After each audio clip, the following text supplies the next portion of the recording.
Hey, hiya. Let's take a look here and make sure all this works correctly, since it's been a little bit.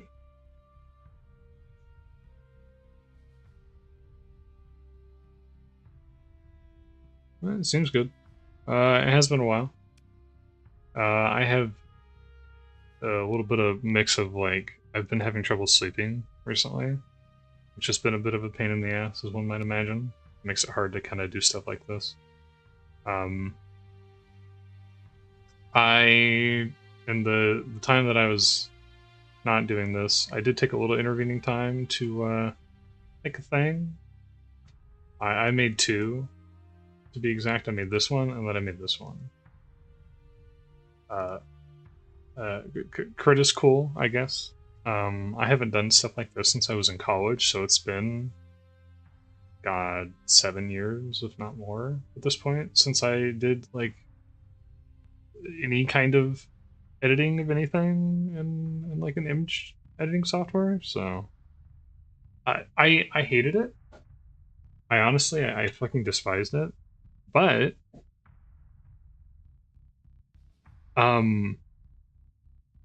you know, if I'm being honest, after the fact, I think it actually turned out not too bad. If I, you know, I try not to be proud of things that I make that I know that are bad, because I make a lot of things that I know are bad, right?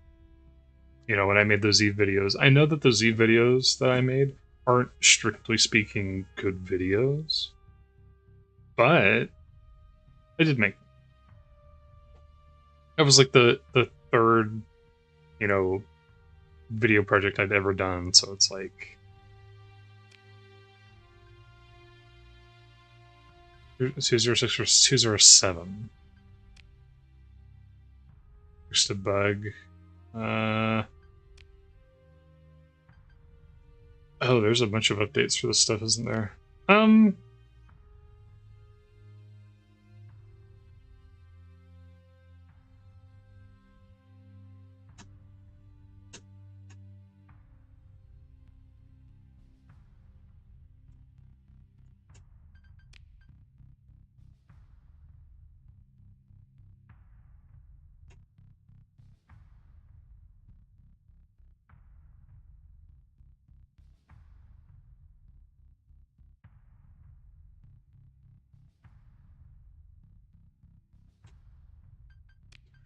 I'm just reading these.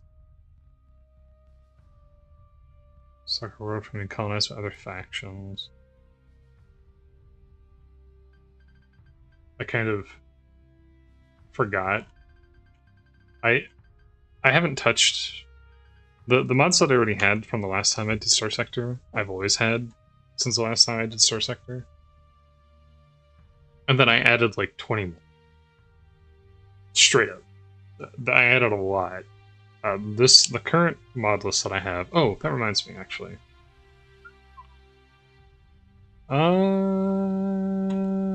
Yes. There we go. In message the mod list. There we go. Manually unpinned or end of stream. Thank you. Great feature, actually. Twitch, thank you for once actually a good feature. But okay. I've been kind of delaying here on this. Wait, isn't there a pin feature for YouTube as well, or am I wrong? I thought that there was a way to do that. Start poll, Q&A. Perhaps not. Fair enough. I'm 9,900. Hang on. I'm like 90% sure that there's a way to pin.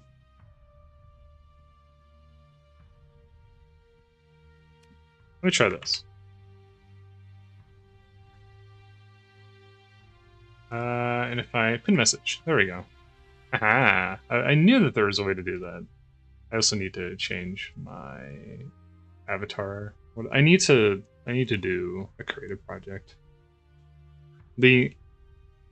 So making the banners for the thing did turn out a little bit better than I expected. I have this thing that I've been using because I was encouraged to do so at one point by a friend of a friend. And this is based off an old 3D model that I made like 5 years ago at this point. I have considered trying to do a proper thing. It's just one of those issues where it's like, it's sort of I view it as sort of a cart before the horse kind of problem. Of if I spend a bunch of time trying to create all this stuff, there are two problems that arise from me doing so. Number one, I'm spending a lot of time creating this stuff instead of doing other things. And number two, I'm... At number two,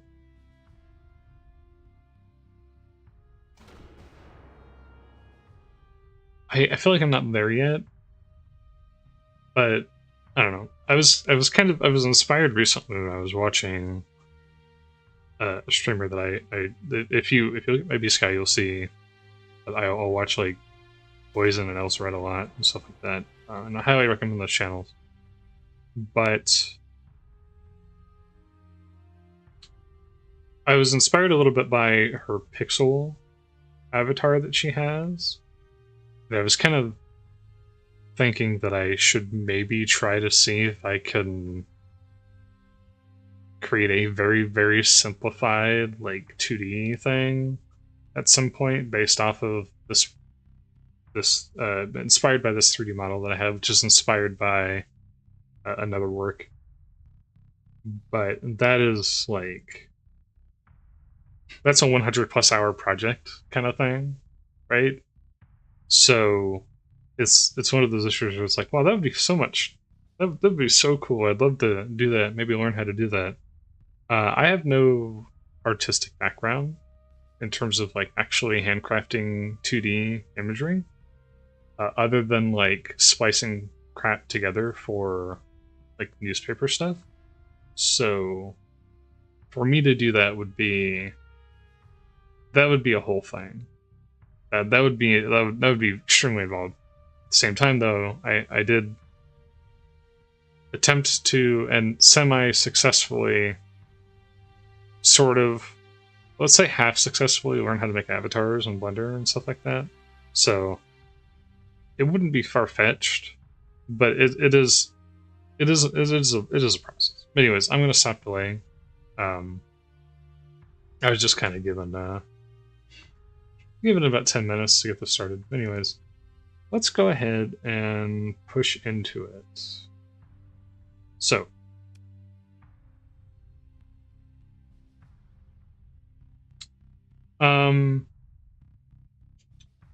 right. So I was testing and doing some stuff. Wait, hang on. I have a name picked out. This is me testing some stuff. Because before I did this, I wanted to make sure that it was reasonable and like possible for me to do a Luddic Path run without it being ridiculous. And 20 more. Oh boy. Oh, Industrial Evolution I did not have enabled previously. I've never used Industrial Evolution. I felt that I needed to throw it in there just because if I was going to do a path run, it means that I can't do like... I need to avoid like super advanced technology stuff. We'll get into that as I start to get into the thing, but I decided to throw Industrial Evolution on there just because AOTD has a very particular way that it operates, which I feel requires me to do some things that are a little bit anti-Luddic Path in a lot of ways. So, yeah. I did also, last month, it was almost 2 months ago now, I guess. Right? Something like that. August 8th, 2025, which would have been... Wait, it is August. It wasn't 2 months ago. It was almost a month. 2/3 of a month ago. I did a really high-tech run where I used a lot of like phase shifts and high-tech stuff. Probably should have streamed that. Didn't. It is what it is. But sometimes it's nice to have things for yourself. I can go ahead and delete that. Delete. This was a quick thing that I threw. So I was trying to decide between Knights of Ludd and Luddic Path. And I decided to go with Luddic Path, and my reasoning for why is because the Luddic Path are, in my opinion, not hostile with enough groups. And maybe not quite poverty enough, if that makes sense. I'm not going to go Iron Mode just because this is another thing I debated. I debated doing something like vaguely Iron Mode-ish. My concern with that is, one, I don't like to lose. Who does, though? But, like, I'm going to try to be more accepting of failure, but for the purposes of this, in terms of avoiding, like, jank and annoying stuff that's like unavoidable, you know, like going into a neutron star system and immediately getting blasted by a neutron beam, like there's literally nothing you can do about that. The game provides you no methodology to avoid having that happen. So stuff like that, you know, Iron Mode gets to be a bit of a pain.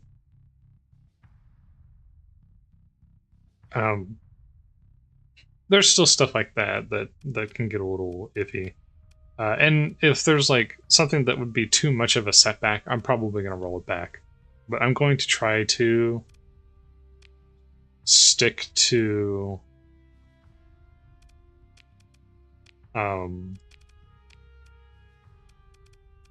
accepting things as they come. Just roll. I'm going to skip Pilgrim's Path because it's a pain in the ass, and it's going to be a little awkward to do Pilgrim's Path if I'm playing as Luddic Path, since everybody hates me. So that might be a little bit closer to impossible. Hyperspace Iconography, 250 points, because that gives me reverse slipstream. And then completing Glacial Academy quest ahead of time, just because it's a slog, and it saves a lot of time and effort and makes the game a lot more approachable, in my opinion, to have access to gates than not having access to gates. It's just, it's a bit much sometimes. And I've done the main quest line like 3 times, and 3 times is enough. It's a long quest line. It has a lot of back and forth stuff.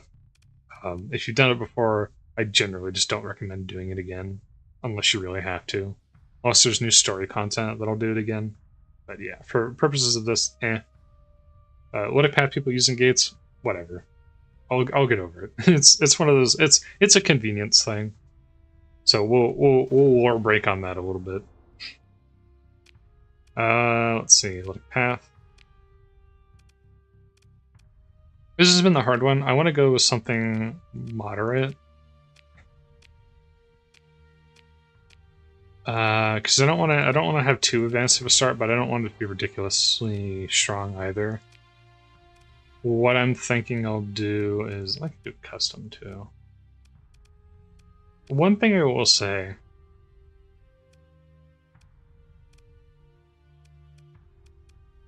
So we'll take the Mimosa Destroyer, because that was the thing that I tested with and it was kind of fun. LP ships are a pain. That was a lesson that I learned very, very quickly, is just how much of a pain LP ships actually are. You will find out, seeing this, just how much of a pain LP ships truly are. They are awful. I will take a couple hounds. I will take a...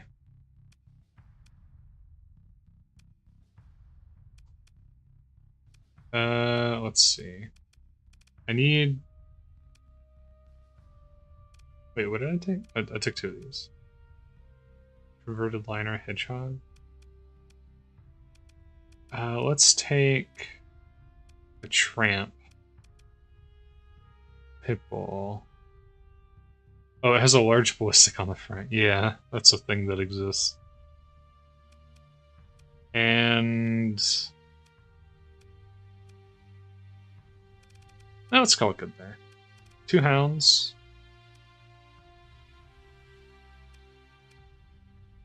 medium ballistic, small ballistic.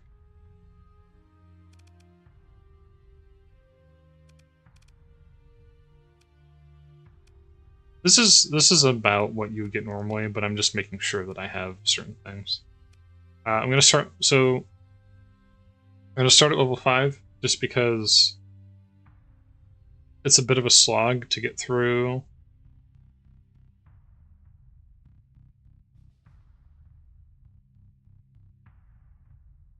Early skill grinds. I'm not a fan of it personally, so I'm not going to.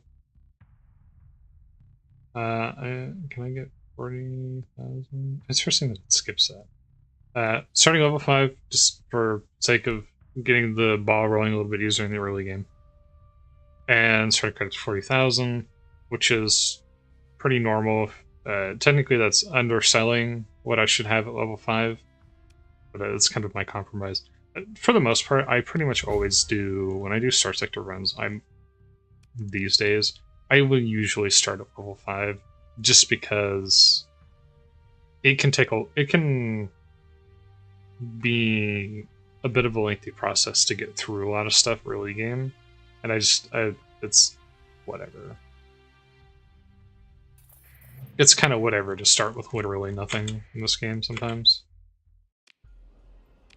Alright, this guy is going to give me a second in command officer.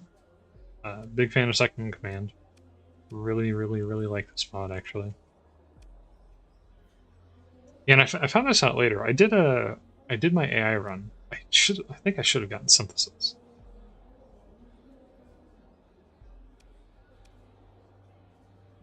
I did not have the SIC officer for the synthesis path here, and I definitely should have. This isn't relevant to the current thing, but where is it? Is it improvisation, I think? Like recoverable. Limit cost. Yes, it should be improv. Just mark me to receive demods after being disabled in combat. Auto fire accuracy. Increased weapon hit points and ship hit points. Fuel usage, safety overrides. Shield shunt. Okay. Take that one. What bounties are we offering? That's a little bit far, don't you think?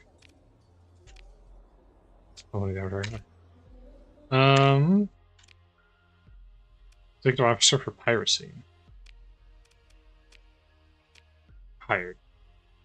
Immediately hired. No questions asked. Join the fleet. I'm going to take missile spec first off. And then I'm going to take top speed and maneuverability.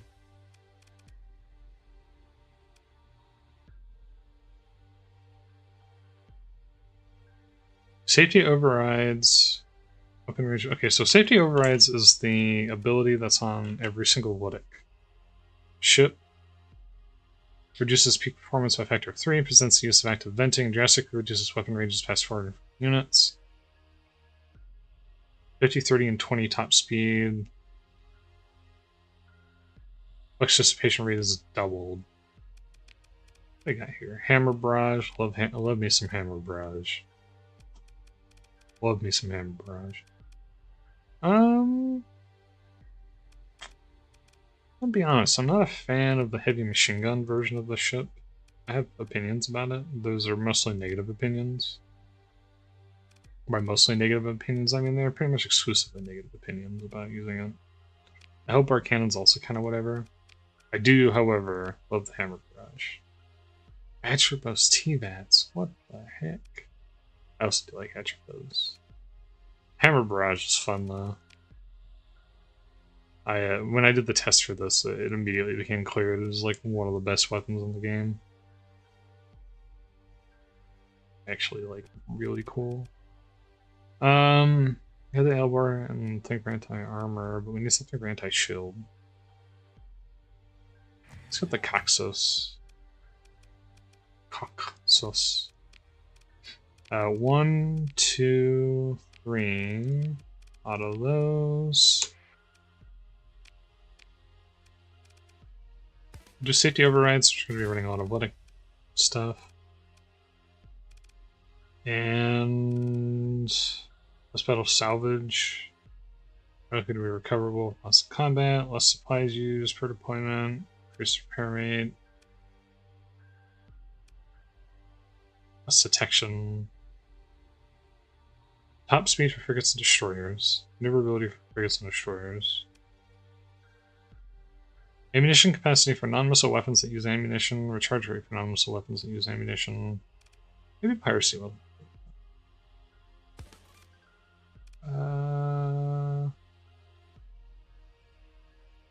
Should I do that for now, or should I take something a little bit more useful? I'll do that for now. The other officer I'm kind of want early on, I think it's going to be warfare. Right.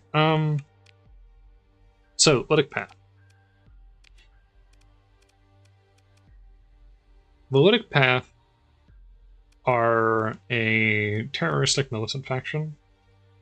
They absolutely, basically hate technology. They're synonymous with Luddites. However, a trend and realization amongst people who play this game is that although the Luddic Path and the Luddic Church are a bunch of nutcases, one thing that becomes clear very frequently and very early on is that if you actually play this game and you go out and you do stuff, you start to realize that maybe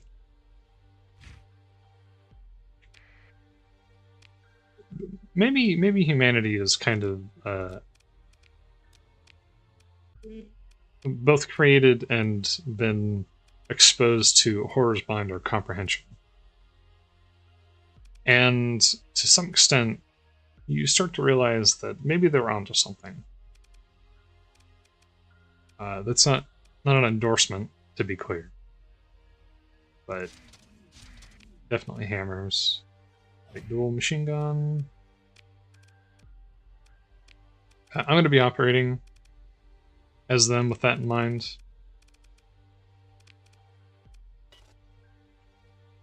I'm just going to put those on there. Weapon mounts? Yeah, I don't think we're going to need that compared to Flux Distributor. No. Absolutely not. What? Why? Stable Injector. Okay, that does reduce targeting, though, so we do start to run into a problem there. We'll do Armored Weapon Mounts, which gives me a free... Armored Weapon Mounts and what? Reinforced bulkheads. Armored Weapon Mounts.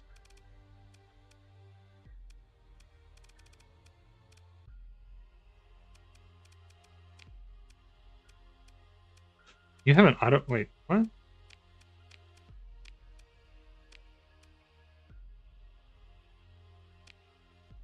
Oh, I forgot to take out the Flux Distributor. Yeah, you don't need a Flux Distributor. I don't know why that's on there. I can't imagine a Flux Distributor being terribly useful. Alright. Oops. Repair ships. Counterattack conversion, drone assembly plan, energy, whatever the hell. Cosmic nodes. So. Take a moment to talk about this. So the Luddic Path ain't advanced technology.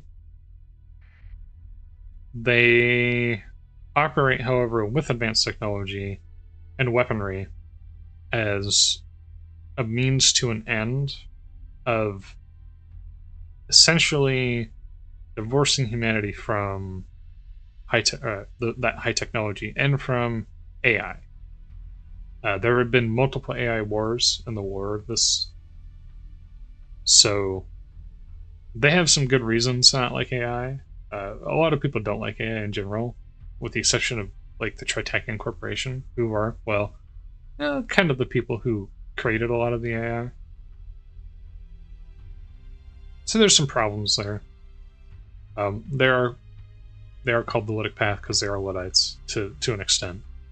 I think there's a little bit more nuance there. There's various. So the Luddic Path they're a decentralized organization. So there's a lot of different philosophies of like how much technology is too much technology. Knights of Ludd are kind of a great example. I do have Knights of Ludd installed. I'm not going to be interfacing with the AI bosses much. I'm not going to make a thing of that, to be clear. I'm going to try to focus a little bit more inward on the factions, because I spend a lot of runs I tend to focus outwards on exploration. I'm going to try to focus a little bit more inwards and maybe do like a colony thing, because I never do planetary assaults or anything like that. I generally don't interface with that part of the game. I've been thinking it's time to maybe try and do a change on that, so I'm going to try to do that. I try to get that going and, you know, expand my horizons just a little bit. But in the initial stages, my goals are basically this. First of all, let's sort of save.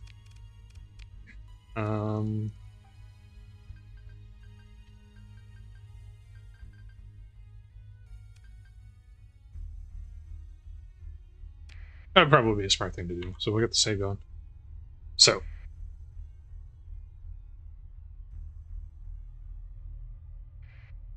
The plan and goal is we're going to attempt to, number one, make a little bit of money. Number two, get some ships. Number three,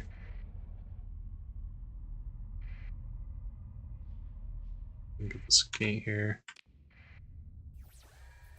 Number three, I would like to become a little bit friendlier with the Knights of Ludd.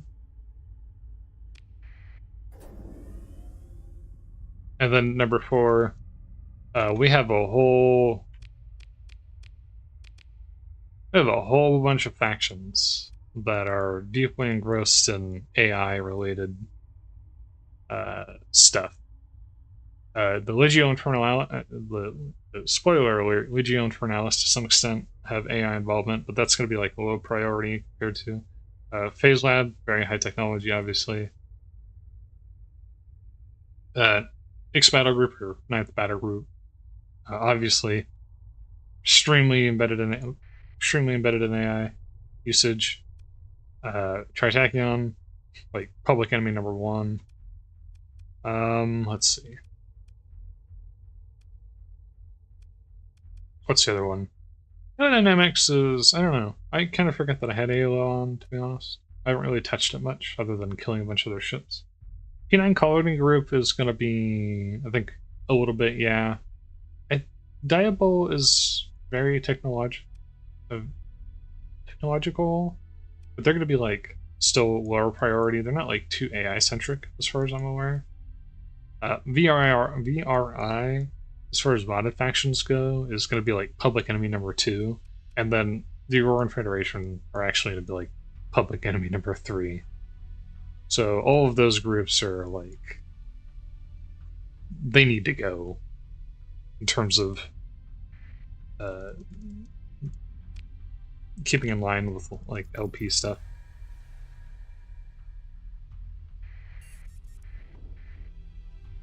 But right off the bat, how much cargo capacity do I have? Like 400. We'll come out here, and let's see if we can find... Oh, remnants, obviously, you know, kill remnants. That kind of goes without saying, I think, to some extent.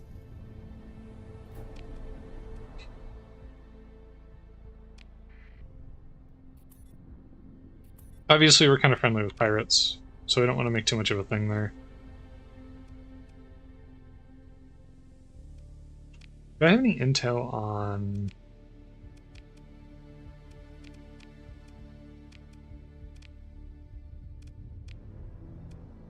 I just figured there's a ship insurance system, too.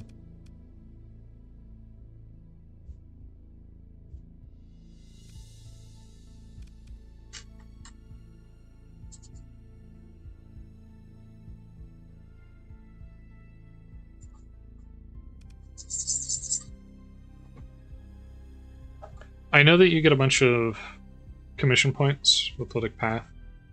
Commission's a system. I think it's a next system, next Ireland system, where you get more rewards and access and monthly stipend and stuff for doing things that are advantageous to the faction that you are commissioned with. Well, it's kind of like, I don't know, like Mountain Blade or Bannerlord, where you before you can have your own faction, you usually work for somebody else's faction, building up from there. It's kind of a similar thing.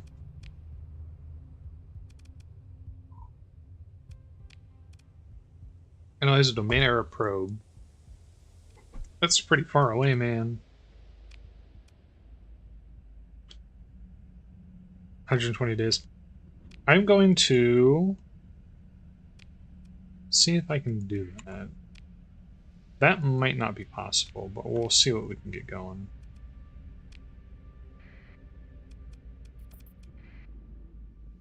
Detachment control panel.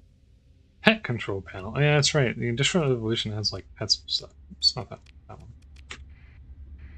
So let's go visit.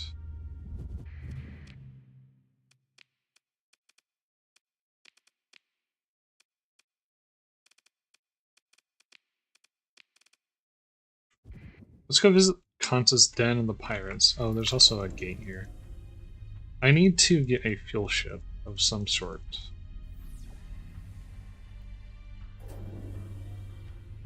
I guess I wasn't close to the planet, close enough to the planet for that. Legio officer. That's just kind of introduction to the Black Watch from the Legio Infernalis. Normally I would say yes to that, but I have other things going on. Ship components. So that's gotta be Industrial Evolution then. Okay, here, makeshift shield generator, converted shuttle.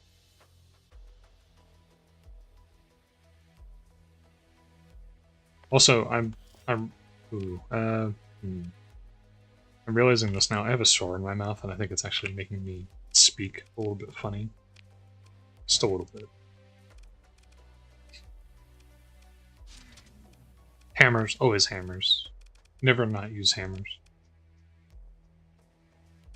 What's your max burn level? 9. What's your max burn level? 9. What's your max burn level? Also 9. What do you have in Sandland? I mean, yeah, yes. Okay, so you don't need the civilian stuff. Armored weapon mounts, expanded missile racks, vents, I guess. And just in case they end up going into battle with the Shepherd, which, I mean, under the circumstances, is not paradox. That's an Industrial Evolution thing too. Whatever. Yeah, I mean, I can buy tankers. For sure I can buy tankers. I have a lot of mods for like vanilla-like ships and kit bashes and stuff.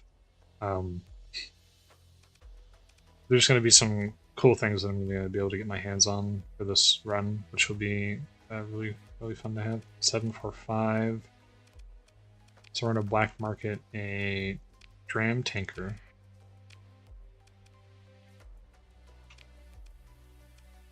What's your burn level? 8. So you're getting military subsystems, reinforced safety overrides. That's right, you can put safety overrides on ships.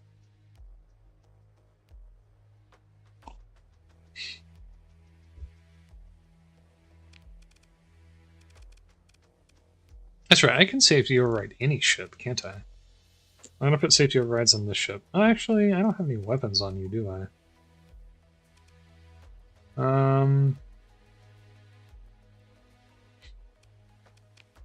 I mean, there is a non-zero possibility you might end up going into battle. I'm just throwing that in there. I did say that I wanted to try and keep this run a little bit more auxiliary fuel tanks. I think it's going to be increases maintenance supply use. Oof. I'm gonna try to, you know, if I put myself in a situation where I'm about to get wrecked, I'm gonna try to live with that to some extent. You know. I don't think there's gonna be a lot of places I can buy fuel. Is the thing.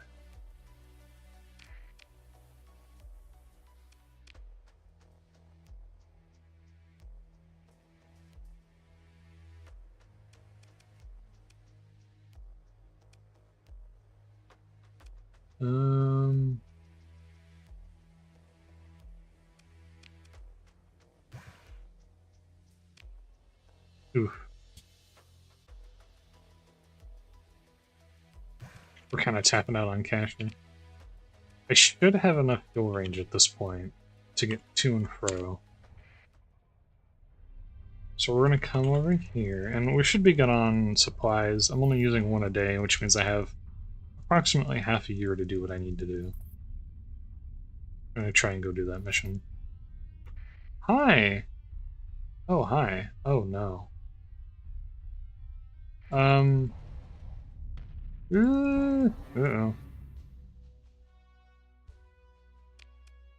Story point. Let's get the hell out of here.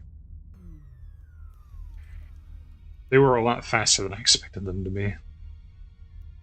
Maybe I might need that that one piracy thing in order to make this happen without getting murdered by the Persian leagues.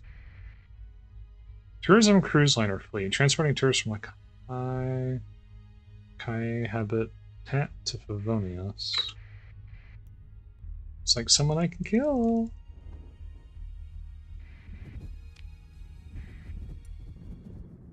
Oh, they're so fast. Damn. I actually genuinely was thinking about killing them. That was going to be my first combat for this one. That's fine. We'll go up to the north. Gamma Schrodinger. Okay. Is this an industrial evolution thing? Because I've never seen that before, I feel like. That might be an IE thing. Fuck. You know what, that was the other thing too, is I wanted to, Banteng IX. Ooh. See, it's an IX ship, though. But it's just a Banteng. It has 9th battle group markings on it, which I don't like. Ooh, I don't have enough for it.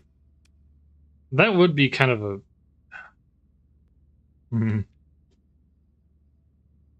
Path question. Would a Pather use a ship that is essentially a standard run-of-the-mill freighter, but has been utilized by your enemy and is marked by them? I'm gonna say no in this case. I'm gonna say no on that. It's tempting. As far as like egregious heresy, it would be among the least of heresies, but I'm still gonna say no. So I'm looking for a domain era probe. The domain era probe is orbiting a frozen world in the Delta El Nagang Nebula. Nagang?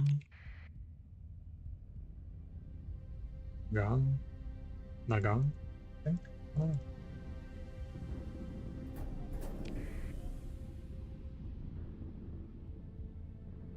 There's a gap here. Ooh, it was just close enough to the red giant.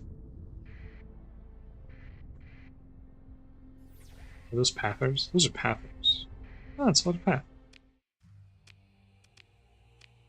Normally they would ask me to pay a tithe, but we're actually best friends. We're besties. Because I'm commissioned with the Luddic Path, so I don't actually have to pay them tithes. They don't care. They have nothing to say on the matter. Let's come over here. Let's hit this. Holy crap, this is a domain era surface ship. So, I happen to know from experience that turning in each automated defenses. I cannot win that fight with my current ships. But for the sake of my own entertainment, I am going to attempt to do so anyways, just because it's been already 40 minutes and I haven't done a single fight of any kind. And so it's just one of those things where it's like, I'm going to reload this because I'm going to lose. But I just kind of, I just want to, I want to fight something.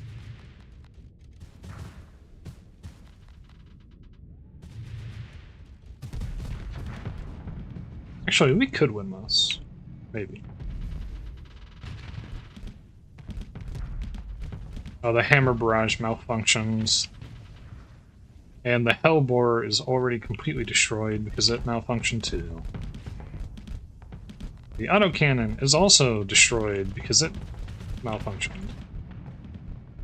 So this is the problem with LP ships.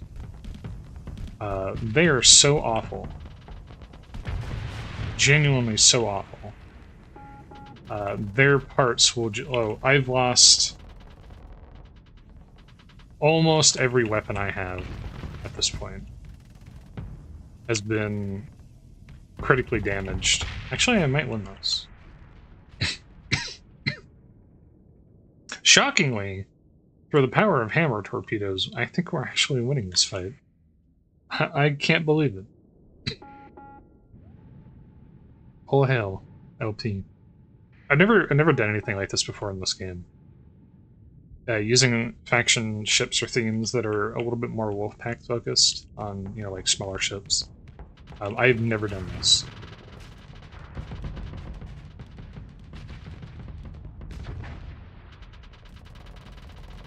I basically have no weapons. This is what I'm... What do I have? I have machine guns. That's it. There we go. Okay, actually, no, they won that. It wasn't even hard, shockingly. Which is cool, because that means that I'm probably going to get an air core. Relic components. Ancient or highly advanced technology which can no longer be manufactured in the Persian sector. These components are essential to building new, pristine spaceships. They do not get traded on the open market and are the reason salvage yards are usually viciously guarded. Okay, this is a lot of stuff that I'm not familiar with because I've never used Industrial Evolution.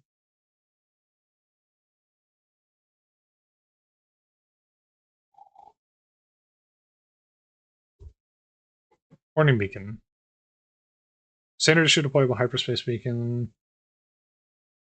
Used primarily by salvagers to warn of danger or to mark worthwhile locations. DPC domestic goods. Variable production chip. Enables the retooling of variable industries. An access key card. So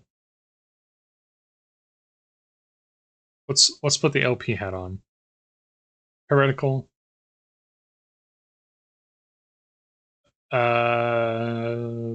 AOTD required research item. A warning beacon. I wonder if this existed before. I think it was this year's patch. I could be wrong. I think it was pretty recent that you got access to the ability to make markers on the map. Because you can do that now. I think that's a pretty recent thing, though. And I wonder if this existed prior to that. But it's just still in the game for, you know, reasons. I have too much stuff. The supplies. 120 per unit. 100. Ship components. No, ship components feel more useful somehow.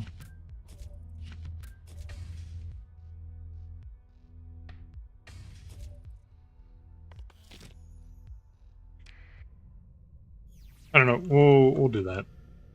Okay, so much to my surprise, that actually went quite well. Let's wait a little bit. Can I survey this? It would cost me a lot more than I have, so no.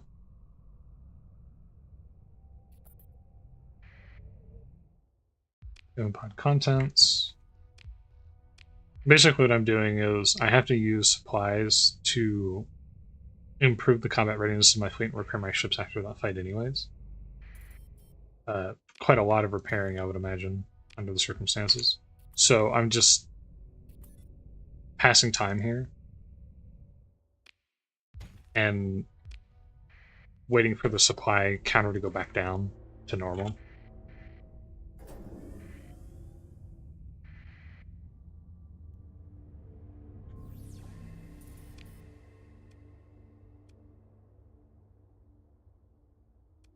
So the other frozen world is up there. But in order to get up there, we must get over here first. But yeah. Because I dropped supplies, it was a good idea for me to just do that. Let's save again. I'm confident now that I could probably beat these small derelicts, but it's still kind of iffy.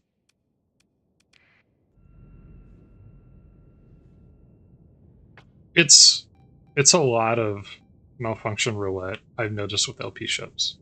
And so that was the one thing going into this run where I was kind of unsure how I felt about it.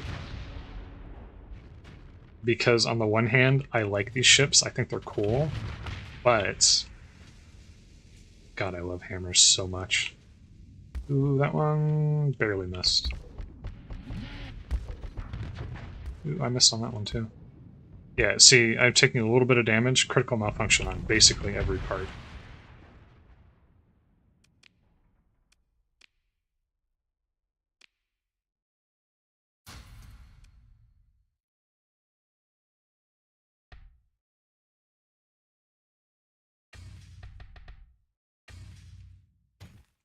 Probably should have brought with me some, probably should have waited to take over the next thing and brought a bunch of whatever the hell's with me, but it is what it is.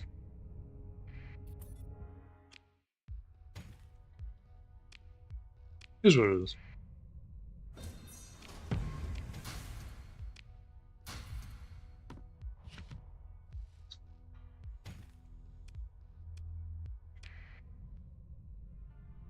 We're kind of blowing cash here, for being honest. Even a single additional small freighter would have been extremely useful in this scenario. You know what it is? I'm paying, you know what? Narratively, it all comes together. I said, I can't use the Knights Battle Group freighter, even though it has no automated systems on it. It's just a standard freighter with green markings on it. But you know what? If I'm being a little bit, LP, a little bit extremist, Ninth Battle Group are an AI faction, basically, and they're like the worst of the worst, so I'm not going to touch their heretical... let me move that. There we go. That faction's a little heretical, I'm not going to use their freighter. If I grabbed their freighter, I would have had to have turned back and gotten some civilians to man it, but would have been in a good spot. Would have been in a really good spot to steal the free supplies and stuff. Oopsie daisy. Ooh, this is gonna be an interesting one.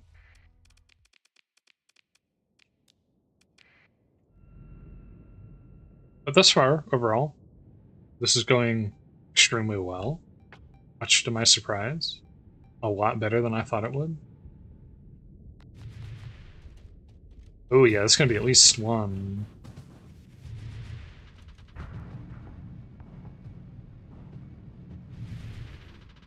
Ooh, I was a little bit off target on that one.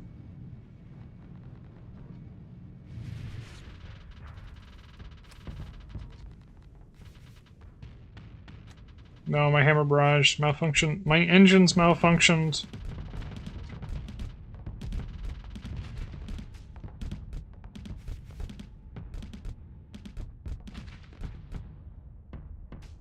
God, I love Luddic Path so much. That's sarcasm, by the way. I hate this. I hate it. I hate it so much. I don't know why I did that. Come on. Come on. Come on. Give me a hit. There we go.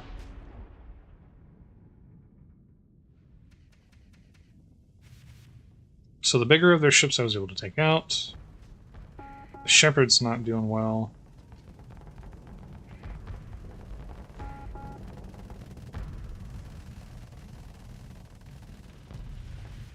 I totally messed up on that. That was just me being dumb. Plain and simple. I messed up on that one. Good hit on that. Probably shouldn't have done that. A little bit off target on that.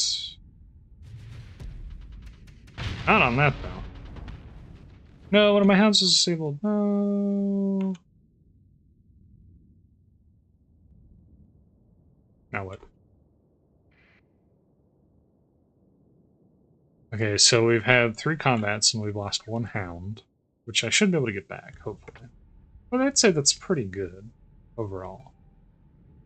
That's a pretty good ratio of ships to sunk to ships lost, I would say.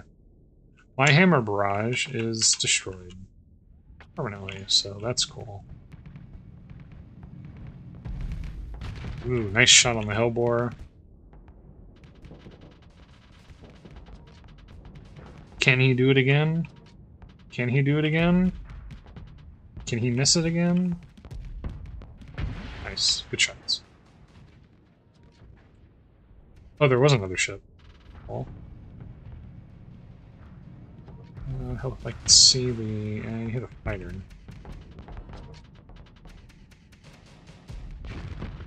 Oh, come on. You just barely missed it again. And again. Alright. Consider ship recovery. We did recover the Hound, and it didn't even get another demon on it. I'd call that a big win. Insulated engine assembly. Yes, we got an AI core, which is actually really good.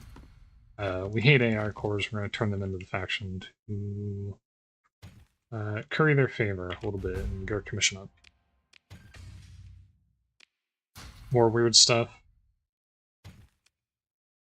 And we filled up our fuel. We've gained an SP point.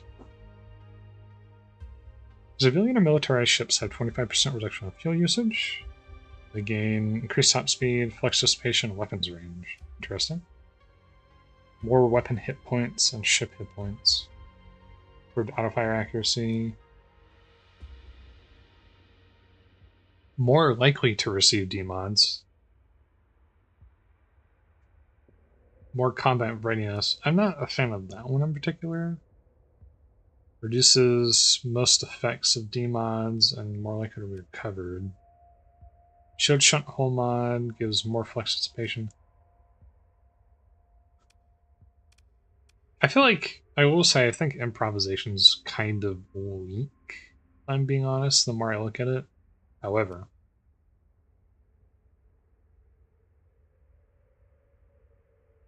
deployment costs reduced per demod.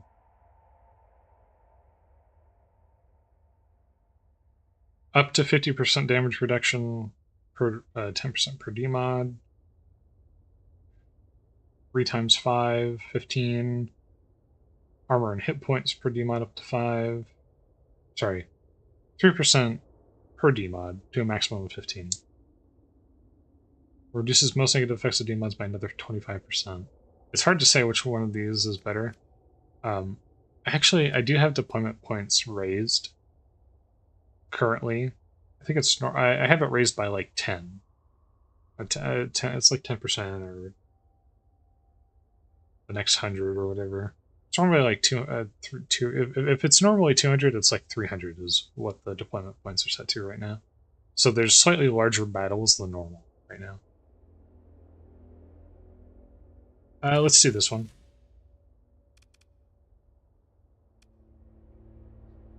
Increased combat readiness. Open an engine repair speed. Rest damage taken. Top speed for frigates and destroyers. Capacity, tested at range, burn level, and maneuverability for fleet outside of combat.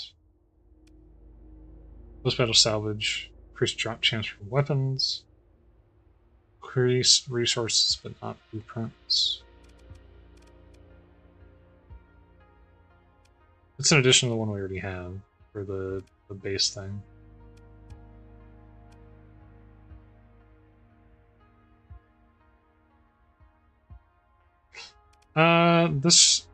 The thing is, and I said this before, the more I look at improvisation, the less impressed I am. Increased weapon hit points would probably be the thing to use out of one of these. I don't want more demods on ships. I think that might be pushing it a little bit.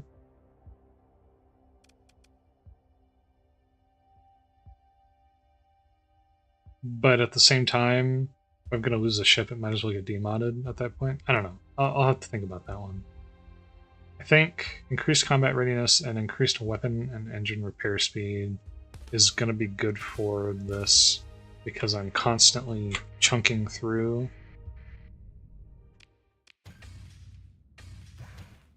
We need to get rid of... Wait, no, we don't have max fuel yet. Why did we not pick up the fuel in the previous one? That is weird, actually, now that I'm looking at that. 499 to 506. What the heck? That's a weird one.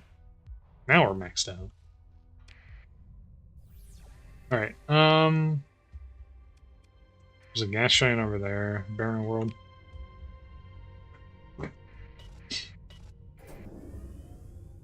So thus far, this run's actually going extremely well. I said that I was going to focus inward and not go to outward too much, but the mission was a good opportunity to explore a little bit.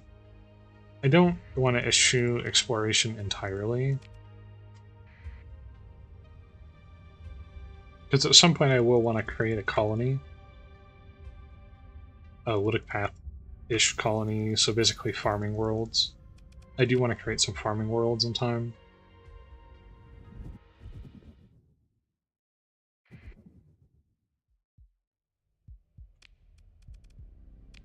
But getting there is going to be kind of a process. Since we have a bunch of extra fuel and we have a bunch of stuff in general, let's go check out this cluster of stars here just to see if there's anything interesting. I'm mostly looking for derelict ships because I can't survey. Our probe, no surprises there. We'll leave that for now. But this is a binary world. If only barely. Or sorry, binary system, I should say. I guess it technically is a binary world. This planet is part of the binary system. I don't know why, but talking about binary systems kind of made me think about oh, the Glacier Academy thing. No. Oh, it can only be...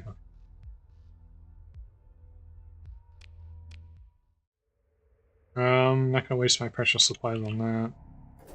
Go back. Thinking about stars made me think about Dyson Sphere Project.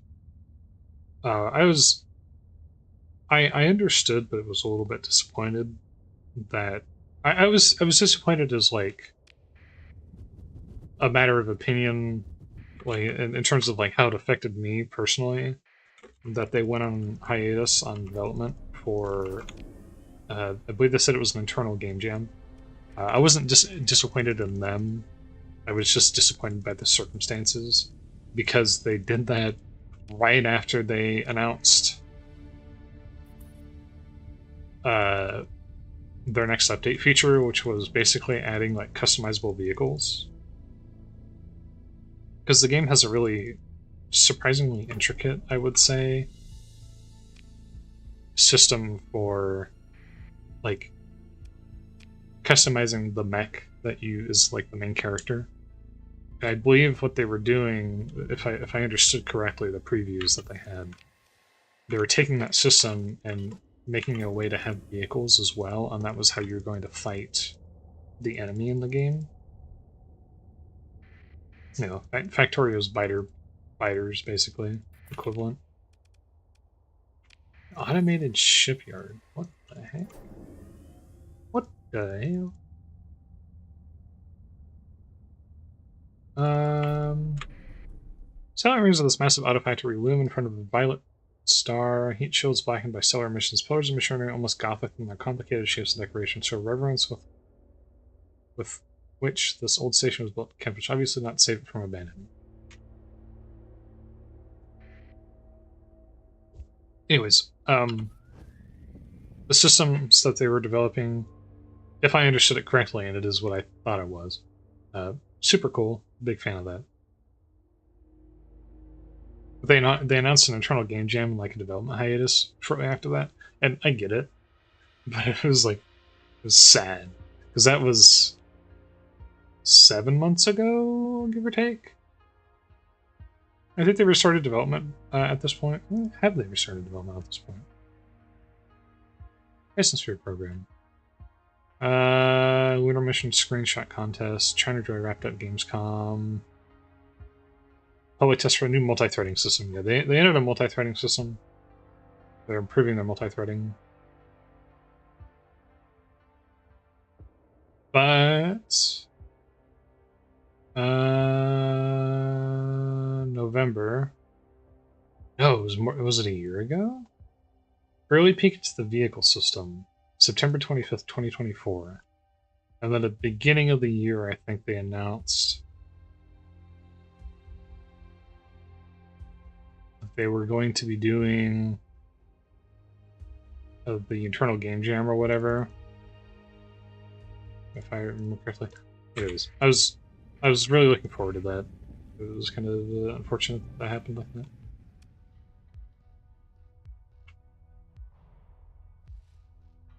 Playing synthwave illuminated by chandeliers and wall sconces, the massive landing bay is tattered yet inspiring awe nonetheless. Through the omnipresent religious iconography, it becomes very clear that the soul contained in the reliquary core is very old and not human. Oh, heresy then. The central chamber is lined by engraved golden walls, detailing the journey of an ancient being constructing a shell befitting its grand image and extinguishes star after star to fuel itself. Forever running from a searching golden eye. Smaller icons depicting robed humans presenting strangely specific offerings. Discovered an active automated shipyard. So, again, sounds a whole hell of a lot like heresy to me. I hope the sun eats that. Very, very cool, very interesting automated shipyard thing. The flavor text of which kind of implies that might eat the sun when it's activated, if I understood it correctly, unless it was referring to something else.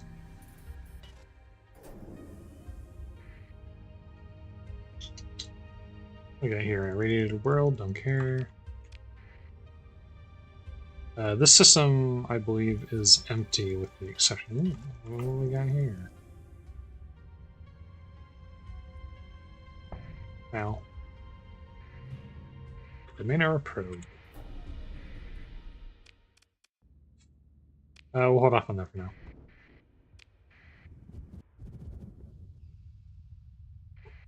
I am tempted to ride this and see where it goes.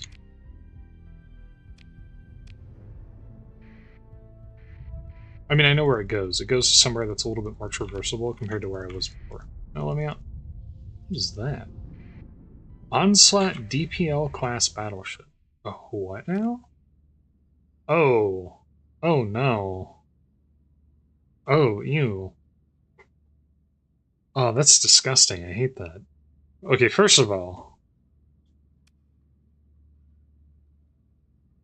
I want to talk about random events in this game. You will occasionally find random ships that have been generated and just thrown out to the abyss. I have just located the most pristine domain phase lab version of the Onslaught. No demods, fully kitted out with weapons.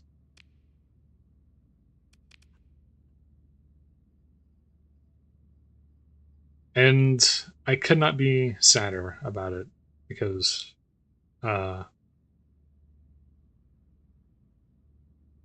yeah.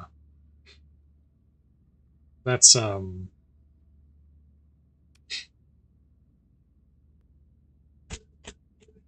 really there's a part of me that's like, well, I mean, the Luddic Path are known to use things with various levels of technology all in the service of blowing the crap out of stuff.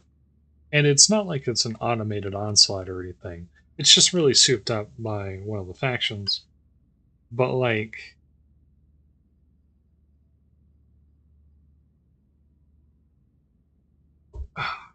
I mean, it doesn't have. Oh, it does have a lot of energy weapons, actually. Has a lot of ballistics too. And it looks like a fun loadout. This is the saddest thing I've ever had to do. But I'm afraid that I must cast that into the abyss. And to be honest, I'm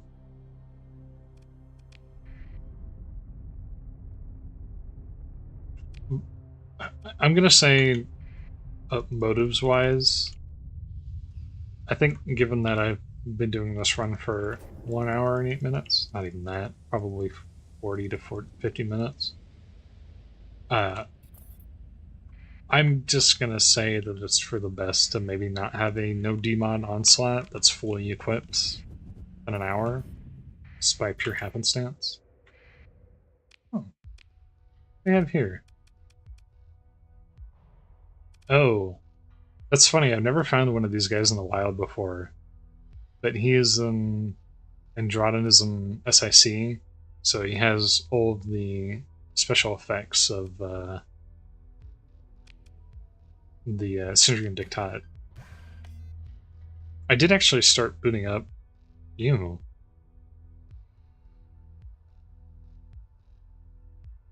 Nanite repair module. Restores up to 25,000 hull or armor integrity to ships in your fleet total and raises combat readiness by 20% up to a maximum of 50% per ship. Starts with the flagship and then goes on to officer-controlled ships in the order they are placed in the fleet. Bill Flak will learn that. The Flex Projector, active metastatic growth. Nanite colonies. We're not going to learn that.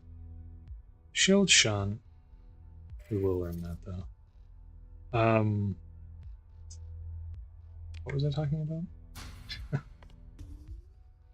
No, seriously, what was I talking about?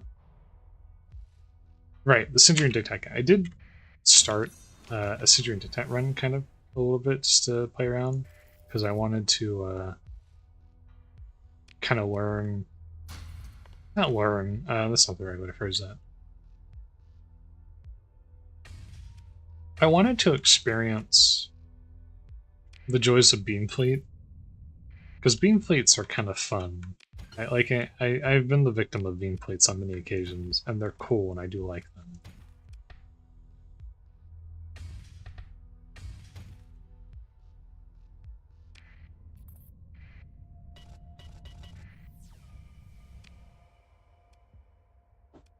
Oh no, I should not have done that. We might die in the system. In order for there to be an X-controlled sensor relay here, this system has to be controlled by the X. I keep calling them the X. Okay, this is a Dune thing. So, the Ixians are part of the 9th planet, or if I understand the lore correctly, the Ixians and Dune are from the 9th planet of whatever system they're in. And they're just called the Ixians, but it's the Roman numerals IX. They're not X, they're actually the 9s. I have a tendency to do that with this group too, because it's one of those things where it's like,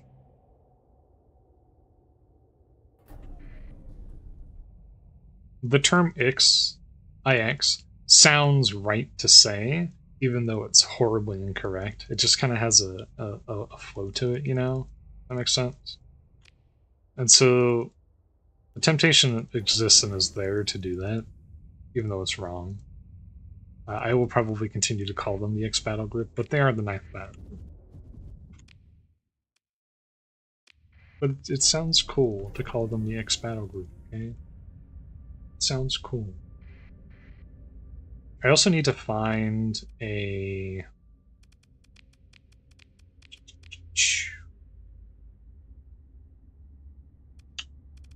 somewhere. Bounties. We're going to Luddic Path, actually. 73,000 to kill these dudes. Those are older ships. And they're in... Huh. System with an orange primary star in the Schrödinger Nebula. And not a lot of choices there, huh? I might be able to do that. Where's the Luddic Path, though?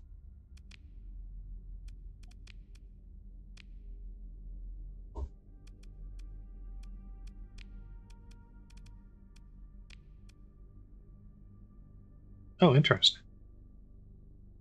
Various pirate.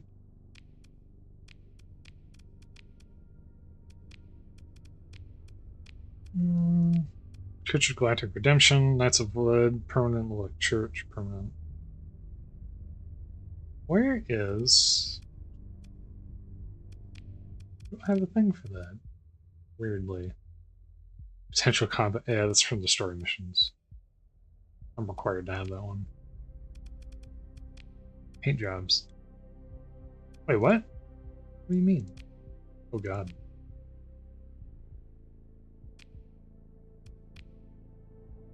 Oh, yeah, okay. So this is really cool, and I'm actually surprised that other mods don't have this. There's a paint system for... Like, look at this. Look how sick these colors are, these paint schemes.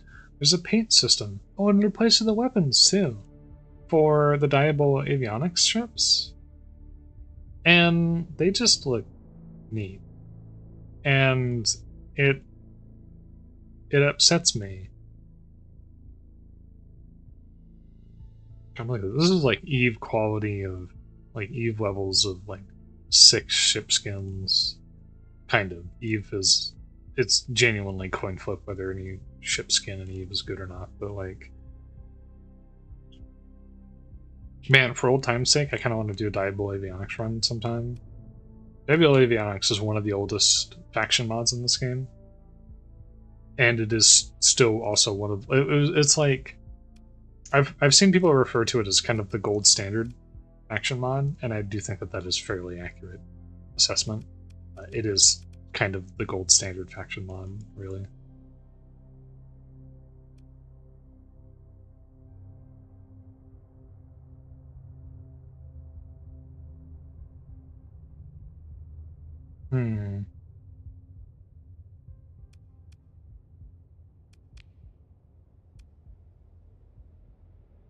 This fleet's actually a little bit more manageable to kill. Maybe I should go to them. Because they are in Erebus. This fleet is probably going to kick my ass. I wouldn't mind having that mining barge, to be honest. Let's go. And then I might be able to get my hands on some ships, too, if I do that. That's the other thing. But the thing that I really want right now is I need to find a Luddic Path station. That there'll be, because the Luddic Path obviously will generate stations that they use to infect other to infect various other factions with Luddic Path sleeper cells and stuff like that. If I can find... I'm an idiot. Well, might as well check out the sun while we're there.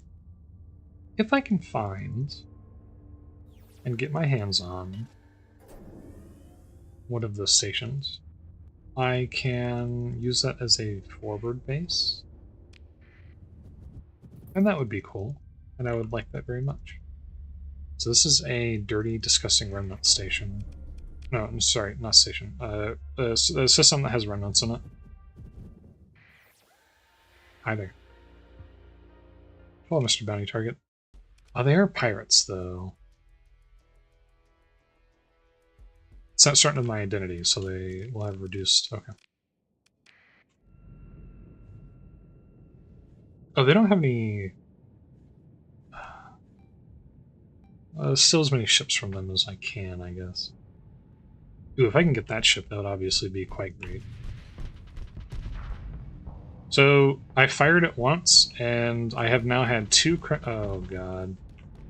So, I fired my hammer torpedo one time, and the result was that both it and my Hellbore cannon were immediately disabled. Permanently, for the whole match.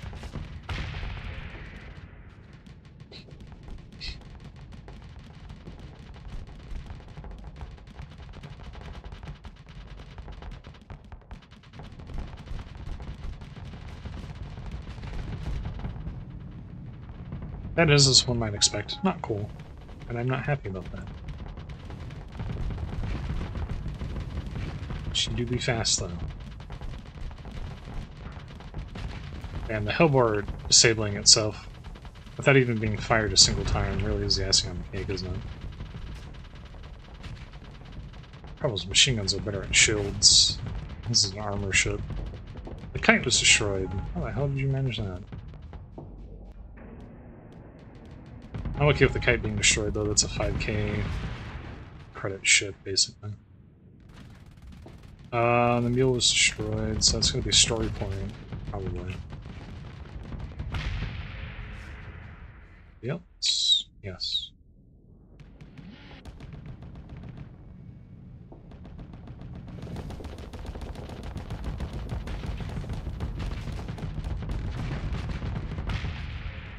Okay. So what did we lose? Lost the kite. It actually ended up being recoverable without anything else. 2 converted freighters. Hell yeah. I'm just going to take all of their ships, if that's going to be the case. Answer the hail. Pyramus Basu Matari. My friend John Slaywell. John Slaywell is such a great name. I'm going to pat myself on the back for that one. John Slaywell. Yeah, I'm going to call that a success. And I am way over crew capacity on this fleet. My CR is capped low as a result.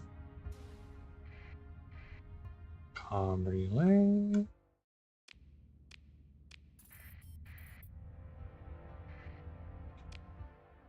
It's an arid world that's unstable. Dude. I don't have enough of anything to do that, so I can't even survey the damn thing. Oh. Hello. Hello there, what's your name? Mining station. No. I don't think I will. I do actually have a lot of cargo space. So yes, I do think I will. Converted hangar. Oh, that's a lot of metal. 30 per unit. 75. Yoink. And then the remainder. BBC domestic goods. Yoink. Remainder. Meh. Meh. Meh. Alright, need to go home. Sure would be great if I had a home that was a little bit closer to Soldier, or a little bit closer to the frontier, I should say. Well, whatever. Whatever, man.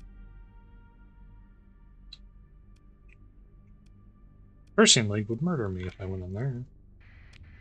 I'm not gonna do that. That is Sensor Ghost.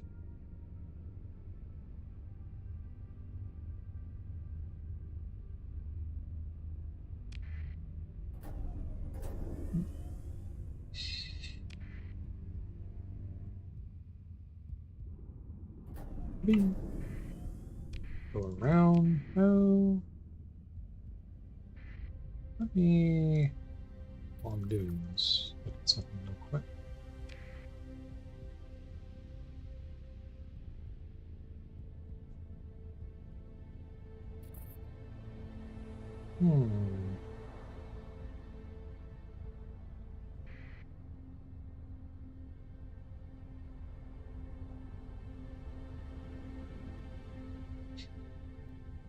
This reminds me, so the reason why I was concerned, I mentioned this at the very, very beginning. I was a little concerned about crash risk at the beginning. And the reason I was concerned about crash risk at the beginning was because when I was trying to... I tried to Discord stream this for someone at one point, and I was having issues with it totally crashing like everything. It was horrid. And I wasn't sure if that was going to happen if I tried to do, because I'm running 2 streams right now, using a plugin. The one for this, obviously, and then the one for archival purposes mostly. But I wasn't sure if it was going to kill my system. Shockingly, it has not. So, yay. Let's get a bunch of crew. Let's get, well, like 200 crew. 200 crew is a good amount, in case I find more ships.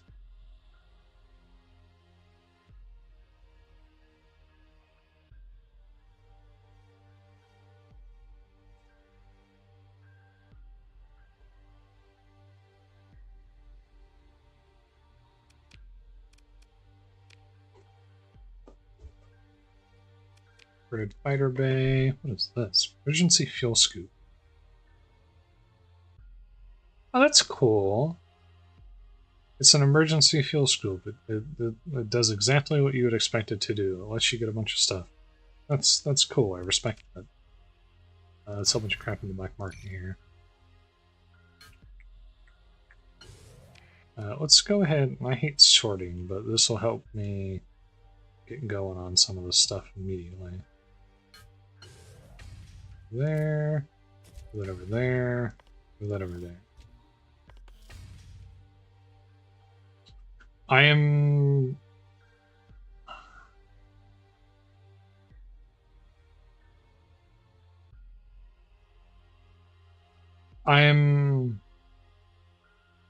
a little...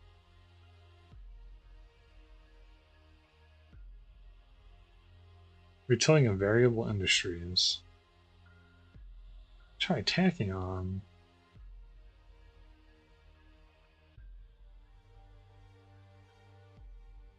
Inline protocols for domestic goods. Go ahead and sell that. I don't need that many of them anyways, right? Let's talk to...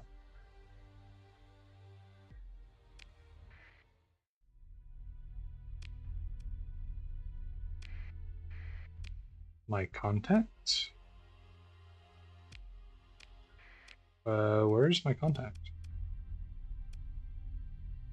Contacts.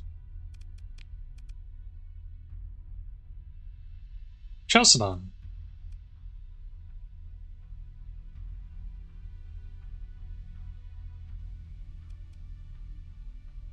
Oh. My bad.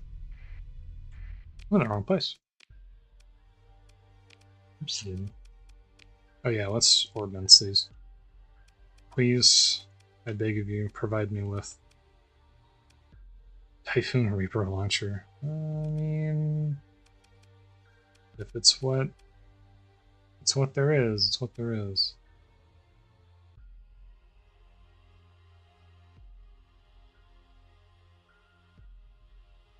It's what there is, it's what there is.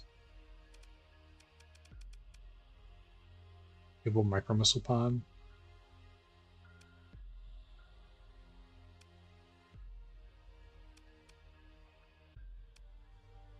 Jackhammers. Speed fast.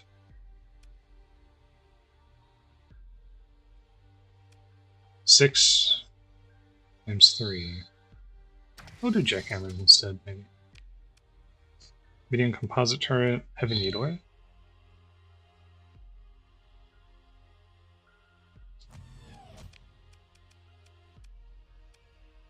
Then light machine gun. We'll give you weapon and civilian chips. Stable injector. Oh, that's right, I have reinforced bulkheads on a lot of these, that's why I did that.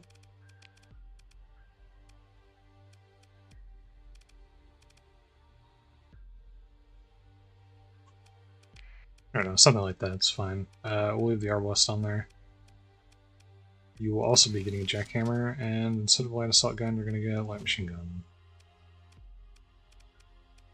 Reinforced bulkheads, and stable injector. What was the other one? Stable injector, bulkheads. So I had room for on that one. 15. 8. That explains a lot, actually. The heavy needler might be a little indulgent.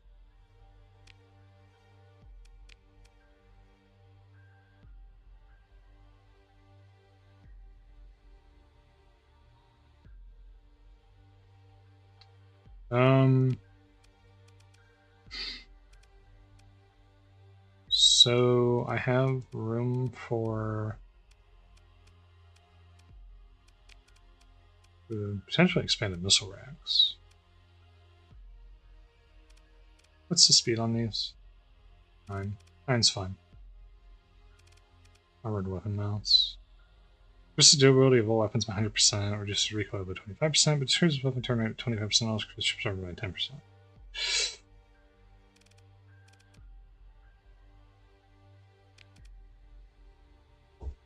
Screw it. Extra gun launcher. Semi-guided missile shells. Change for vulnerability to point defense fire.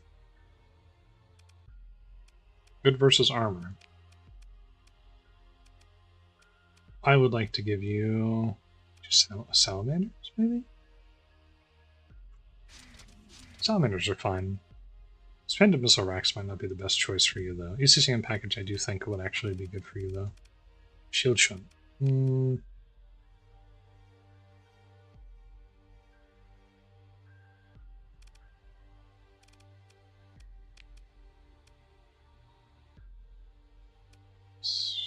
So say slap the rest of the vents, but shield shunt, increase armor by 15%. I don't see your thing being very useful. Is the thing there? I don't know, are there any better weapons? Not by much, to be honest. Legend grenade launcher.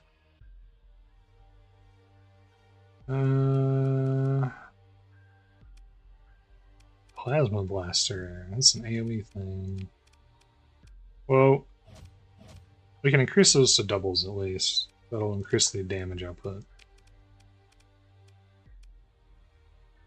Expanded missile racks is not necessary for that ship, though. I am tempted to give it unstable injector, but the range reduction might be a bit of a pain. So maybe I'm tempted to just leave it like this. Auxiliary thrusters, blast doors, hull integrity increase, less casualties. I'll give it blast doors for now.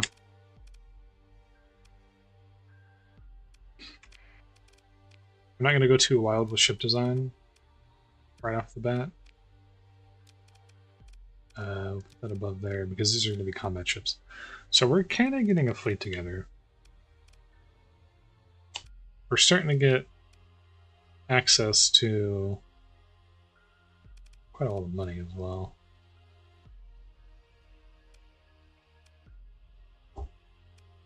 Heartfell. That's right, I did lose a kite, but I think I only lost a kite, if I'm not mistaken. A pirate hound.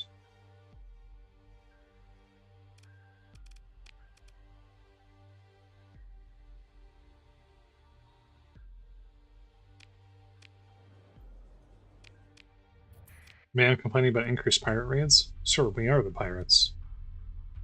It's us, we're the pirate raids. Okay, let's go investigate whatever's going on down here.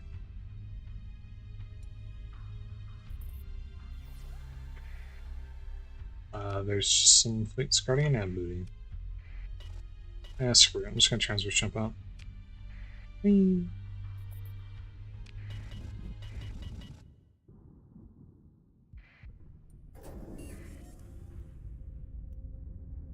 Actually surprised that I haven't eaten it yet. This has gone, I don't want to jinx myself here, but this has gone more well than I had initially anticipated. Okay, let's talk to my contact, and I would like to turn in these AI cores that I've acquired for 1 standing increase and commission points. Yay, need to get a bunch of those. Purchase governorship of Chalcedon. How much would a governorship cost? Yes.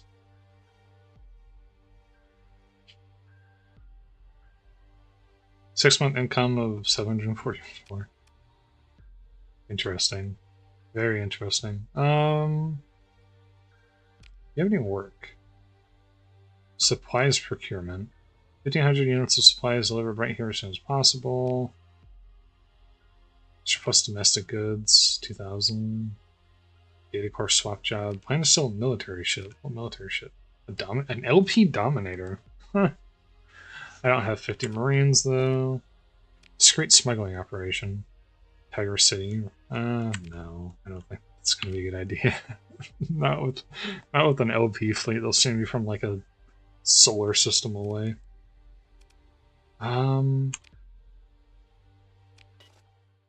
wrong button. What do you want? Track to the subject. I don't have Marines.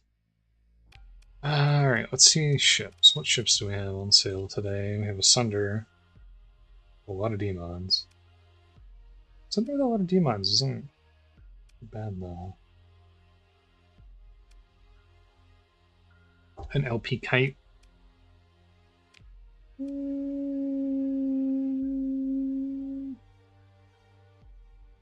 Yes. I think I will. LP Gunship. Or an LP Brawler. LP Gunship. Lockout. I want to lock out. I also actually wouldn't be opposed to a roamer either. Let's see. 2 small comps, 2 small missiles. Fast missile racks where it loads all missile weapons quickly, even though it only has 2 small missiles, which is weird. Fast missile racks is a weird thing to put on a ship. It doesn't have a lot of missiles on it.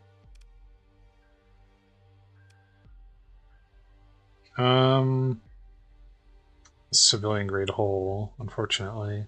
Medium ballistic, medium composite, 2 small ballistics, 4 small missiles. This is 4 small missiles, medium composite, medium ballistic, 2 small ballistics. Same? It is. Hard drive, canister flak.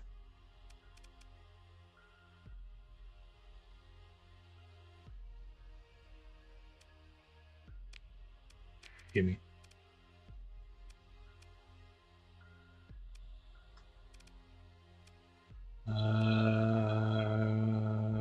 Gremlin. Yes, please.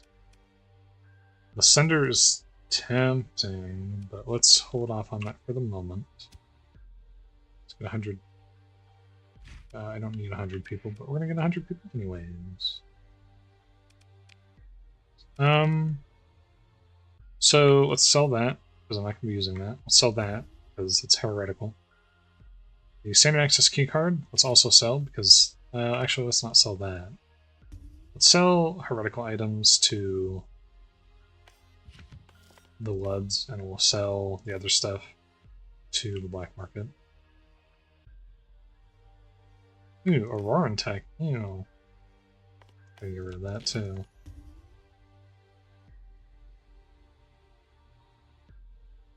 So, I don't know.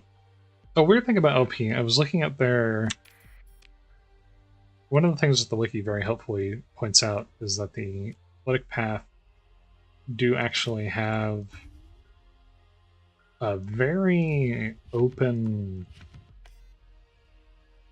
trying to think of how to phrase this. They're very open about weaponry. They'll use energy weapons, like they can spawn with a large variety of stuff. So they're not opposed to using energy weapons.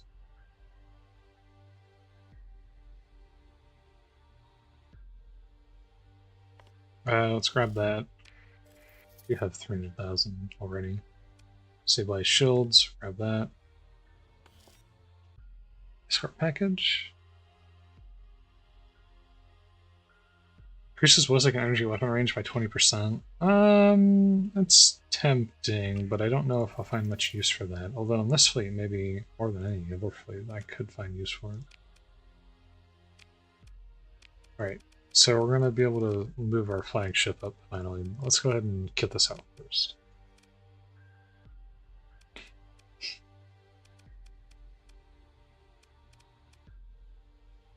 Unfortunately, I can't hammer torpedo this as much as I would love to.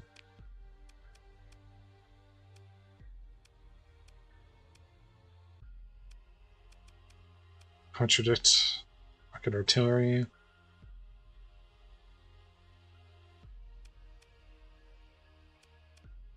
Let's put a jackhammer on there.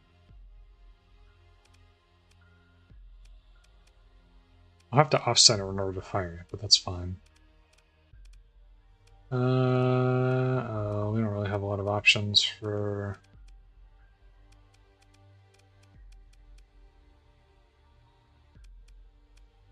tracking.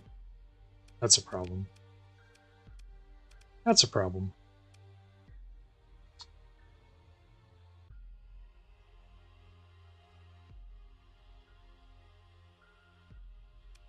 Less damage to shields and armor, but good damage to hull because it's a fragmentation weapon.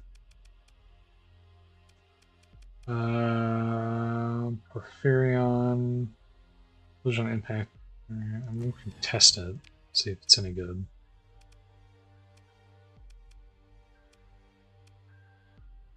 Copperhead gun launcher.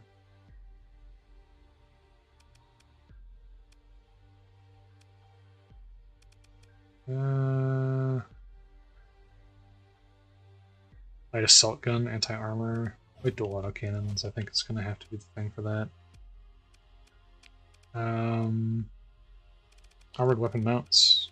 It's a no-brainer. Safety overrides can't be installed on civilian ships. No. Unstable injector. Reinforced bulkheads. Militarized subsystem. What's your speed? 9's fine. Everything else is 9. Sorax.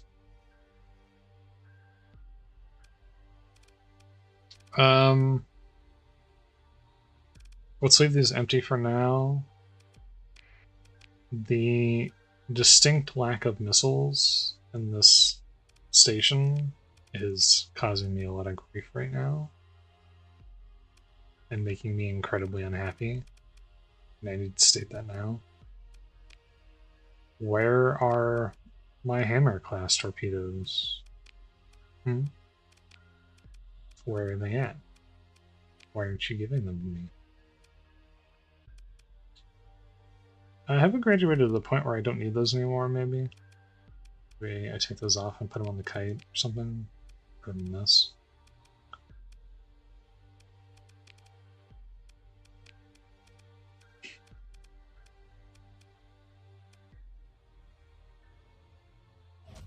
Go ahead and equip that.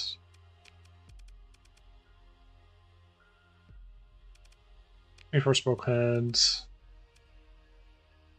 I did just shield shunt these, but they'll just die instantaneously, so that's not a good idea. Reinforced bulkhead, armored weapon mounts. We'll hold off on equipping that because I don't have anything to equip it with. Run simulation. I should probably set up weapon groups before I do that. One. Open space for the actual missiles that will be equipped if I ever find them. Technically this is a cruiser, but oh, that's cool. Garblin Mark II. Never even seen that ship before. Air Support Missile Cruiser. Would like one of those. I would like one of those. Please, I beg of you, give me one.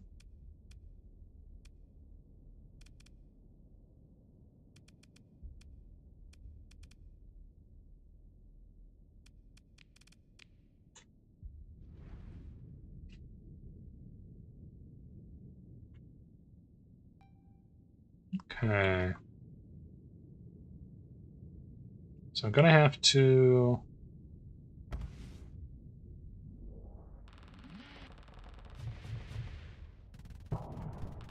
do that or to get that off. Oopsie daisy. Uh-oh. I never used this shit before. I'm just seeing what happens. Oh, please don't shoot my engine. That's incredibly rude. And I flamed out. Rest in peace. I don't think the jackhammer is going to be viable in that position, despite my desires. But I do think that it needs to be a missile launcher that has tracking capabilities, and it can't be a pylon because pylons suck.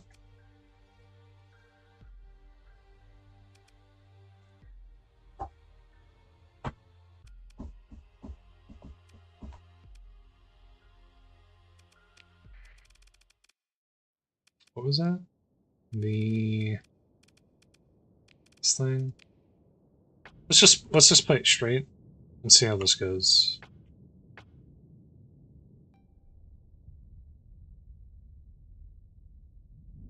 It does have a shield, actually.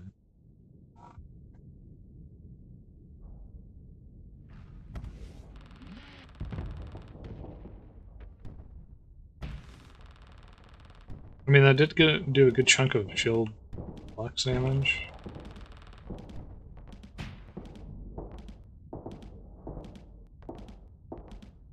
I'm watching out for... Eventually, he's going to try and Reaper me again. I mean, we are technically winning.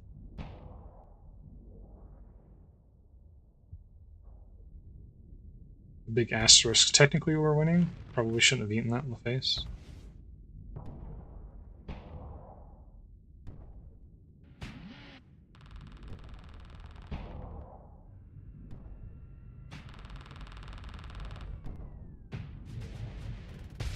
Ooh. That worked really brilliantly.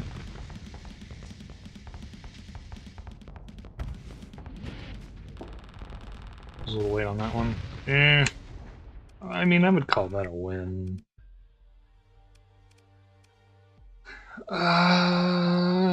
In lieu of having access to anything else, I'm gonna say put that up there for now.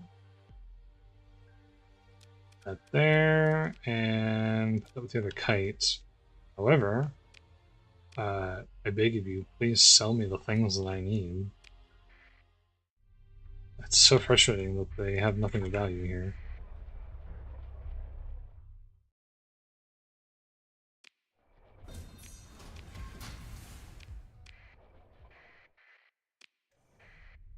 I was kind of hoping that I could store my stuff there.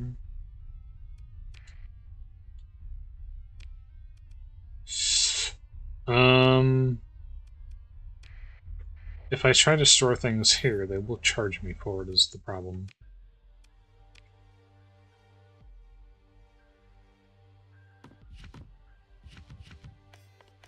Seems. They will charge me for storaging things here, I'm pretty sure. Keep that, I guess.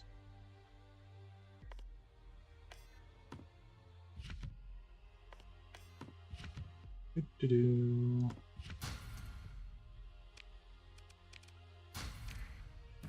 So let's buy a little bit of this, a lot of bit of this. Get us set up and ready to go.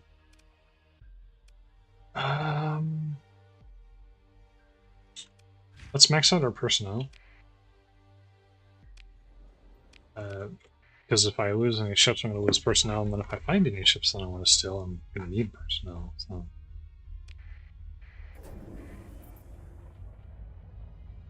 Let's visit the... Let's drive into the sun, apparently. Let's visit the... Pilgrims? What the hell? Oh, these are... That's weird. The path normally try to kill pilgrims? It seems odd. Okay, we're up to 2 a day now, which is not the best, but it's survivable.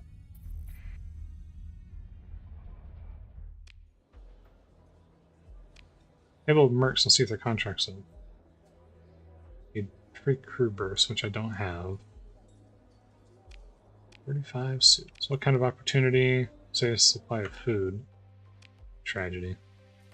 Oh, I need another executive officer, don't I? What can you do? Auto fire accuracy.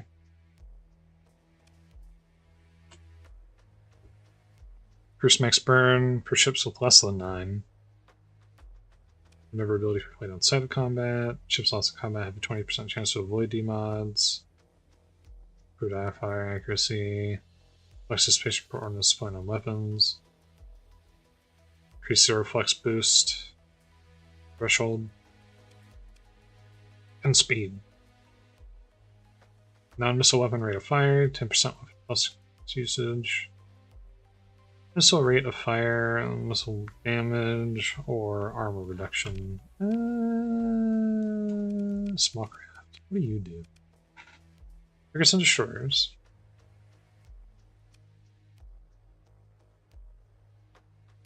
Plus 1 to the burn level for slow moving. Reduces the sensor profile of the fleet depending on how many frigates and destroyers are in it. Up to 25%. 240 points worth of deployment. 240 deployment points worth of frigates and destroyers available is the maximum. Currently I have 59, so I get a 6% bonus. Oof.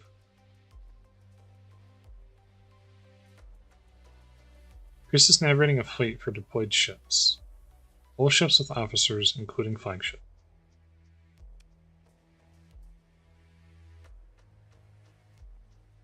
Increase stats for the first minute after combat. Increase max speed and objective capture rate.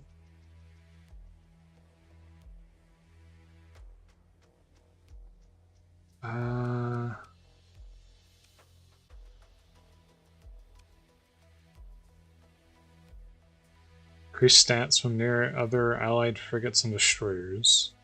For 1200 SCU, up to 6. Per ship, they gain max speed, flex dissipation, and old damage dealt. That's pretty good. Frigates and destroyers close to cruisers and capitals with assigned officers receive increased stats.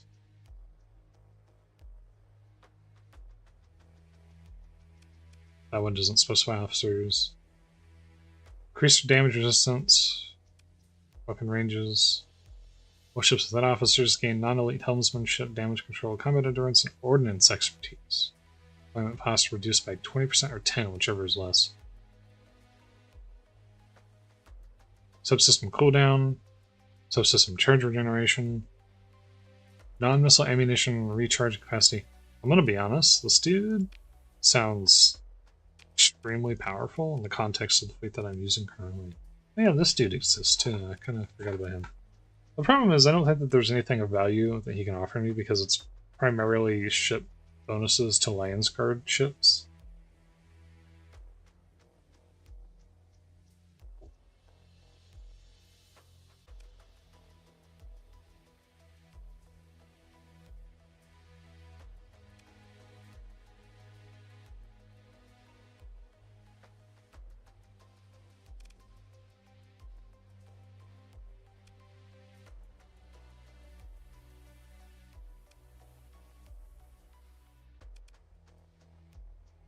Carriers in the fleet.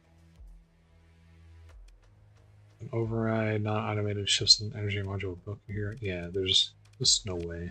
There's no way. Opposing ships get debuffed. Increase stats for the first minute.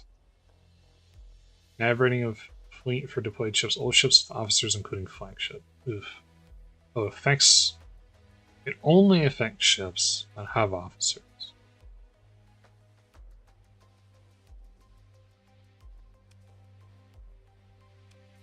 I'm a little confused.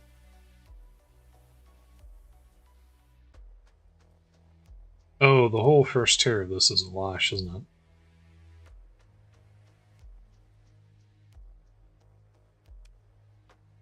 it? Increased stats for the first minute's not good.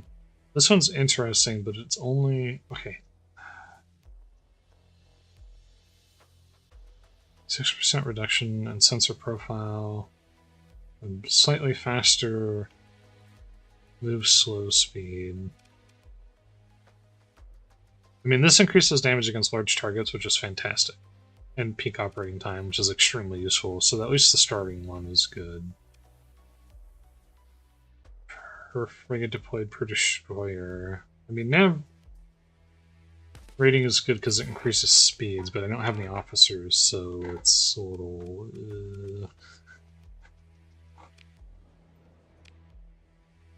35. You know what? I probably could use 35 Marines, to be honest. Urgency fuel scoops. Energy conduit overcharger. Collecting targeting. Increases deployment supply cost by 10%. Flex dissipation rate was reduced. Peak performance time was reduced. That hurts, buddy. That hurts. Phase anchor. I'm...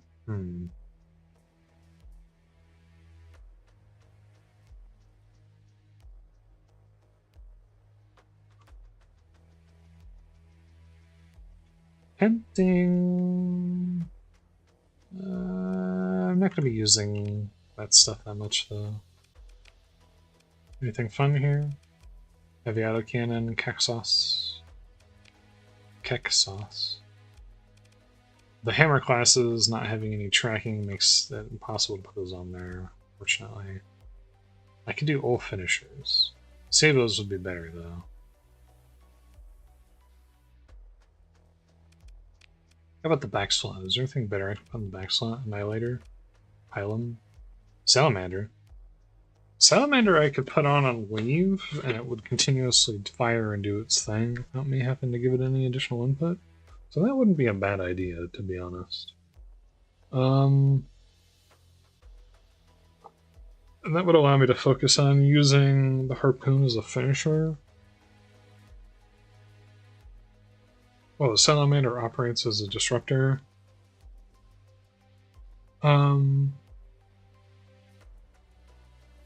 Because this... Refire delay 25 seconds. Yeah, let's do that. Granted, I would rather have... What? Really? I mean, yeah, I guess it was not being used before, even if there was a bit of a drop from the thing. So, harpoons in 1. Salamander in 2. Varian, this one. Harpoons in 1, I said. There we go.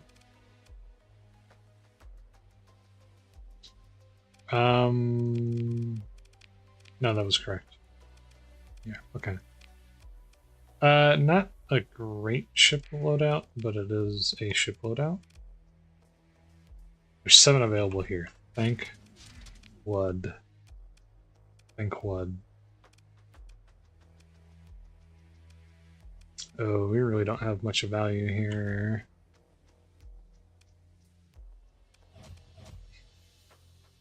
That's as good as it's going to get.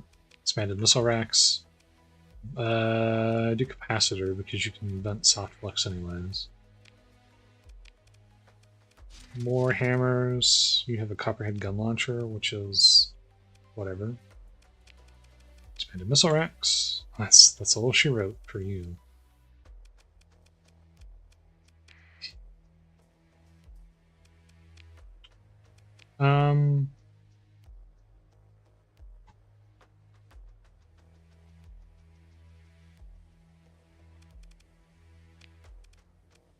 Is there anything I can do with this?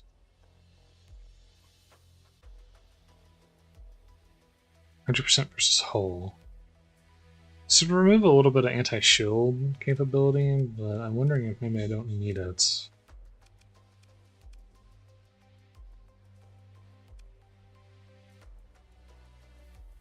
Damage per second is actually rated as being higher on that. Because more hull damage would be nice to have.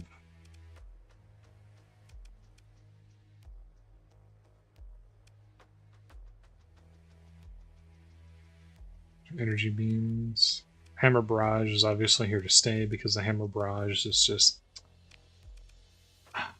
It's just the best. Oh, put torpedoes on you. There we go.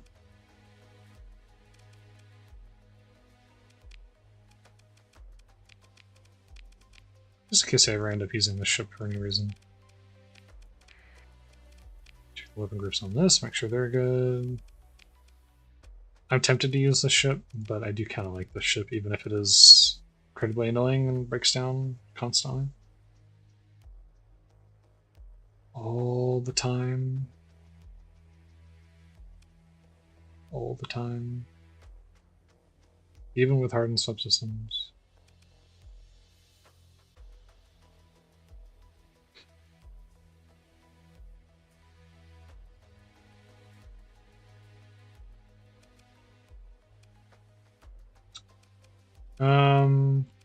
Okay.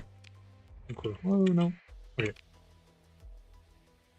Buy the last hammer class torpedo, please. And if you have any additional hammer classes, that would be great. I'm tempted to buy the MRM pods too, but it's probably necessary. Hello? Hi. How are you doing? How are you doing today?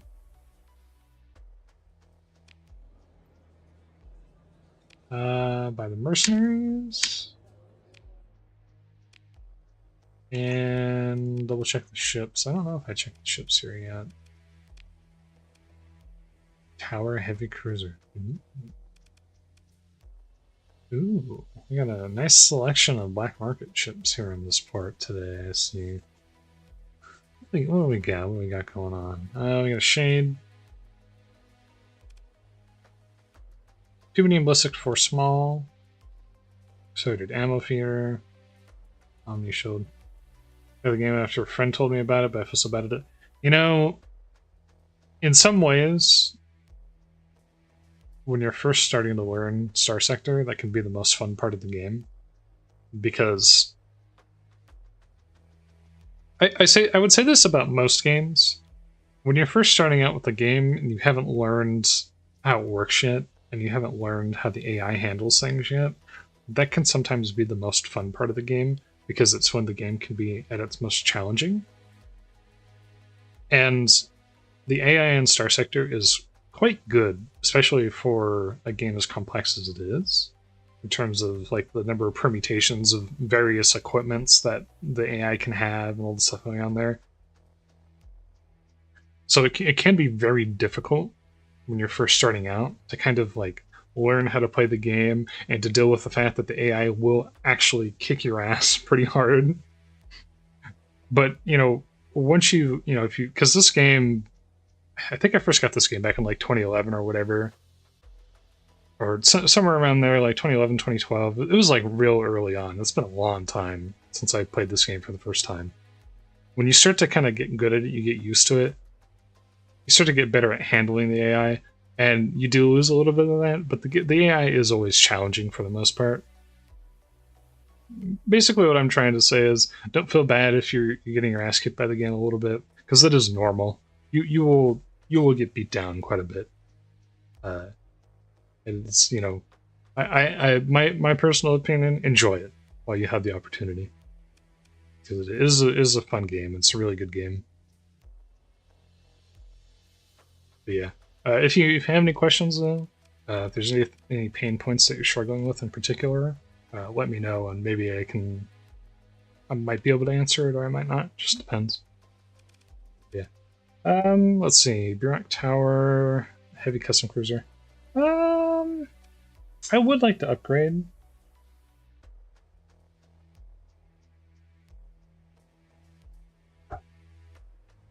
I mean, some mods and whatnot, some kind of word in the game with mods. It's fine. I mean, I personally, philosophically, I'm a vanilla first time person. Like when it comes to playing a game, even if the game's like really, really good with mods, I always say like play the first time vanilla just so that you can kind of get the lay of the land. But my combat readiness is at 92% max. I figured raising that as I go should ignore that.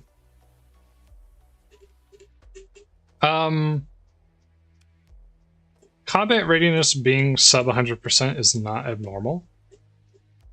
I think 90+% is actually a pretty good figure overall, so I wouldn't feel too badly about that, to be honest. I think that your combat readiness figures are actually quite high. Should I ignore that? Yeah, I would say you're fine if you have 90+%. My combat readiness for my ships, or not, I'm sorry, these are not my ships. My combat readiness for my ships right now is 75%. This is like a low-tech Luddic Path themed fleet, so these are all like really jerry-rigged piratey ships. They're all really terrible. They have lots of demods. These have 75%. So if you figure if you're using a more normal run and you have like high-tech ships and stuff like that, having 90+% combat readiness is totally fine.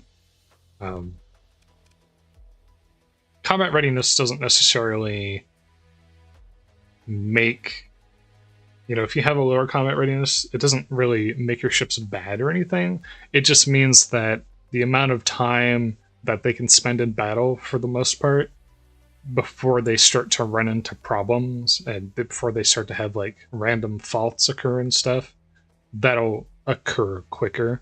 So it's not really a problem to have 90+%. I'd actually say that you're pretty good at that number. So yeah, you're good on that.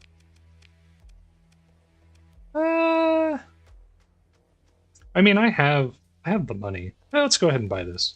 This looks like a cool cruiser. Let's see if I can fit this out. Yeah, I'm playing. One of the battle carriers I found is 100%, but the rest are at 90%. Yeah, that's. I think you're probably fine. That's probably not an issue. Let's see. A couple of Reapers, probably. This is, for me personally, this is like a super heavily modded run, so I've got like all kinds of random stuff going on here. I don't have a lot of equipment to play with right now. Whatever the heck these are. Do I have anything for armor? I don't. There's not much for sale here. 4 mods? Which mods, if you don't mind me asking? Vulcans?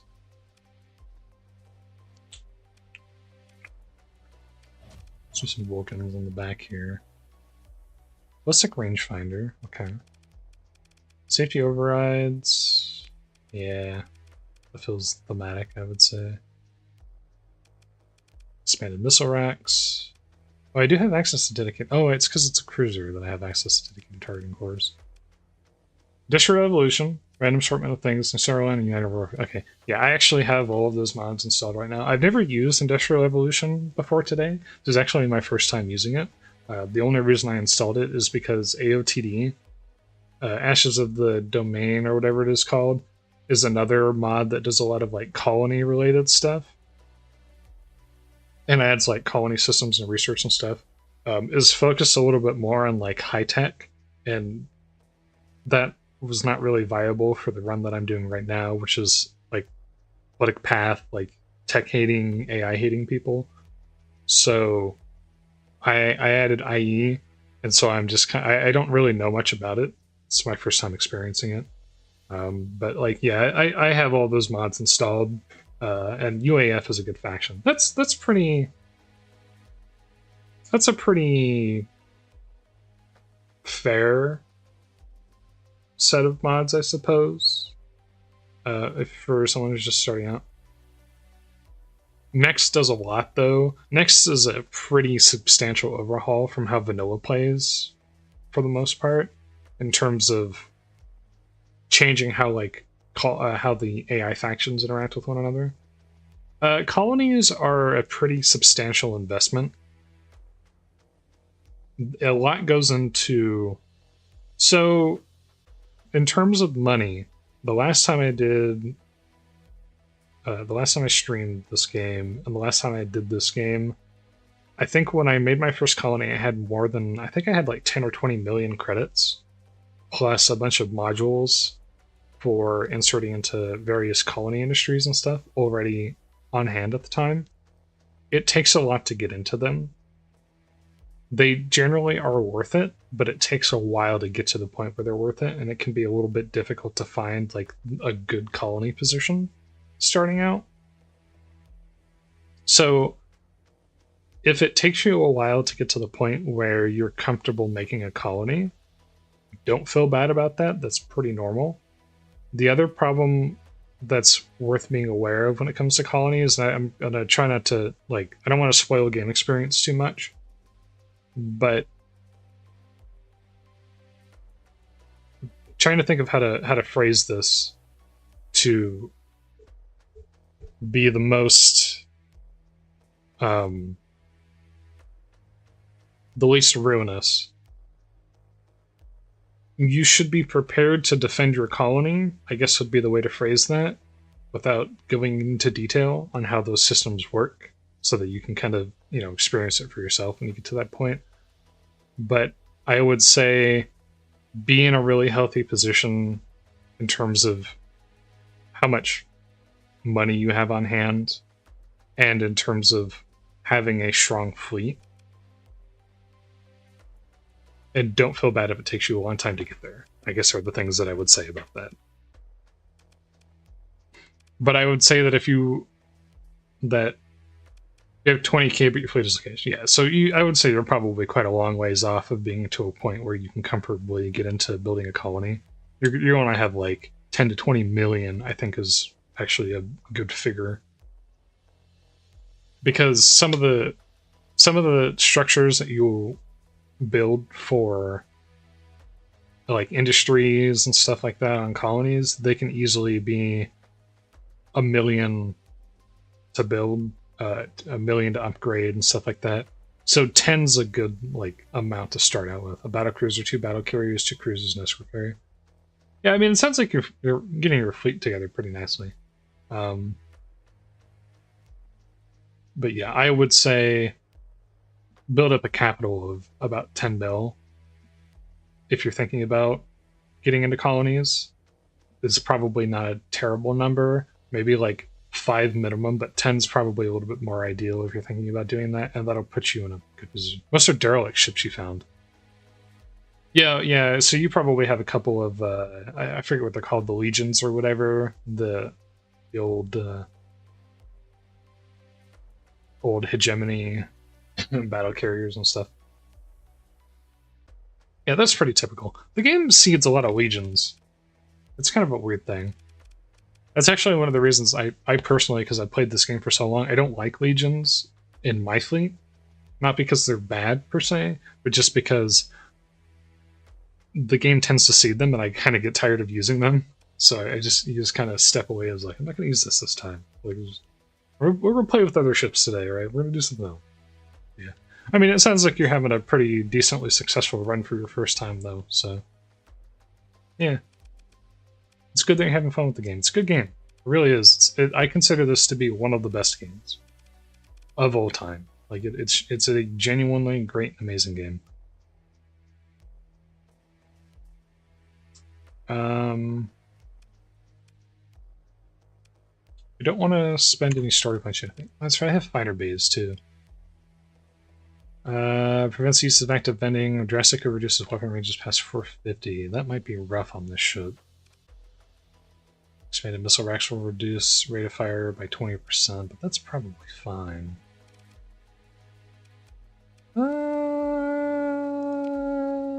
Let's build an expanded missile. Talon interceptors or broadswords, maybe? That's 16 total. Below support fighter, light assault gun, and 2 pylons. Interesting. Talon interceptors, Vulcan and his former SRM. I'll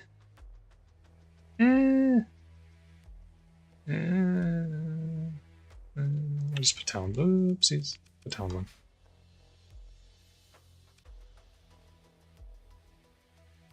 Oh, yeah, the special market in the aura. Yeah, that does provide you a pretty easy way to get a lot of pretty strong, oopsies, a lot of pretty strong ships. Yeah, a lot of the ships that you can find there are pretty decent. I think a couple of them have like special effects too. Personal opinion, I will say, missiles, I find, for me personally, it can be a little bit difficult to run ships that have multiple missile systems equipped on them. Just because you have a lot of like hotkeys to manage at that point. Once you start getting a little bit more comfortable with the ship combat, you can kind of start to pull that off without it being too much of a problem. Personal opinion, I forget what the ship is called, but they have the capital class missile ship. That is kind of one of my favorite ships in the Auroran fleet. So I'm just throwing that out there. Like, I really like that ship. It's a good ship.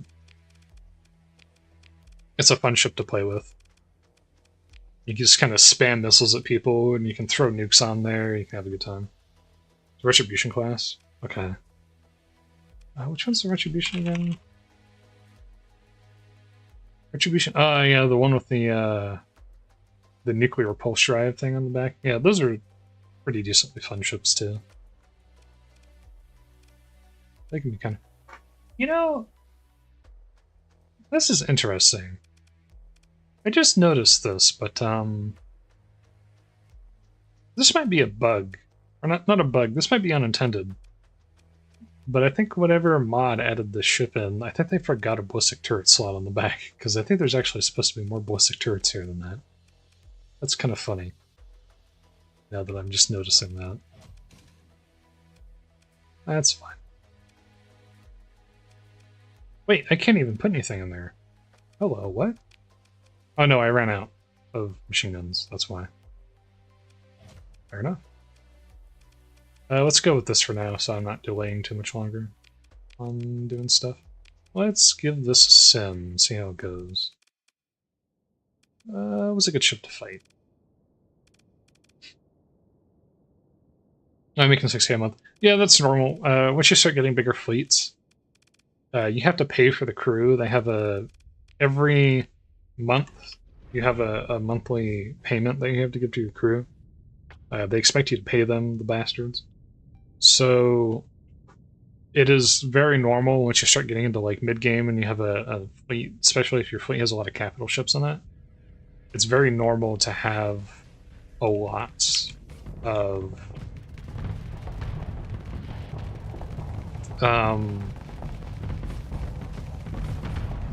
crew cost building up. Oopsie daisy. So that's not unusual. Well, I will say one thing about this ship that I've never used before. It can tank a lot of damage. That's darn sure.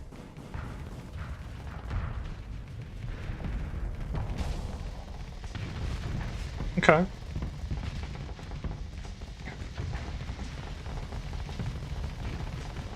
Bounties can...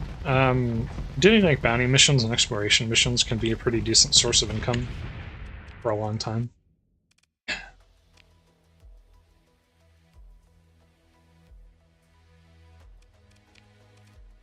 Oh, they try to put hammers on. Oh, I don't have enough hammers. That's why I didn't put hammers on.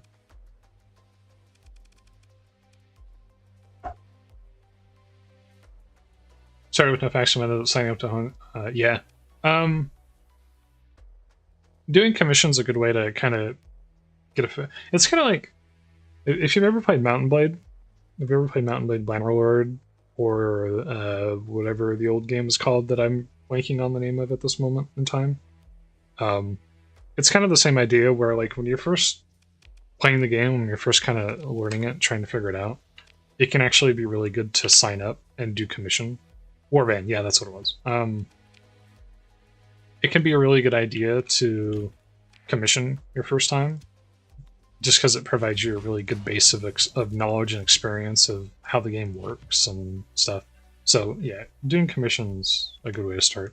UAF's a pretty decent commission too, just because you...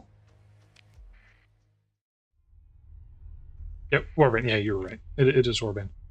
UAF is great for, I think, learning the game too, because you get easy access to the Abyss, you get easy access to a lot of exploration territory, and you're not always being inundated by like combat and stuff with various factions. So you can kind of go out and sort of feel your way around and learn the game in an area that's a little bit safer, without it being like... I'm trying to think of the way to you know, there's not too much going on. It's kind of a good tutorial space, I would say. The only thing is it does drag you away from the core sector, so you kind of you kind of have to deal with that. And if you're playing the first time, you've nerded in the story before, you haven't gotten access to better ways to move around the map. So that can be a bit of a detriment in that respect. But once you've gone through and you've done the game's main storyline, it will get a little bit easier in that respect too. And if you haven't done that yet, I do recommend checking out the main story for the game because it's pretty good. The writing in this game is actually quite good for a game that's effectively being made by like one person. I think it's Alex Marsalov, and I think he has like an artist he sometimes works with or something like that. I forget what exactly was going on there, but it's primarily his show. The writing's good. Like, it's really good sci-fi writing. It's very competent. It's obviously heavily based on like Dune and stuff like that, but it is very competently written. So it's very fun. I haven't been to the Knights of Blood yet, but let's go visit them. What do we have here? A mud skipper. And a blitzer. I do not want to recover your blitzer. I don't want to get your comment, and I don't want to get your vixen either. There's nothing going on at the bar. Executive officer in engineering. I'll try to have my contact. You have any work?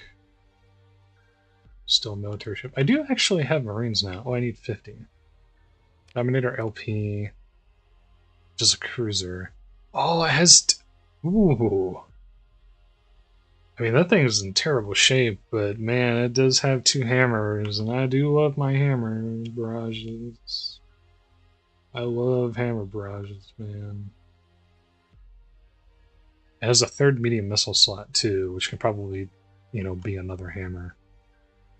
19,000 credits and 50 Marines for a Dominator LP. Stand by. Alright, you've convinced me. Oh, that's right, I bought that ship, so I have a lot more space for that stuff now, too. Right, doesn't have story points. So... let me confirm this before I say something that's incorrect, but I'm 99% sure this is accurate. Nope, that's the fandom. Screw fandom, I hate fandom.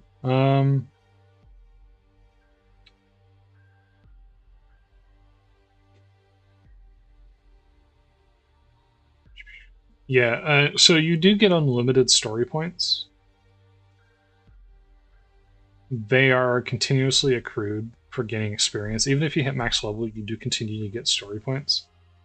So it's not a bad thing necessarily to use story points, but it's not abnormal to have a large savings of story points that you're not using.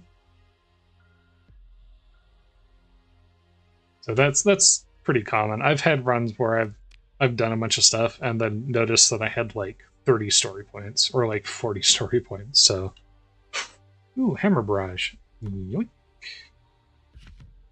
Just gonna buy that. Thank you. Yeah, you mostly use them for your shortage. You don't buy those. You're mostly using those for outfitting your ships with like built-in mods and stuff like that. Tends to be the #1 thing that you're probably going to use them for. Once you get to the point where your ships have those mods built in, you don't really have a lot of cause to use story points at that point, so it's kind of, if you need to escape a battle and you don't want to do a reload or whatever, then yeah, you're kind of in a position where you have to do that now. So that's not unusual. Shows a skill that lets me recover more ships. Yeah, that's not bad either. If you're not save scumming a lot, you're not reloading after, if you lose ships and stuff, it's good to have the option to do that without necessarily having to equip the ships with hull mods that make it so that you can recover them all the time. It is good to have those kinds of skills and to have that kind of stuff. So that's always nice. But outside of that, SP is mostly used for, you know, if you need to do a special effect like run away from a fleet that you don't want to fight, kind of stuff like that. So it's not unusual to have an accruement of a ton of them. I think I think this is a vanilla effect, but you can use them with colonies too. So it is a good idea to bank up a lot of them as well. I'm pretty sure with mechs and all that stuff, if it's not, I think it's vanilla. Actually, I can check that because I just had the thing open. Hold on. I'm fairly certain that that's accurate. Yes. Okay, so SP can also be used with colonies. So having a good bank of SP ready for when you want to start getting into colony stuff is a really good idea, and I would actually recommend having like 16 plus. Because if you, it basically it lets you boost your colonies a little bit in a way that I'm not going to get into, just so that you know, you get to experience it yourself. But yeah, it's not unusual to have that much. I want to steal that ship. We are going to use my 60 Marines and 20,000 credits to steal this ship. Team of handpicked Marines catch the guards completely by surprise. And the Luddic Path like me more for stealing a ship from somebody. Yay! And now I have to outfit another ship. Yay! Oh, the Hammerrages are built in too. How fun. Are Hammerrages a large missile? They are large missiles. That is so sad. That is so sad. Bunch of jackhammers, maybe? Contradiction. I'm tempted to put the contradictions on there. I'm gonna eat up all the DP. Or not the DP, all the OP on the ship so fast. Oh, I don't have a lot. I'm hurting for things to shoot at the enemy right now, I'm noticing. There's not a lot of equipment around for me to shoot things. Everyone's so poor. I mean, it's, you know, we're in that territory. So it's not abnormal, but it is annoying nonetheless. Oh, that's awkward. Vulcan. And light mortar. And I have a question. Shoot, man, go ahead. Feel free to ask any questions you like. Exos autocannon, light mortars, Vulcans, hardpoints. Dedicated targeting core, weapon mounts. Pump up the vents on this. Pump up the vents on this. Disable injector is tempting. Safety overrides is already built in. Have mercy, please. Hardened subsystems might be necessary for this ship, to be honest. I'm tempted to do a build-in on hardened subsystems too. We'll do a build-in on DTC just because you can never go wrong with dedicated targeting core.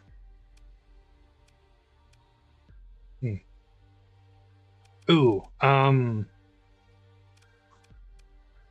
expanded missile racks would be cool too. Just run sim on this.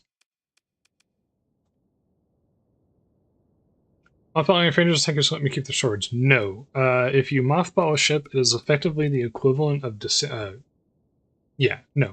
you mothball a ship, it is effectively the equivalent of disabling that ship, but still having it in your fleet. So the idea with mothballing is, if you want to lug a ship around with you, generally speaking, you're using a mothball when you've looted a ship, but you're not ready to use that ship yet. Because, you know, when you loot a ship, it usually doesn't have weapons on it because they've been partially destroyed. You'll often not have, especially if it's a capital ship that you're stealing from a fleet you've defeated or whatever, or if you found it, you generally won't have enough crew to run it either. So mothballing exists as a mechanic to prevent you from being punished for doing that. Way to make it so no combat ships don't show up in your play screen? No, but the game orders your ships in the deployment screen based off of their position in... That's the sim screen. Based off of their position on the fleet menu. So that's why you'll see me ordering my ships with the combat ships at the top and the logistic ships at the bottom. And that makes it so that I don't have to worry about that. Interesting. Okay, that didn't go well. No, my ship. No. Uh-oh.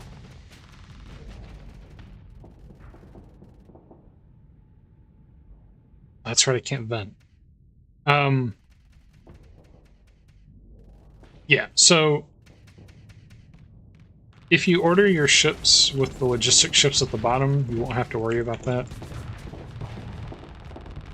Or at least you'll know that all of the ships that are relevant to you wanting to deploy them are going to be at the front of the line, if that makes sense. And that's a good way to kind of deal with that problem.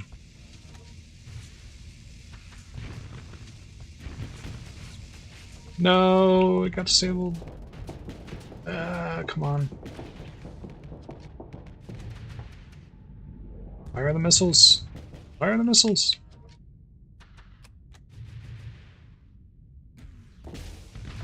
There we go. Fast missile racks. No, come on. Oh, but one of them was destroyed.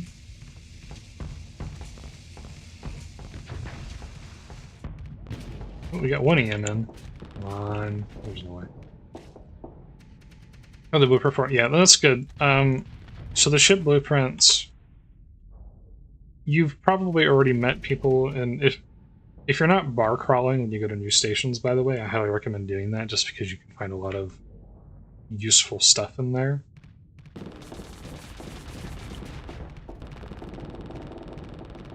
Oh god. I don't think I'm gonna be able to beat this guy. Okay, yeah, I always recommend bar crawling and speaking to the various randomly generated NPCs that will appear at the bars, stations, and planets that you visit, because they'll often have like quests. They'll have, you know, you saw me do that thing where I stole the ship for like Marines and a little bit of money. That was from a contact, however, not from a bar, but it's kind of the same idea. So that can be a good way to get like cheap ships sometimes. They'll offer missions for you to transport cargo for a really good pay. So there will be opportunities like that. And one of those opportunities will include an opportunity to potentially use blueprints that you find. And I'll tell you that now, just to... It's a bit of a spoiler, but it's just a good incentive for you to go and kind of experience that part of the game.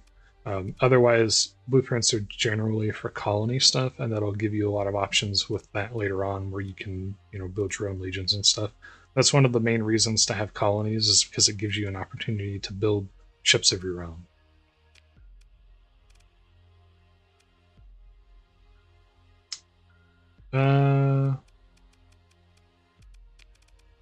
Let's build in expanded missile racks on the ship.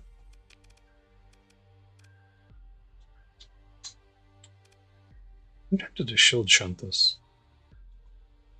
You have a settlement set up that you build weapons at. Use every movement around. Okay, yeah. I mean, that works. That's good. Yeah, it's a really good way to get weapons too. But you can find vendors, like under the table vendors at bars sometimes, who will offer you to give you an opportunity to use blueprints that you've learned. Like a colony. Is it the random assortment of things gives you a little hex grid thingy where you set up the little yeah, the settlement, right? Yeah, I know what you're talking about. I have run one of those before. Yeah, those are pretty good. They give you a strong, like, early to mid game option to do stuff. Yeah. I know what you're talking about. Yeah, those are good for that. And then you can also find vendors and bars that will let you do it at a severe markup. The markup's pretty high for those vendors, but they give you a lot of opportunities to sort of build ships or build weapons that you found without having a settlement or without having a colony. It's less of a problem if you have random assortment of things, just because it gives you those options, so you can kind of eschew having to worry about not having access to those things. In vanilla, it's more of an issue because you do need a colony, or you need to do that or get lucky and find one of the dudes at the bars. Those are your only options. With mods, it's lessened a little bit. I do think Rat's pretty. The settlements are strong, but I think relative to the overall game, I think they're kind of a neat inclusion. I assume at some point in time, eventually in the next like 10 years or whatever, I hope that Alex adds some sort of mid-game pre-colony option, like building a space station or something that kind of gives you a little bit of that ability without necessarily going all the way. That would be nice to see. So we'll find out what happens, in the future. Man, it would be good if I had more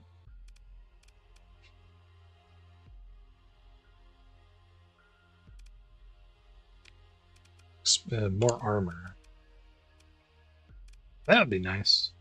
Actually, I might go caps. This ship loadout's terrible. I'm going to be the first one to say that, but it is a ship loadout that includes what I have access to at this point in time, so it's kind of...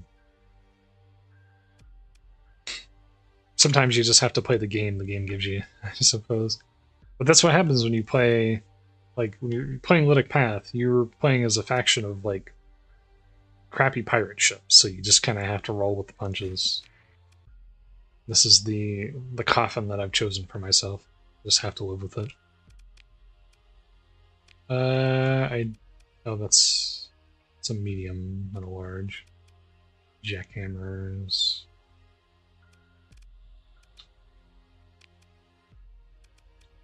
Do you have any? No, they don't have any hammers here either.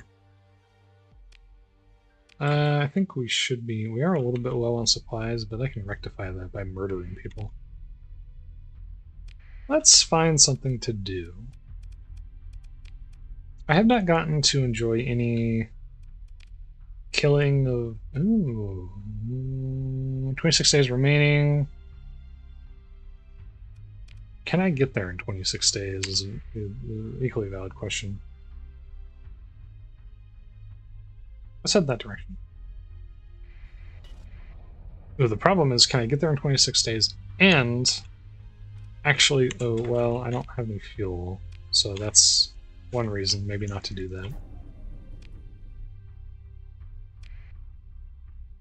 I paused the game, and I'm stupid. Okay, maybe... It's so expensive. Maybe what I'll do is go interdict some traders or something.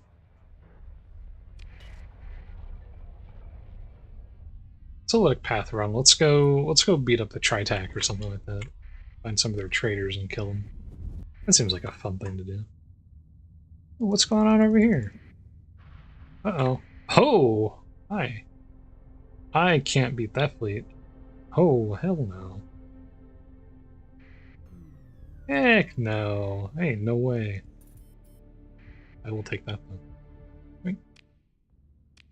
I couldn't salvage it. No. Dang it. It's your lucky day. Alright, where is Tritac? Tritac here and Tritac Hypercell. See if I can find like a small trade fleet or something to kill. What do I got here? Diable. That is a trade fleet that has a lot of Wanzers. And a couple... No. Okay. Those two are tankers. Those four are tankers? No. Are they? It's hard to tell because they have... One of the Diable ships operates as a tanker and a freighter simultaneously. And in fact, so does the Rhyme, which is also a freighter... Or sorry, not a tanker and a freighter, excuse me. A tanker and combat ship. And then the Rhyme can also be a freighter or a combat ship. So it's hard to tell without interacting with the fleet which one's which exactly. Let's take a look. Creature Freighter. Support Combat Carrier. Standard Combat Carrier. Oh, these are carriers. I thought that was a thing. That might be a bit big for me. Yeah. You win this round. Beginnings are hard times, especially for a bunch of space pirates. What do we got here? Pirates! Okay, well. They're friends, not food. What's wrong over here? Ooh, what do we got? An identified fleet delivering food, organics, recreational drugs, and marines to Captain Starworks. Pirate trade convoy. Frick. Luddic Path supercells active. Where? Where?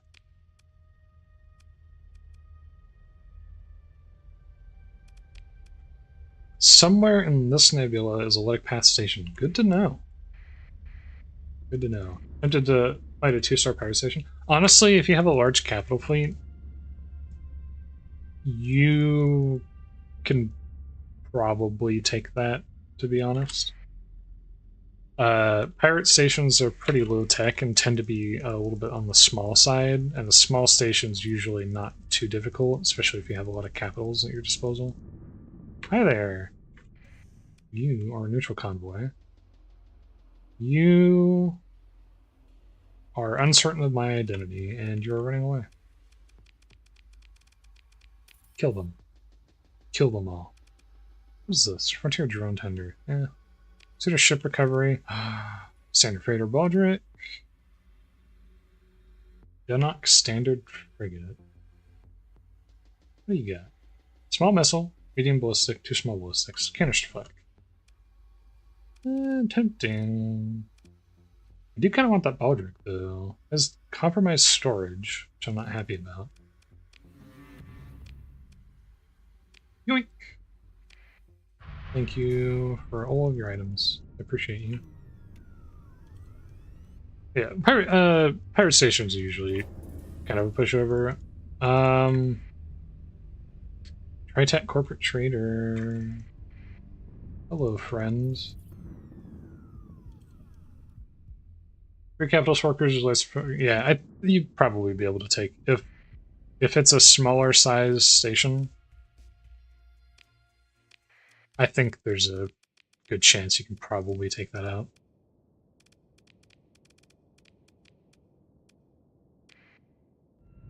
It's usually not too difficult to take on ships like that. Or not ships like that. The first tier. Oh no! That's a lot of drones.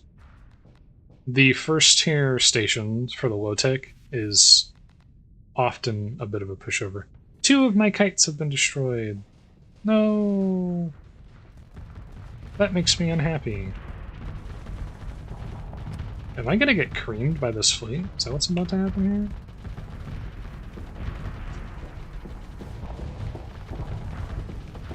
here? Ooh, I might be dead.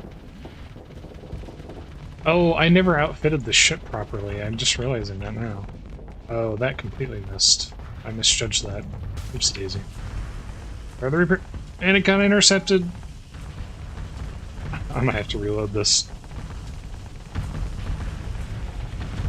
I said I wouldn't, though. Oh, no, we got him. Alright.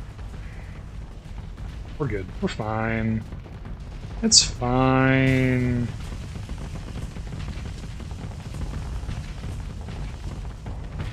Oh, my hound was destroyed. No, my hound. No, my engines.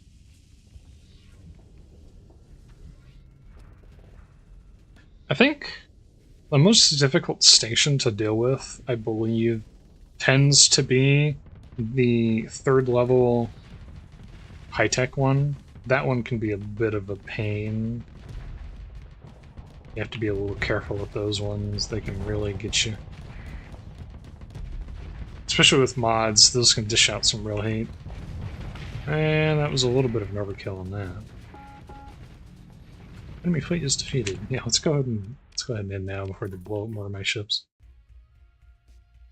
Maneuver to force a pitched battle. We'll do pursue. No, they killed a bunch of my ships. No. I can recover all of them, but I'm not happy about having lost them. Oh, that's all I got, huh? Blowing up all those ships, huh? 3 drone carriers, I didn't even get the Baldric. Sad. Oh! Oh, that's some good stuff right there. 135 heavy armaments, 380 heavy machinery. Oh no! That's a lot of... Is it this? Why am I so over? Wait, 72. Dang. Oh, it's the food mostly. Domestic goods. I don't really want to drop supplies, but I don't really have a choice, do I? And it's also that's not helping. 257 supplies. Okay. That's sad, but it is what it is. Where's a good place to sell? Heavy armaments. Heavy armaments to... Yoku Breast? That's not gonna happen. Lost Scrapyard, Starna. That's all the way in UEF territory. Garner to the Pirates and Corvus system. How about this? Who needs this? Chalcedon, Luddic Path. I have a winner. I'm just gonna go Chalcedon. So we'll literally go back to where I came from. But we killed some evil Tritachyon people. And we got a level up on some of our dudes. Killing Tritachyon is always a win, so... opposing ships surrounded by 2 frigates or destroyers without nearby allies get rebuffed. Max speed decrease, maneuvering speed decrease. Damage taken increased. That's useless, in my opinion. Burn level for moving slowly. Reduce sensor profile slightly. Frigates and destroyers more hull and damage resistance while venting. The vent rate is increased. That would be useful if I wasn't playing as Luddic Path, and since most of my ships have system overrides, they literally cannot vent. So that is actually useless for this fleet that I'm using. So I'll do Trap Prey for this one. Increase top speed for frigates and destroyers. More cargo, more fuel, less supply. Tempting since there's a bunch of stuff that I just had to drop. Reduce detected at range and burn level while moving slow. Burn level in general. Increase maneuverability. More likely to be recoverable. Less in combat. Increased repair rate. Less supplies used per combat deployment. Battle salvage. A lot of these kind of do the same thing in one way or another.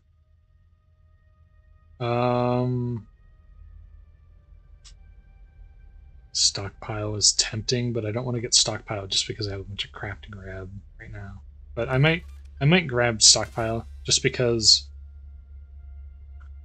5% less supply and fuel consumption is really good. By the way, second in command, again, I don't recommend playing your first time vanilla. I'm kind of like first time. I'm kind of a vanilla guy.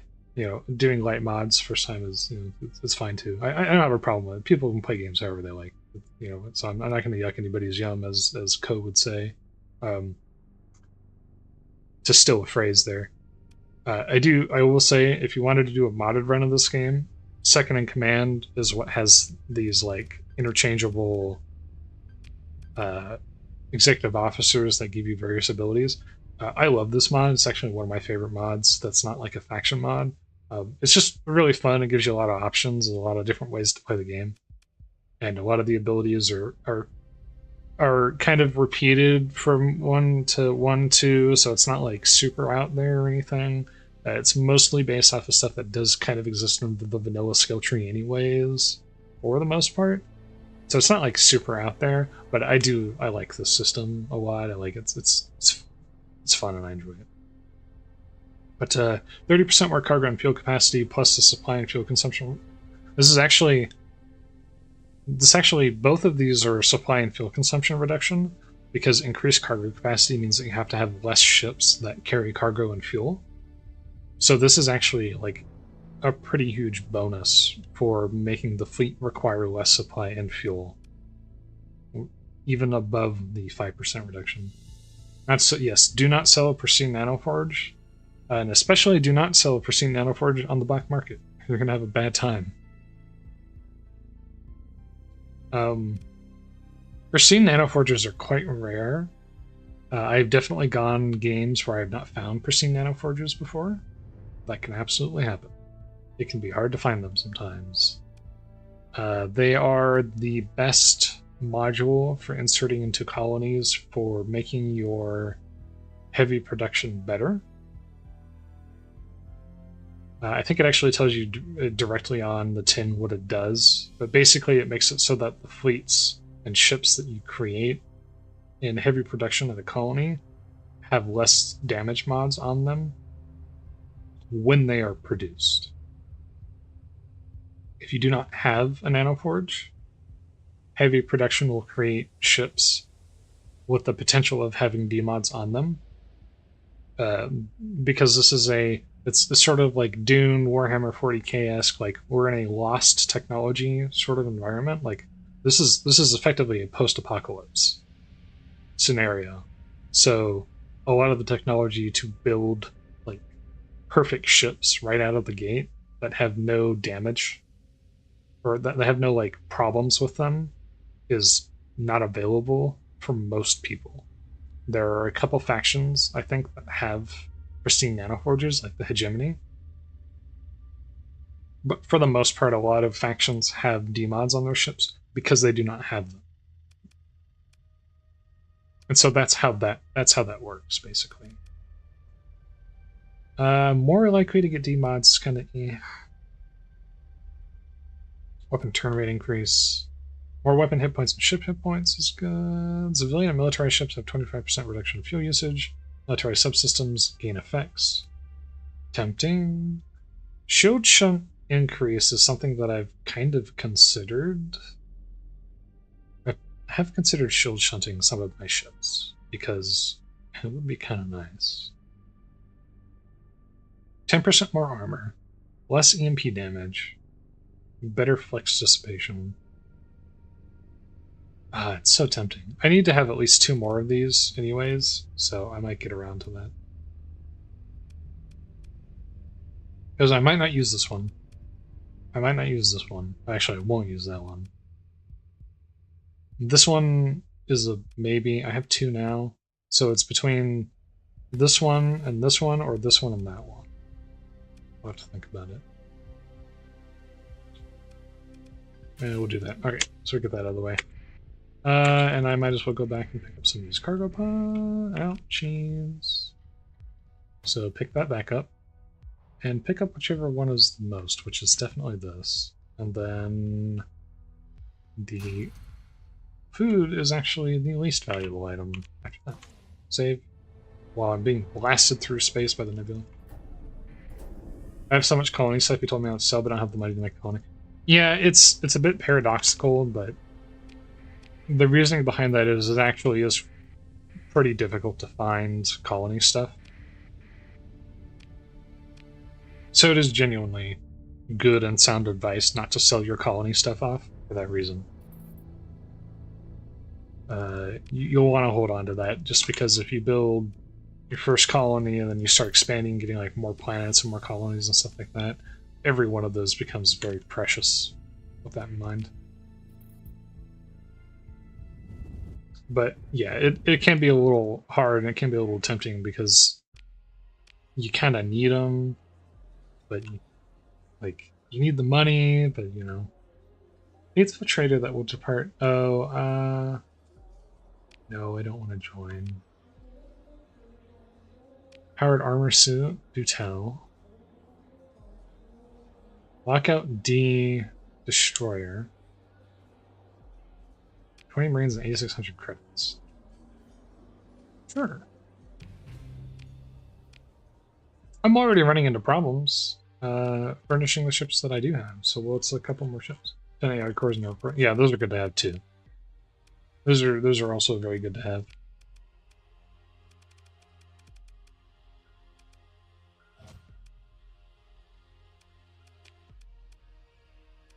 Wow, this is terribly fit.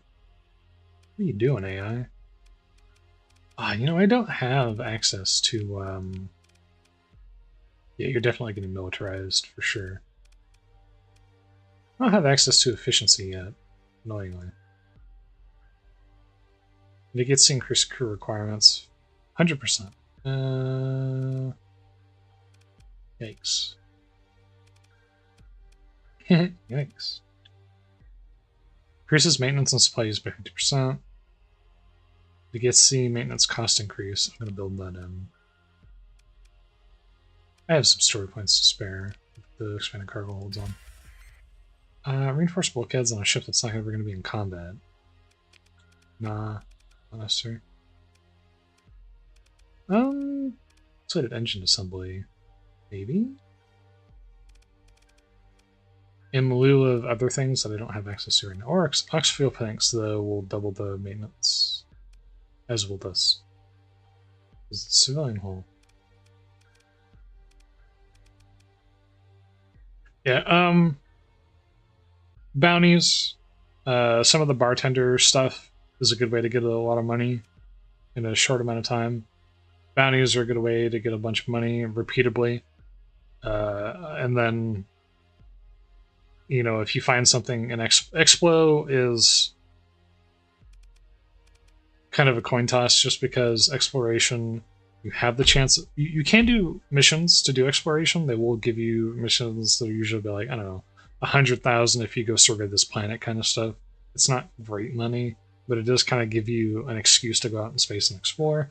Problem is, a lot of the stuff in exploration you tend to want to keep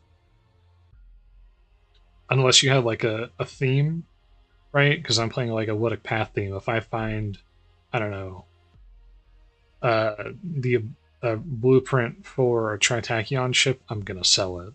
I don't want that, right? Because I'm not going to use a Tritach ship in an LP themed Starsector run.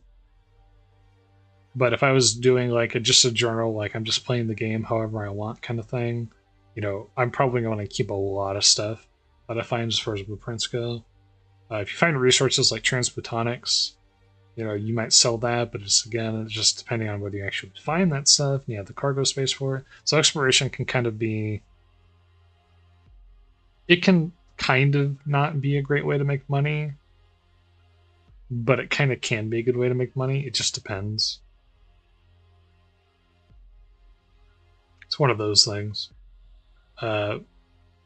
Bounties, though, and exploration missions give you an excuse to kind of go out into the local area surrounding the cores.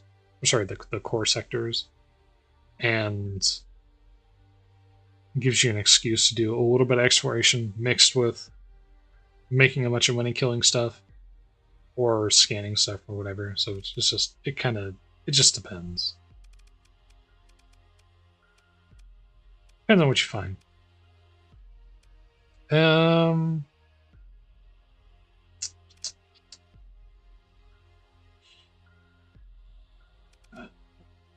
put that on there for now. I don't have anything to. I don't have anything to equip you with. Yeah, I got another ship, and I'm already having trouble equipping the ships that I have as it stands. Because I'm a very smart person. Why did I come here? I came here to sell stuff. I remember now. Let's go and do that now. Just gonna sell it on the black market. Right. Let's keep 100. Quick. Ooh, there's a local deficit of this stuff too. How great. Sell all but 300. 200,000. You'll love to see it. You'll love to see it.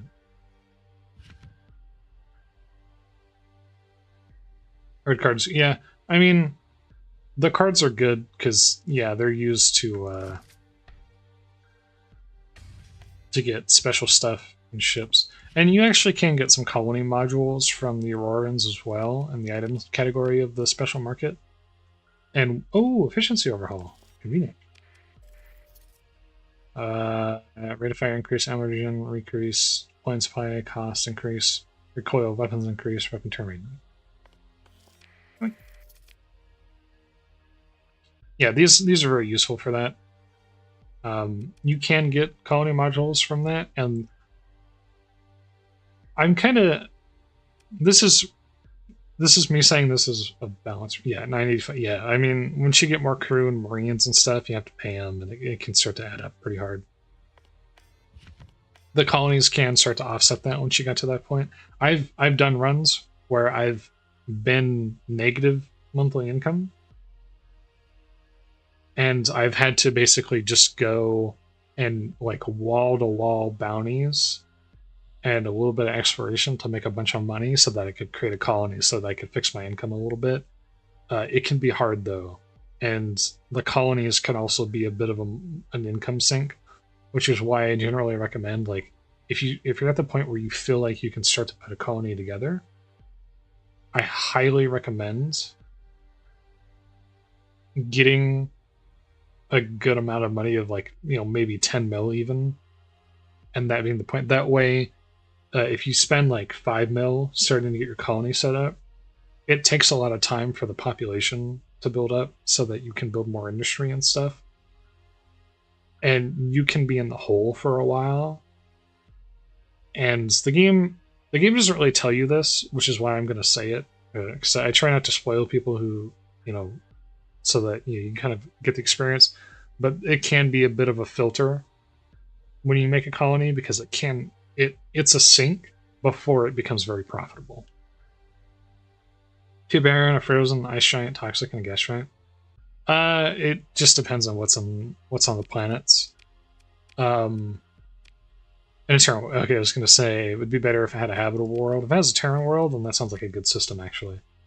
If it has two giants, so you can get, you know, it depends on what the resources are too. But like a Terran world with 2 gas giants and a couple barons and a frozen and toxic, like it sounds like you probably have worlds that have a lot of mining opportunity on them, and gas giants that have a lot of volatile production. So I mean, it sounds like a good system. Yeah, it does actually sound like a genuinely good system. So I think that, I mean, it depends on what's around it too. Like there could always be you know, there's always a bigger fish. There's always a better system somewhere out there. But for the most part, it sounds like a decent system, just on its face.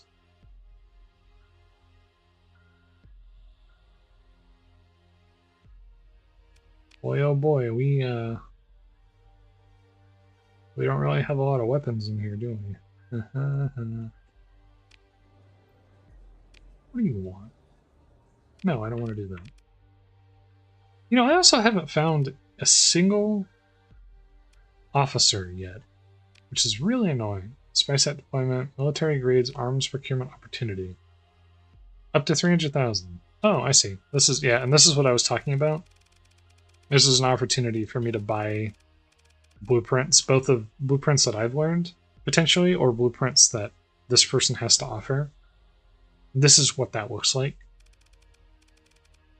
So I can order up to 300,000, but it's at a markup of, and I didn't see what the markup was, it's probably like 200, 300% or something like that. So I'm paying a lot of extra, but I can make whatever I want. And to be honest, I might do this, because... Oh, that's it, that's all you have? Attack lasers, a little bit of diable stuff. What a Kilogi, I have some missiles, maybe? It's all energy weapons. Oh my. Warthog wing. 2 light mortars. That sounds like fun. No ship holes. 199% base cost. So basically, I would be paying double what it would cost to make anything if I had to manufacture something, that it would take an amount of time to do that.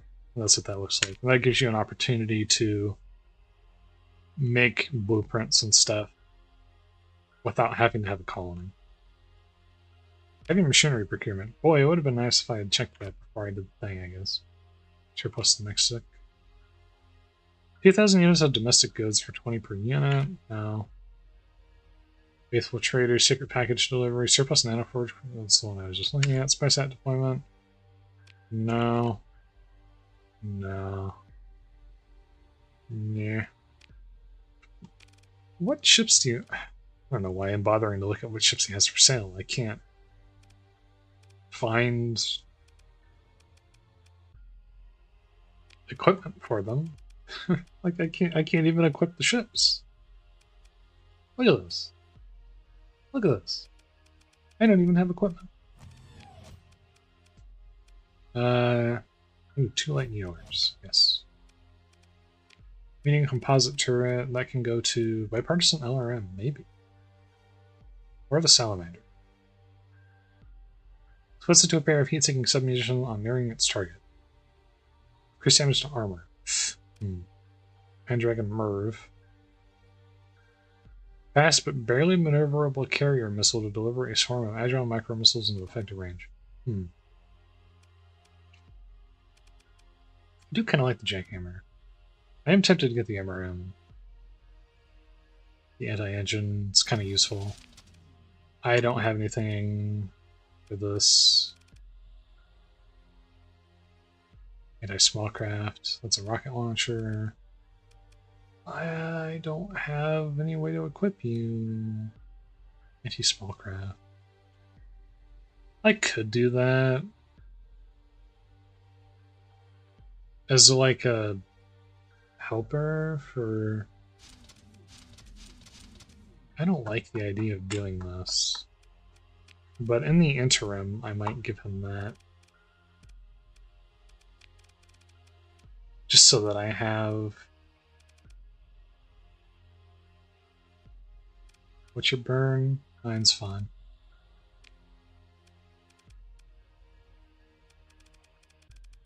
Safety overrides can be on civilian ships. 3.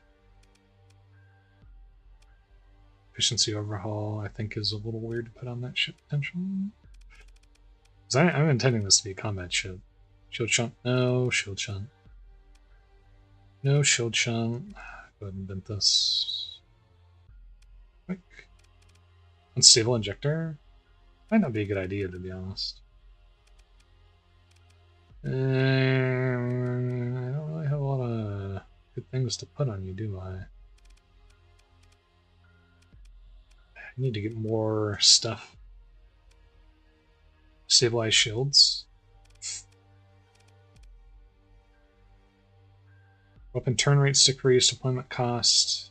You know what? We'll put on government ballistic loader on you. And we'll chunk this up too. The problem is I still have leftover. Efficiency overhaul. I don't think so, man. ECCM package? I do have the salamanders, actually, so that's not a terrible idea. Okay, you need an efficiency overhaul. We're going to build that in. Bye-bye, SP. Which means that I have a whole bunch of crap that I can put on you. Anyways. But I do not want to. Hardened subsystems, and no, can't do that because I can only have 2 logistics.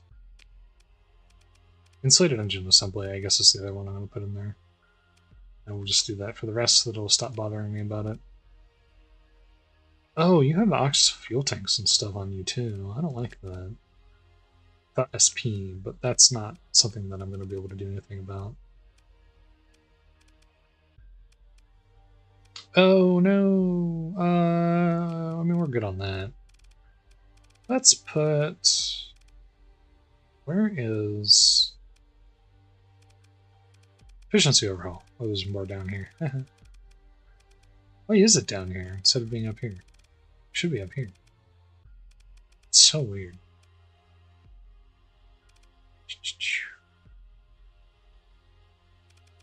I'll put reinforced bulkheads back on. I mean, it is armed for battle. Maybe I should pull the hammer off this, actually. Yeah, let's pull the hammer off. You don't need a hammer. We don't need you in combat anymore. We have ships that are actually equipped for fighting now. It's no longer necessary for you to do things like that. You have hammers. You also have hammers. I'm looking at those. I'm looking at those ships with a great deal of jealousy. Going, I don't know.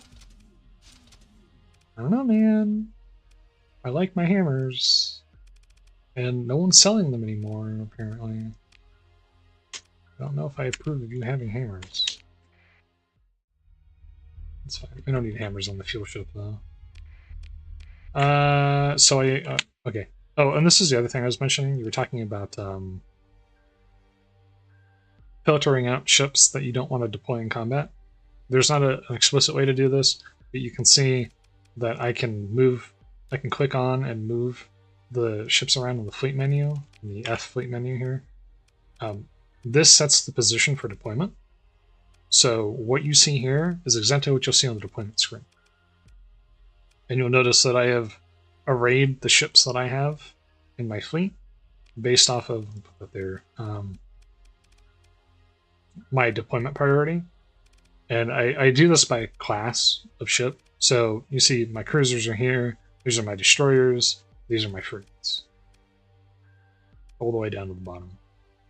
So you can't filter those out. I mean, maybe there's a mod to do that, potentially. But this provides you a way to at least kind of get rid of some of it. Ooh, Buffalo. But I don't have enough missiles. Or do I? I do kind of want a Buffalo, actually. This is a weird thing. The Buffalo is kind of a meme ship. Like, it can be useful, but mostly it's not.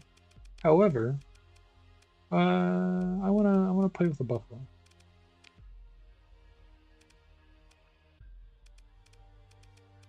Pendragon, Jackhammer. Let's put this on there. 3 salamanders, Savo, and more spread missiles. 20% versus armor. It says anti-smallcraft on it though. Allied rocket launcher, salamanders maybe? Put salamanders on it.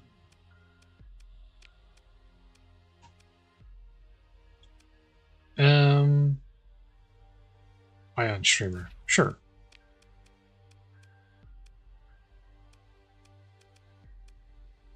A mining laser.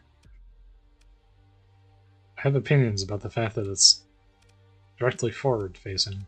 I might not touch this hardpoint actually. I mean, I could put an antimatter blaster on it, but I don't know, man. I don't know about that one. Probably Vulcans, if I'm being honest. Do I have Vulcans available in the first one? I do. Vulcan. This is considered a civ hull. Heck you. ECCM package. Reinforced bulkheads, probably. You don't even have a shield, so you don't have to worry about flux too much. Probably just vents. This is going to be more of a fire support ship than anything. I don't have to do this if I'm not going to use the ship. Whatever. I just don't. I like to do it anyways, just in case. I don't know. Let's put that up here. I've always wanted a Buffalo. Alright, enough messing around. Let's go kill things. What have I done? I have successfully interdicted a fleet of the Tritachyon. We're doing our Luddic Path goal. Killing Tritachyon was part of our mission. We've got to destroy all the AI. We've got to destroy all of their sympathizers.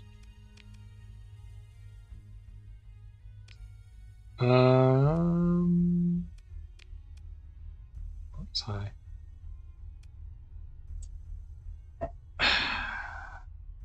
Blackwatch. Let me check something real quick. Blackwatch. I'm tempted to interface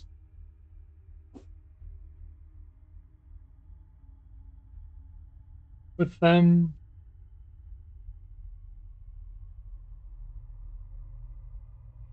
But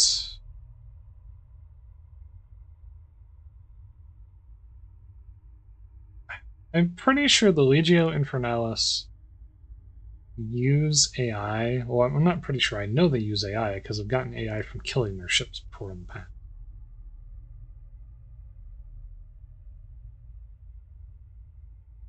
But they're also a pirate faction, so I'm kind of...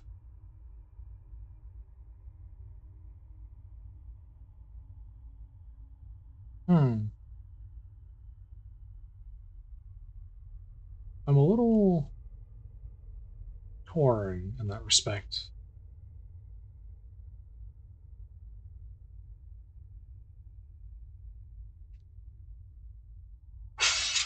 Sorry, I have stuff on my glasses, apparently.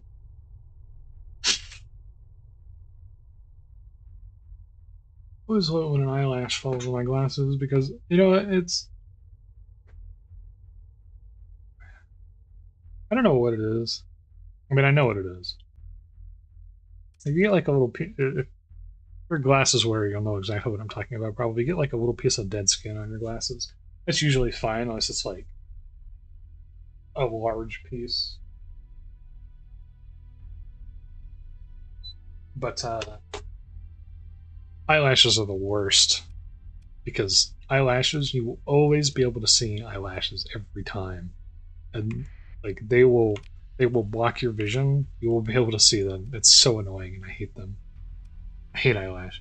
It's weird. I have not visited the Knights of Ludd. That's right. No, actually, I did visit the Knights of Ludd, didn't I? What do I have my... Okay, we're good. Yeah, let's go down and visit the Knights of Ludd, actually.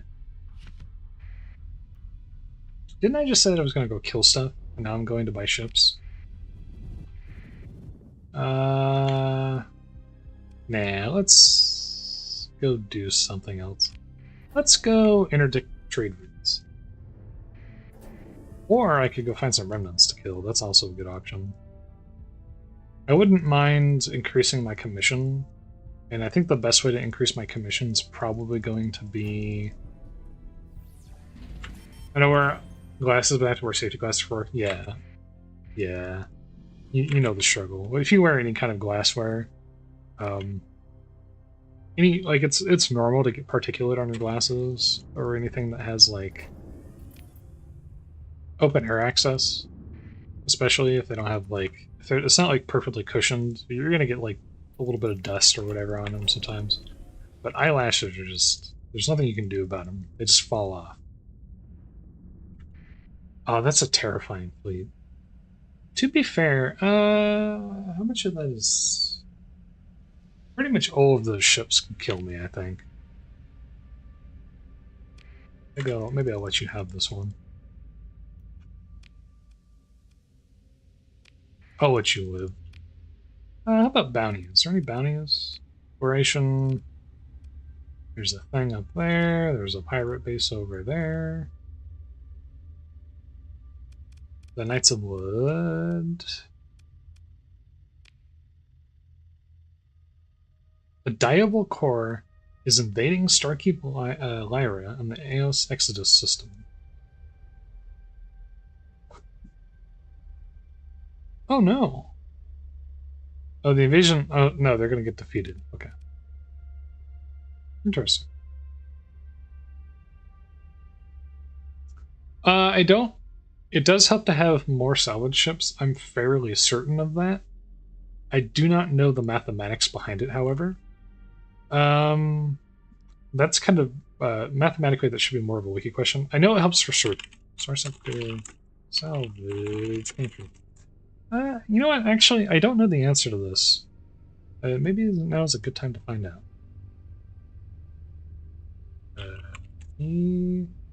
Where's wiki.gg?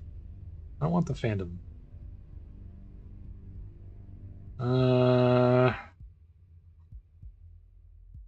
You don't need more than 40 to 50% total. This might be a Reddit thing.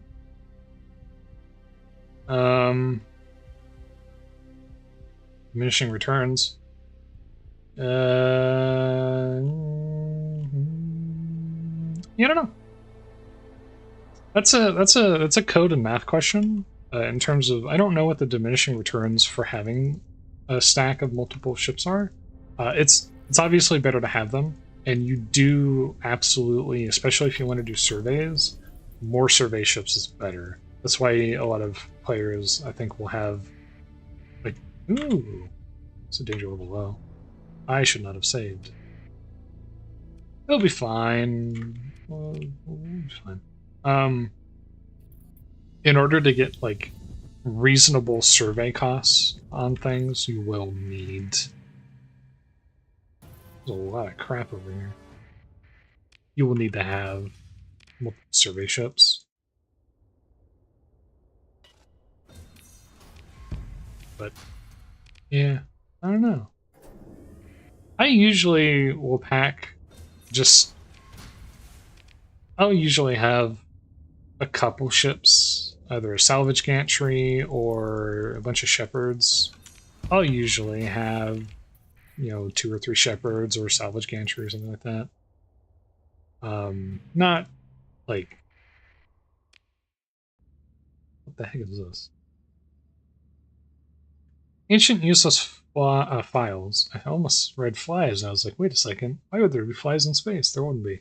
Mostly ancient and useless files on a barely working data slate. One of your salvage workers comes across some very interesting information pertaining to the Syndrian Dictat machinations.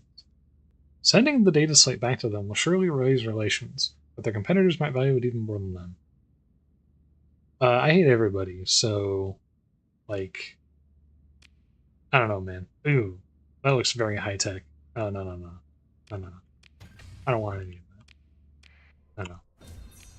My Luddic heart is just perturbed by this massive amount of technology that I've just witnessed.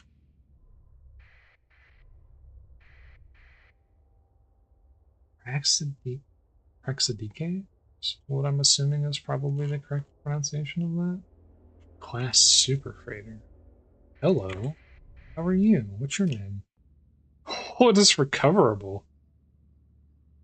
Oh, that's 40 maintenance supplies per month. That's 1 point some odd per.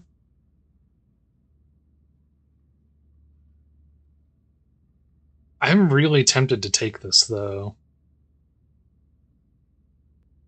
I'm really tempted to take this. That's so harsh though. I'm gonna take this and I'm gonna mothball it. I gained what? Oh no. Okay, we're good. I saw that it also gave me a bunch of stuff and I was like, uh-oh. Destroy test bed on the bounty board. Yeah, that's what I forgot to check. I forgot to check bounties. There's not the battle group base over there somewhere. Phase Lab want me to kill things. Screw Face Lab. VRI want me to kill things. Hate those guys. Joan Fornalis. Those are all on the other side. I think Tritac is like, I said this before at the start when I was kind of laying out what exactly the idea for this run is. Remnant and spoiler stuff is obviously like enemy number 1. In terms of established factions, public enemy number 1, 100% Tritachyon. I have the mod faction VRI. The VRI shtick is that they are like the Tritachyon. They use converted remnant ships, and they're also like into AI stuff as well on their own. Obviously, that is not okay. That is bad juju if you are an AI hating Luddic Path guy. So that's like equal in terms of hatred.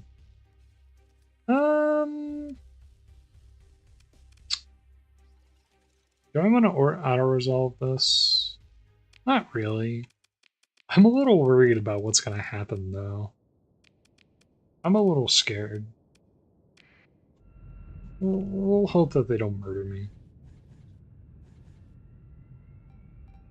It's not that I'm worried about losing to 3 remnant frigates. It's more that I'm worried about 3 remnant frigates potentially killing 1 ship or 2 or something and making me feel the pain of having to replace that.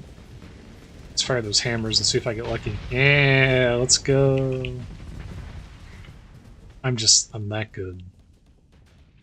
40 supplies for this much fleet power, by the way, is... Those D-mods and those skills are coming in. Because 40 supplies is like an entire capital ship's worth of stuff, basically. What do we got? Shield conversion front? Whatever. The rest of this is whatever. Milestone awarded lost children.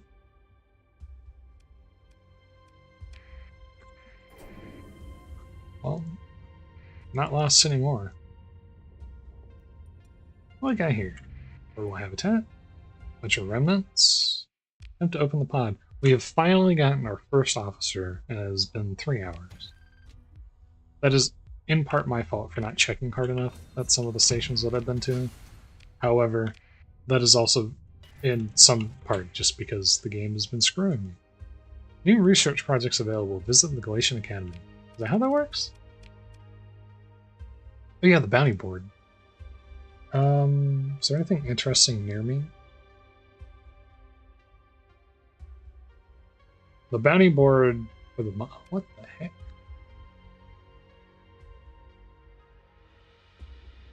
Bounty board is mod stuff. It's usually where... the bounty board is usually where mods put their super special fancy capital ships and stuff, or super special ships that they want the player to get, but you have to like do a sort of pseudo boss battle for kind of thing. I don't necessarily want to steal any of these ships. They're usually high-tech stuff too. Variational remnant target. Elucidations class standard automated heavy cruiser. Disgusting. Dominator M heavy standard cruiser. Trail. Not really much interest there. Pirate base over there. I thought that there was a Luddic Path thing over here, but I guess there's not. Hey, here we go.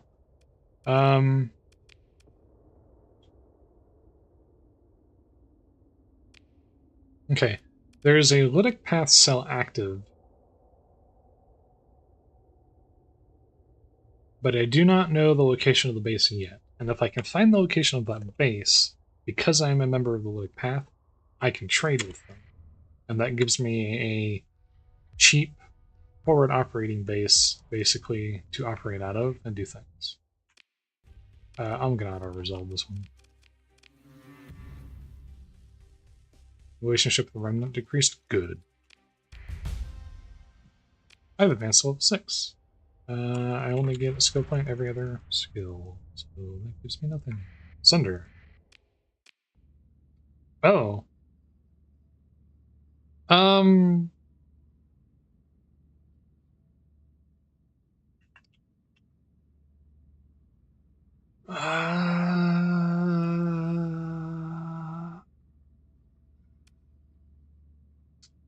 I worry that this would be too much of a break on...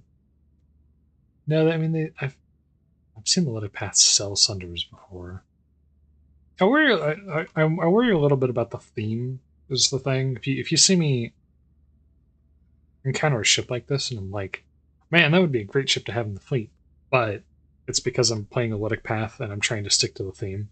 And so I'm like, it is a midline ship, technically a Luddic Path would probably use Asunder. Would I use Asunder? I don't even like... Number one, I hate Sunders, personally. You know what?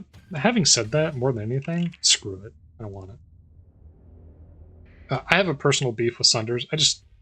Every time I've ever tried to use a Sunder, I have had the worst time. That is why I do not like Sunders. But that's my personal thing with them.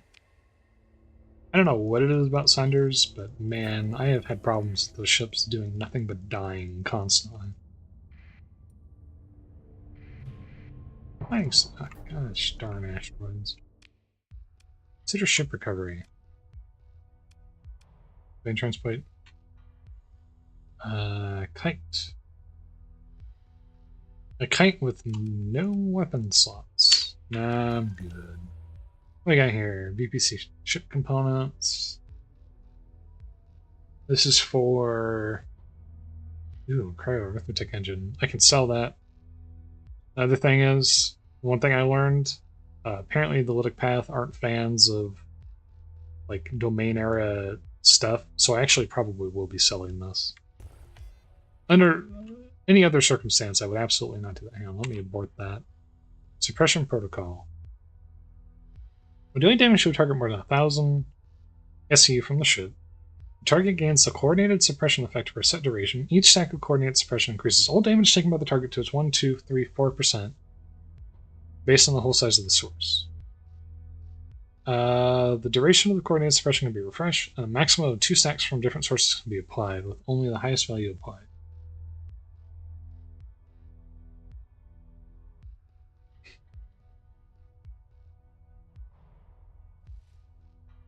Maximum of 2 stacks.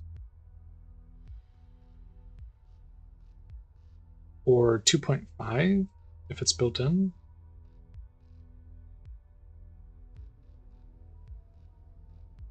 Two stacks from different sources. I'll learn it, but I don't know that I would ever use it. Anyways, I'll grab all this crap. A beta core for me to sell to my benefactors. Go ahead and take as much of that as I can get, because that's worth more for the food. And let's get rid of the organics. And then take some of the metals. That preserves the slot too, which is good. Yeah, that's good. And then what is inside? That's some of that. A Paragon class battleship.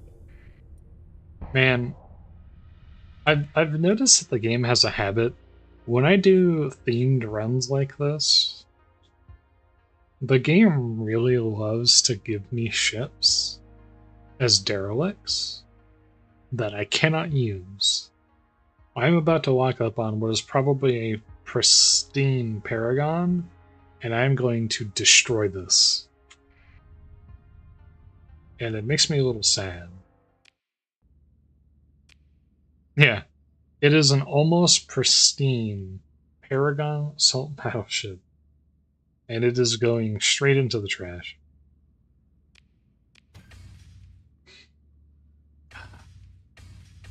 Such is life. You hate to see it. We'll just auto-resolve this too. Oh.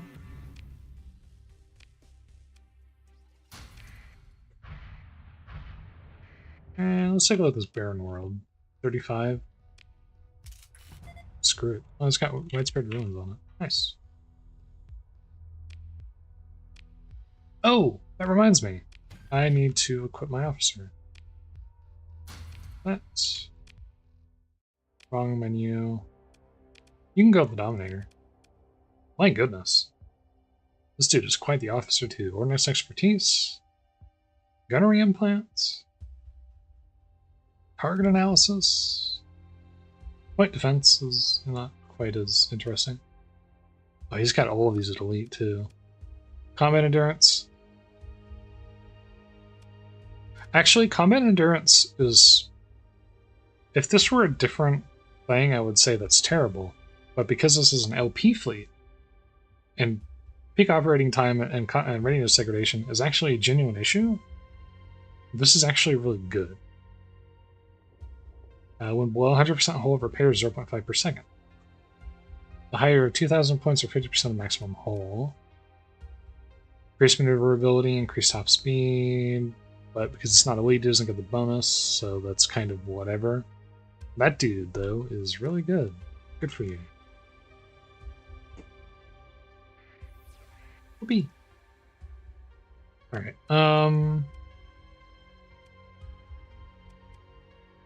explored. That debris field has not been touched. That has. There's an ambu. I have probably not scanned in that area either. Ow. Ow. Stop it.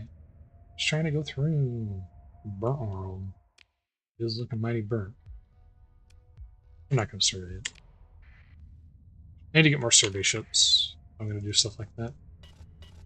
No, it's not this one. It's this one. Let's see if I can get a little bit more fuel. A little bit more fuel. Let's head over to this nav beacon here.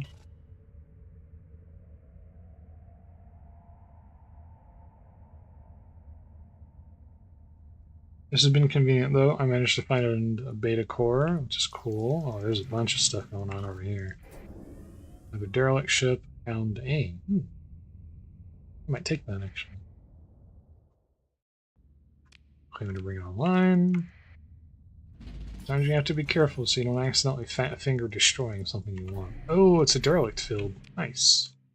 Yeah, I have to spend a story point for a hound. That's not gonna happen. A Colossus. Okay.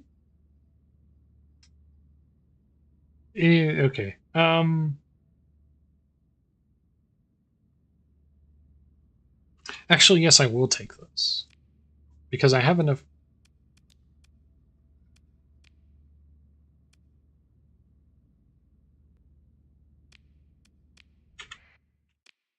That reminds me. Crew under strain. If I do this, we'll be under strain. Okay. The amount of crew I need for this ship is quite substantial, isn't it? Skeleton crew required 700. Fair enough. That's why I decided to take the ship, because I remember that I got like 300 extra crew. Cargo manifest with Volturnian lobster. Not salvageable, no. I remember that I got a bunch of free stuff, so that's convenient. Bantang. No, I wouldn't have minded having those. Kind of. Oh. Ooh, transphotonics. Yes, please. I don't want the ore, though. You can keep that. By keep that, I mean fill the void with you. Ooh, remnants. Yeah, the Colossus gives me a bunch of extra cargo space, so I might as well. Nah, let's fight this. Fight me. Fight, cowards. 25 supply. Yeah, let's keep it to 40 supplies. I can deploy all of this for 40 supplies. I've never done. I can't say I've never done. I did an off-stream run on my own recently that had a little bit more respect for demods. Generally, I've been anti-demods because damage mods are kind of, they can be a bit of a pain to deal with. Ooh, nice shit. They make your ships worse and stuff like that. This is my first time running a damage mod fleet with damage mod bonuses, and like you can feel how much that gives you being able to field all of that with 40 supplies. That's nothing. Starliner with a mercenary. Top speed, less shield damage, more maneuverability. Flux dissipation and capacity per ordnance point spent on fighters. That's cute. All ships in fleet armor and hit points doubled for shieldless ships. Does that apply to ships that have shield shunt, or is that only for ships that normally do not have shields?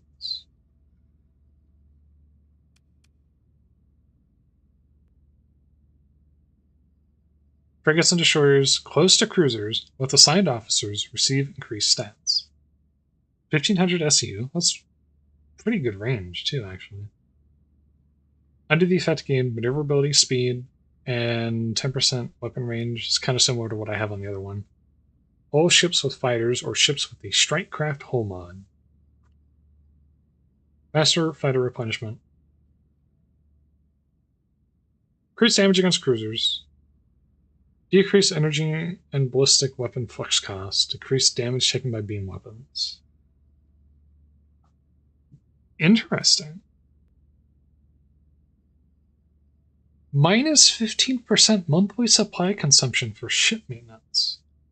Increased cargo and fuel capacity, less fuel usage. Okay. Reduces most negative effects of D mods by 25%. Increases combat readiness for S mods. Interesting. Up to a max of 15. What? I know you can get 3 S mods on a ship through, like, usually through other effects, or if you find a ship that has 3 S mods on it. But 15 is... that's a lot of S mods? I don't know if I've ever seen a ship with 5 S mods on it before. Old cruisers and destroyers. Increased damage against larger targets. 10% for both. Increased peak operating time for cruisers and destroyers. 15% for both. Deployment cost reduced by 15 or 8, whichever less. Wait, this SIC guy is really good. Combat objectives, don't care. All ships without officers, non-elite gunnery implants, target analysis, and point defense. What? All ships 50% more ammo regen for weapons that use ammunition. All frigates and destroyers increase peak operating time by 30%. 25% ammunition capacity for non-missile weapons that use ammunition. Decrease energy and ballistic weapon flux cost by 5%. Increase nav rating in combat by 2 to 3%. This guy is actually amazing. And I am going to see if I can find a replacement. Okay, this is going to be rough, though, because it's going to be hard for me to justify replacing most of these dudes. So, okay. It's probably going to be this guy.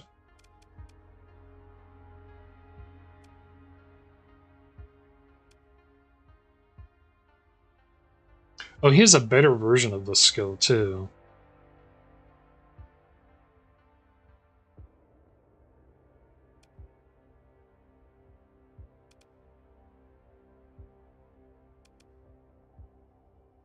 Yeah, small craft guys get replaced by mercenary lady. Yep. No, that's going to be how it's going to be. I might change your portrait, though. Oh, but I'm LP. That would be a little weird. You know what? You can stay as you are. I forgot about that little... Well, I have this chick, so I don't know. What am I doing here?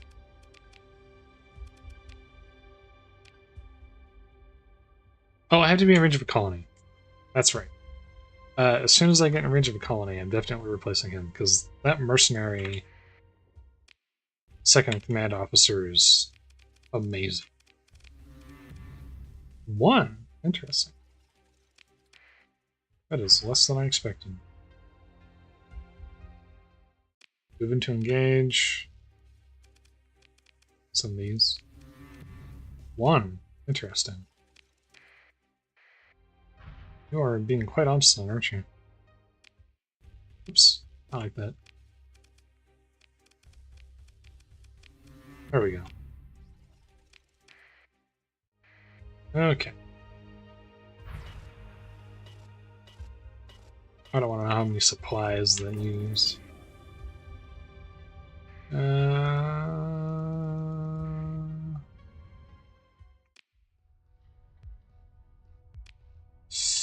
Sure, why not? There's nothing of value here. Oh, Mr. Remnant.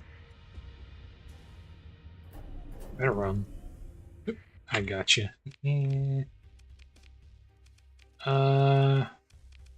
Like this, maybe I will kill one of them again. Oh, they really don't want to die, do they? Alright, you know what? I'll let you live. The amount of time it'll take me to track him down severely exceeds my interest. Now, over here, there should be cargo pods. Right? Unless they were already pulled into the sun, which is possible. I guess. Oh, they're there. I have a bunch more cargo space now, so I might as well. Same with pod contents. Said I had a bunch more cargo space, but I don't have that much more cargo space. Take that too. And I'll just drop it if I find anything better. Although I do have a gate here, so I can't just go back. Like, now. Don't make me think of it, and we'll just come back. That's a remnant up there, and I'm going to go back and sell a bunch of stuff. Okay.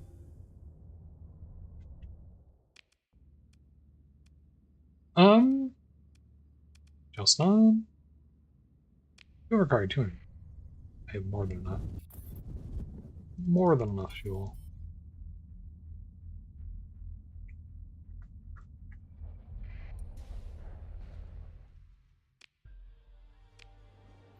What do I have? Agent extraction? No. Luddic Pilgrim would like to go to the Beholder Station, which, to be fair, is in the system that I'm already in right now. Right? So, sure. No, I think it's next door. That's fine. That's fine, I'll do that. The other location of a mini trident wing. Nope. Too high-tech for my taste. Mercenary officer. Executive officer. Ah, so close. I don't need a mercenary, though. I need someone who will stay with me through thick and thin. Surplus domestic goods. So close. Secret package delivery. 17 light years, 73,000 credits. That's in the vicinity of where I just was, right?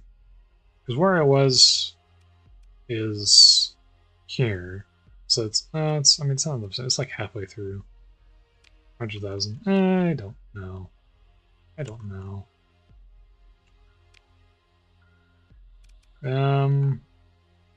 Okay, this is not a good place to sell that, so that answers that question. Eldfell, the independent colony. Selling stuff is always the worst. Just the worst. I'm kind of opposed to these items, but I'm gonna hold on to them. I'm gonna hold on to them anyways, just because they interface with industrial mod, and I don't entirely know what that means. So I'm just gonna hold on to them for now. How about this? Excess stockpiles. Fantastic. Exactly what I don't want to see. Epiphany. Okay, Epiphany might need some of this stuff. Or they might not need some of this stuff. Dawn the Pirates. Sell that.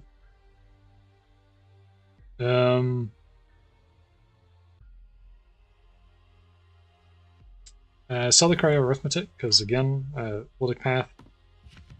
No. Don't use. Very bad. Evil technology. I don't know. I'm not gonna probably find places to sell these that are better than where I'm at right now. I got some money though. What else do we have here? Not much. Adventure LP cruiser. That's cool. Light carrier. There's a capital class carrier that I kind of want, even though I'm doing a little bit more wolfpacky kind of stuff. 3 small composites, 5 small ballistics. I'm kind of tempted to get one of these too.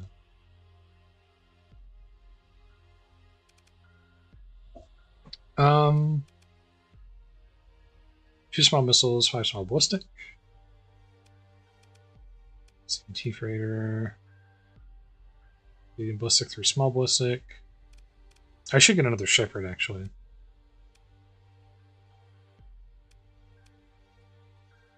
I'm tempted to get another kite.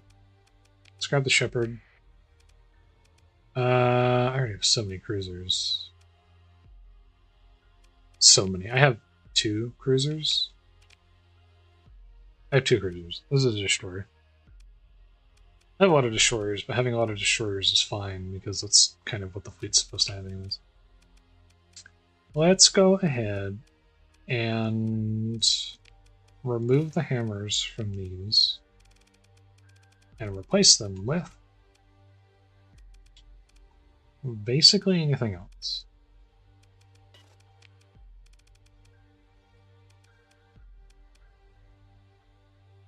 Atropos. Oh, I don't want to do that because those are guided. Salamander, maybe? Reapers? Possibly? There's more hammers available. I could put a single hammer on. We'll put a single hammer on. This is just in case they end up in combat for some reason. They have at least something. And we'll put on the dual machine gun. These are set for combat, but I'm feeling increasingly like I should not set these for combat. But I'm going to leave them set for combat anyways. So, expanded missile racks, armored weapon mounts. And what was the third one?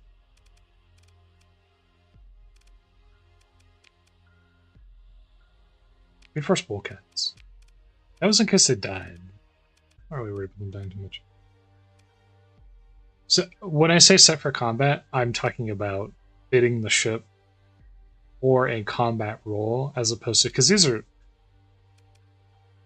shepherds are drone tenders, they're civilian ships. They're intended to serve a logistical purpose in the fleet.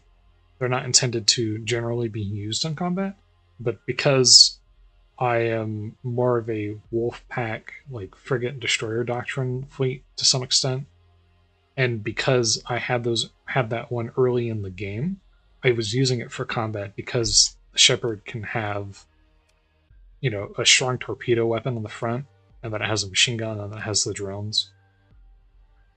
So they can be surprisingly decent in the very early game as a frigate. So when I say that I was setting them for combat, what I mean is that I was fitting the ships to be used in combat where they normally wouldn't.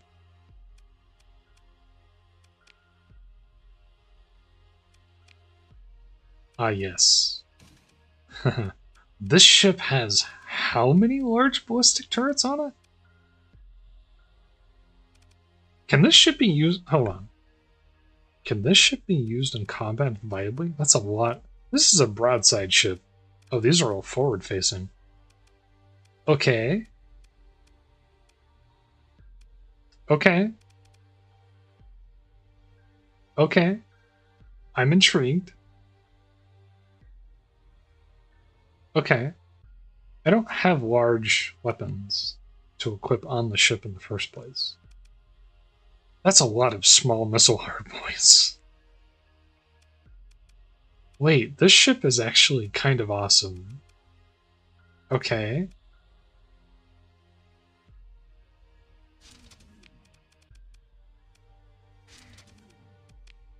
Small hybrid turret.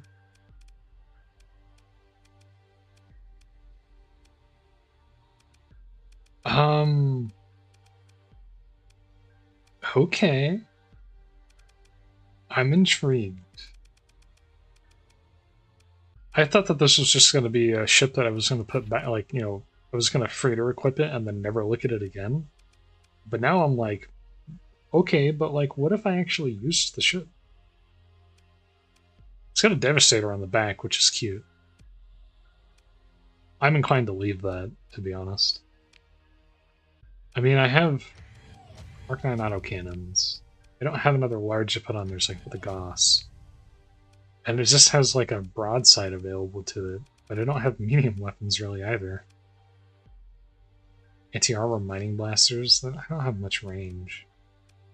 Okay, this is really interesting, but I don't have the way to fit this.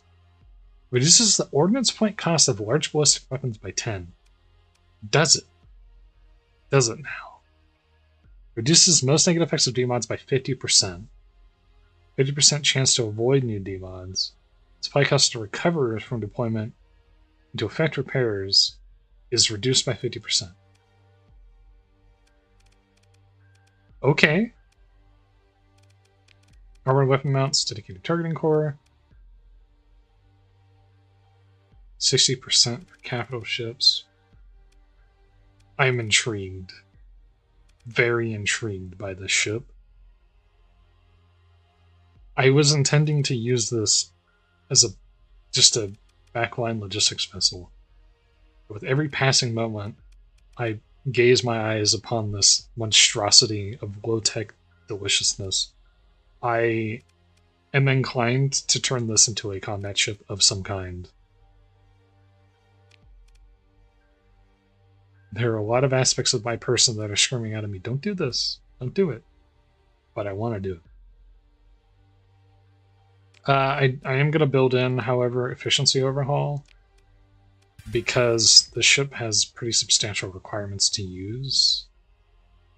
So I'm a little when it comes to using this ship in some respects. Keep that in mind. That's going to be a problem that I'm going to have to solve somehow. The armor, anti-shield. The autocannons are anti-shield already. Hold on, I'm scared to press this button. One supply. Okay, that's not so bad. It's because you're mothballed, that's why. Crew under strength. I bet. I bet it is. Probably don't want the Colossus. 5.7. 1500. 1170. Yeah, I might keep the Colossus, but that's extra maintenance supplies and fuel that I don't need. The max burn is 6. Max burn of that is 8. Max burn of that is 7. This is the slowest ship in my fleet. 54 supplies. Actually, not that bad. I'm going to sell the Colossus, though, actually. You're slowing me down, bud. Can't have that. Did I get another officer? I forgot. I did not.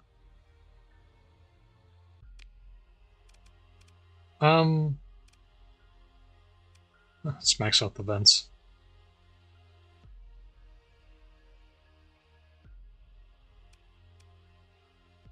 And let's set 20 on this. And do I have any other things that I can set as, like, I might use this? Blast doors. Normally I don't use blast doors, but on this ship, I might actually use blast doors. I'm curious. I want to see this in action.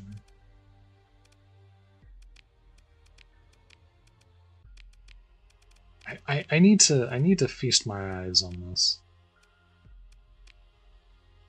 Flat cannon. Where's there? Oh, there's a flat cannon equipped. I see. I see.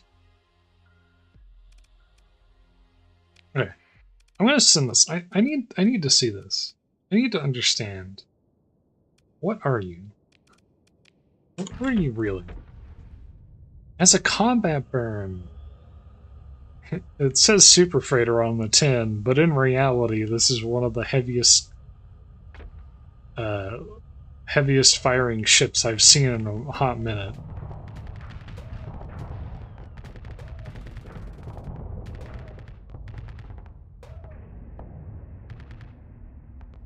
Excuse me?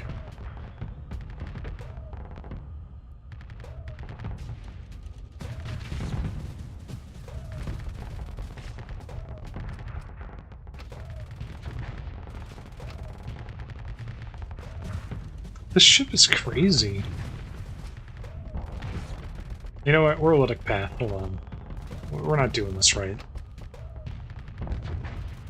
Now we're talking.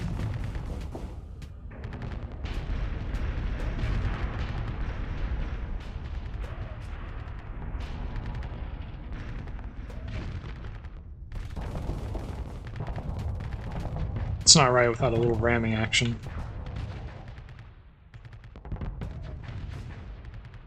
This is crazy. I despise this in so many ways, and yet I am intrigued. Can I get a full broadside on this, or is that not possible? There is an overlap there.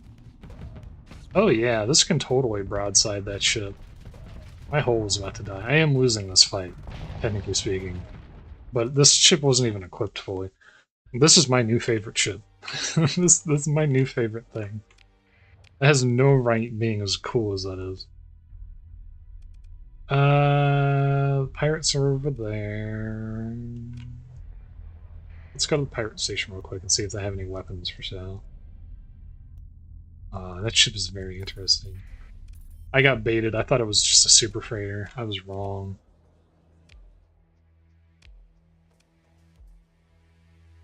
What was this?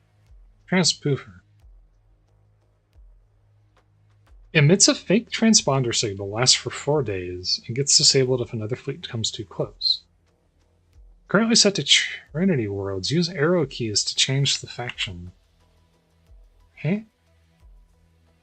Huh? That's incredibly interesting.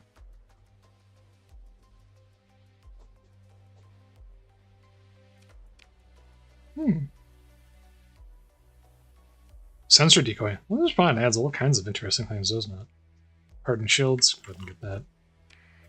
Actually, how much are you paying for this? 63? That's actually a pretty good price for that. Oh, I forgot to turn those in. 45 is a pretty decent price for that. 26 is about as high as it gets. 13 is not very good.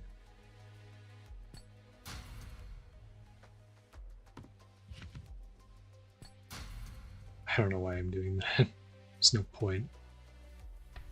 We'll sell a little bit of that too. 84,000. Not too bad.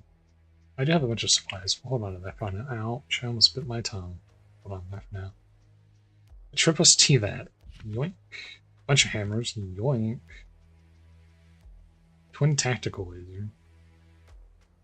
Pylons, Arbalestado cannons.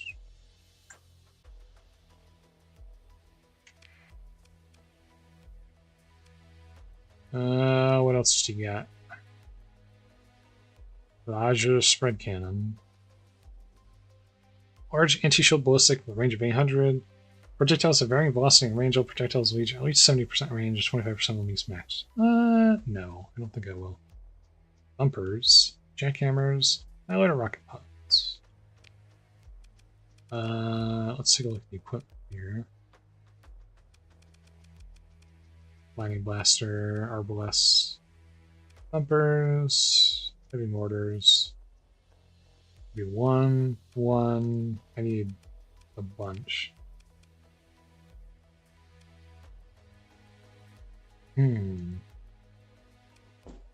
Equipping this ship is going to be difficult. Executive offer for... Oh! That reminds me. The mercenary. Confirm. Alright.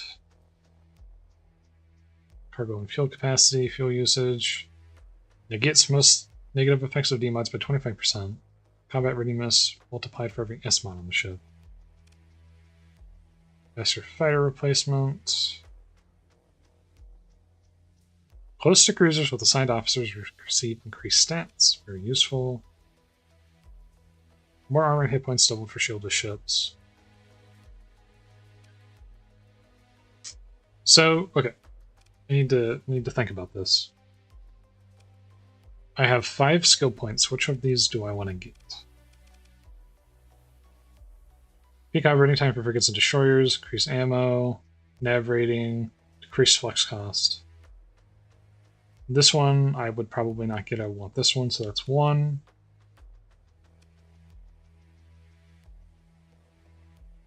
Two,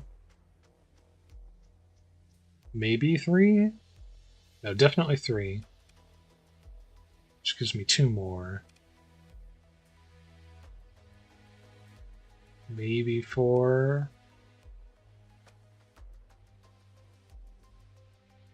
Uh, 5. So this one.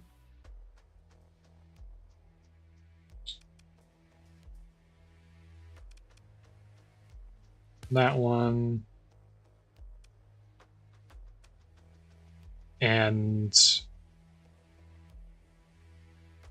double for shieldless ships. I might get that one. Yeah, I might get that one. We'll see. So cool, though. Very happy about that. I'm going to dismiss you because you're burning a hole in my pocket. I would prefer that you did not do that. Nothing interesting there. Nothing interesting there. What do you got for sale? Tanker. Tanker. Tanker. It's tanker. It's tanker. It's tanker.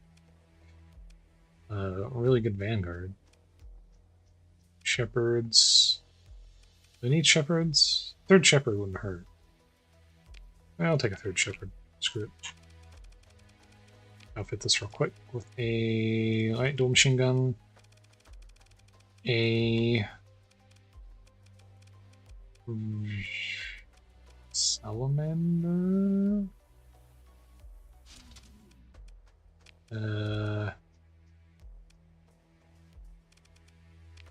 armored weapon mounts, reinforced bulkheads, and some third slot that I don't remember what I'm supposed to be putting on you. Stranded missile racks. You already have it. No, wait. Stranded missile racks. Huh? Oh, you have hammer singles. We'll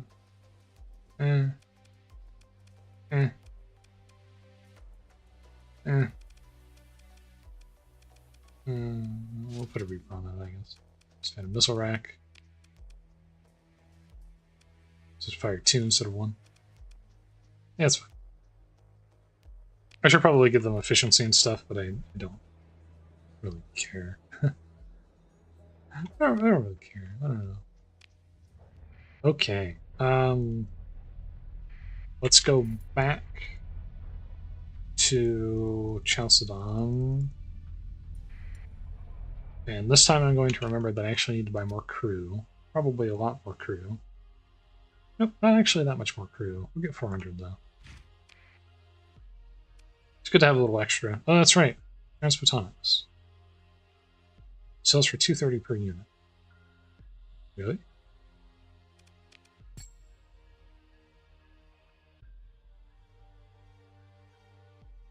Sold most of it. 191 is... well, it's still a good price. It's 50k. Hold on to a little bit of Transphotonics. I should hold on to more than that. It's too late now. Oh well. It's always good to have like 25. A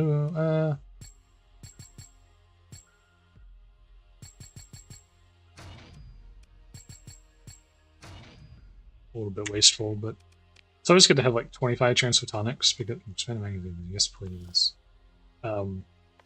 Surveying equipment, yes please. I don't really care about an asteroid drive. You integrated point defense AI.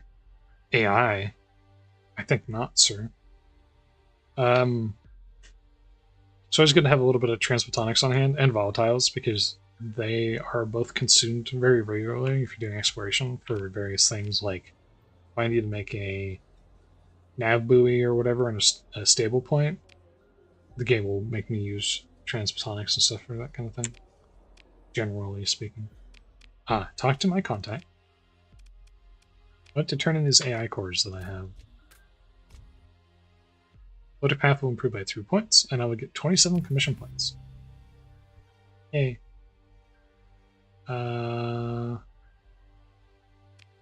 If I want to improve my commission, I have to talk to somebody else. Somebody else.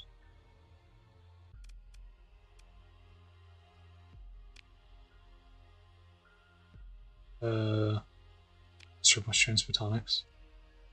200 units of transphotonics for 130 per unit. Help me clear this right house to do me a huge favor. Sure.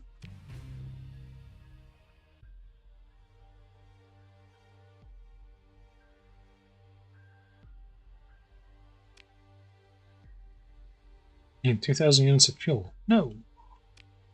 No, you don't. Not for me. Not today. Not in my lifetime.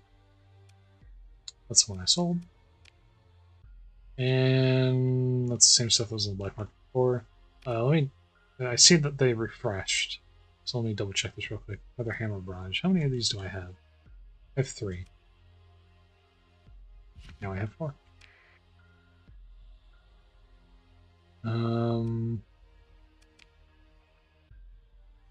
Pochette Needler. I will buy that. 2 squalls. Hammer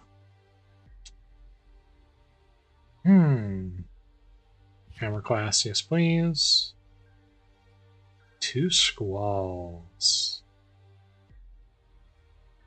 I don't necessarily like squalls, but I don't hate squalls. I will grab them if for no other reason than the game has been pretty horrible about giving me access to equipment thus far. So, and they like me because I dropped off some dudes, make an offer and give 10 supplies. Now they like me even more.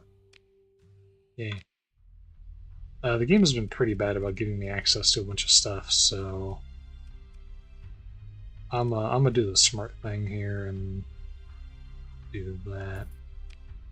I have not visited Canaan yet. That's right, I never did do it.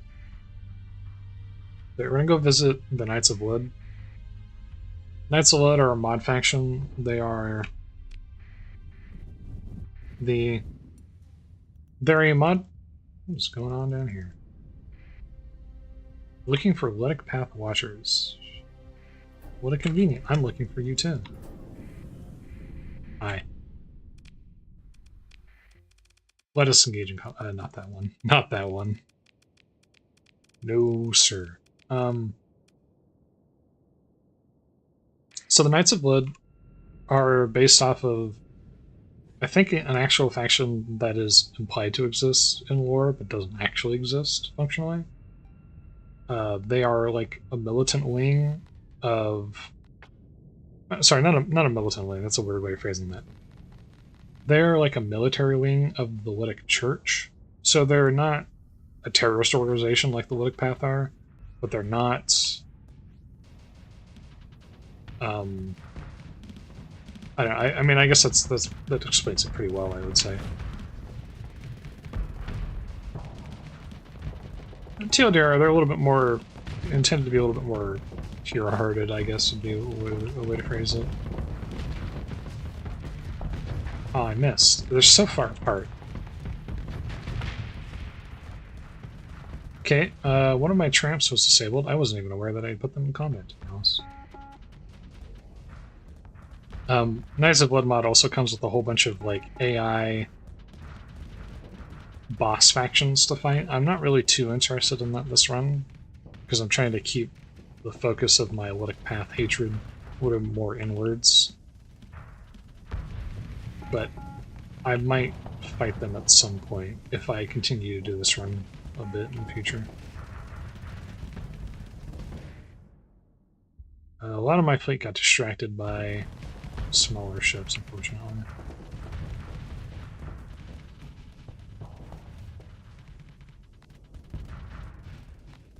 But that's right, I can't vent. But I do vent fast, naturally, so...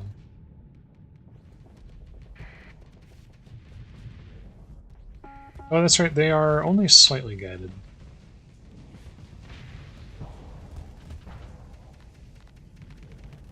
Okay. All of his weapons have been disabled, so that's cool. He's not gonna help me. I could use some assistance, though, that'd be nice. A little bit of help.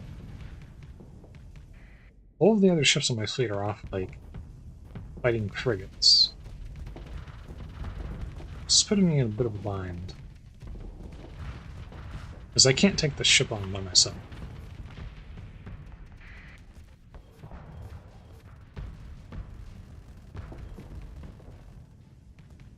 Okay, he's getting locked up against the back of the arena here. Missile volley, hammer volley, hammer volley, one shot in the side. Started ammo feeder. Yeah, he's pretty much done at this point. He's surrounded pretty hard. I've blown all my missiles though, which is not great.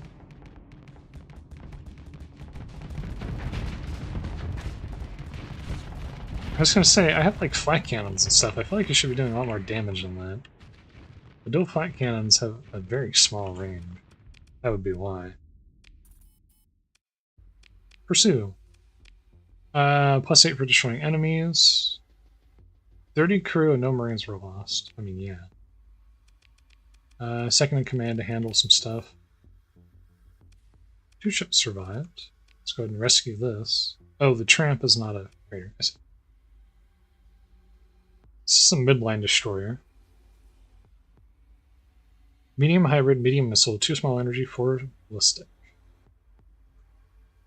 Quick boost, which is what I saw it use. Expanded missile racks are built in. Plasma tap shields. Might be a little too advanced for me, maybe. It's only a midline ship. It's not that crazy.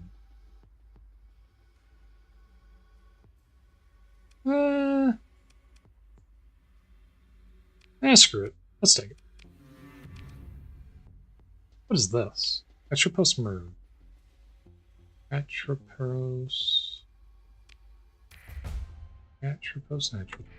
And now we're getting shunted across the galaxy. Good old nebulas. You gotta love them. Alright, let's visit the Knights of Ludd. The Knights of Ludd. Destroy Black Ops vessel. I'm curious. Tell me your secret. Oh! Huh. Hey, can you go destroy this phase fleet for us? No. No, I will not do that. Absolutely not. Assassination of a mercenary target in Duzak. Offered by Independence. A Numa-class Hunter Destroyer. Improved quick force. It's a variant of this that's certainly improved, apparently. It's cool, I guess. I don't think I want that, though.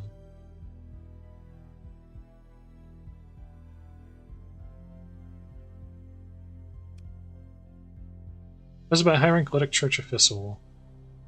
Highly heretical Knight of Ludd member who was internally found out to have been running their own sect of the religion that had diverged so far from the teaching of Luddic for so long they had a sizable chunk of followers within the church that quickly launched a riot and seized several ships, including a sacred Invictus-class ship once their leader was found out. Interesting. Big modifications to their ship. Vantage points of Ludd while investigating a tri-tachyon phase vessel. I'm not necessarily going to do that now, but we're going to take it. So that way I have it in the back of my mind. We use a blockhead. I want a blockhead. Blockhead combat cruiser. It's got a large universal, small missiles, medium comp. Think of all the missiles I can put on that ship. Alright. Gilead. They will not talk to me. There we go.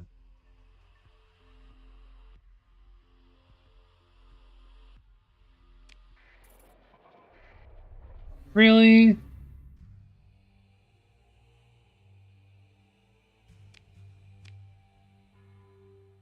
Because I had my transponder off. I forgot that they technically do own the system, and they actually do enforce that. Underworld bounties? What do you get? Oh, actually, that's not a problem for me. Persian Fleet Patrol. That's tiny old patrol. Gemini Fleet. Ooh, what's that? Maraca 14th class elite cruiser. Cool. You know, I do like vanilla like ships and vanilla kit bashes. Up to an extent. Like sometimes people get a little overzealous with them sometimes, just a little bit. But on the whole, I do actually like them. Ooh, Rooswall. Missile cruiser. I like missiles. But a lot of them are really cool. Oh, there's another tower. That one's doesn't even have D-mods on it yet. Dang. Baldric Mark II. I wanted one of these.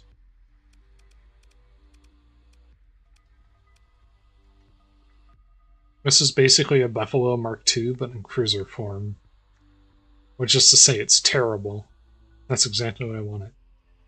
Making so much more money than them. To be fair, keep in mind,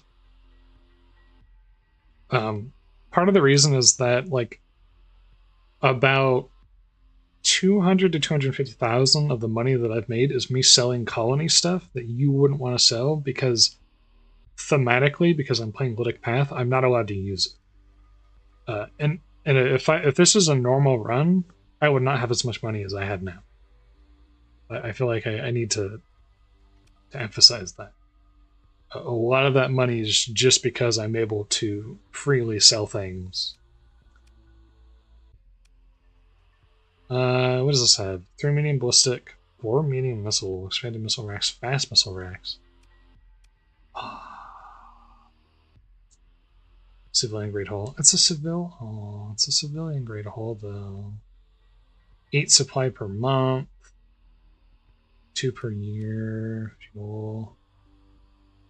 I kind of want the Baldric for the memes. But this one is better, and I don't want to double up on them because that gets a little crazy. Fast missile racks and expanded. Or medium missiles. This doesn't have larges, right? It says mediums. Honestly, if this had larges, I would be like, heck yeah, Baldric, let's go. But it doesn't. So I will not. Let's go Rooswall. Let's do it. Let's do it. I want a Rooswall. It's gonna be fun. This is a nice thing about doing a run like this is I also get to use more missiles. Oh, these are front-facing hardpoints too. No way. No way. That's a lot of pressure.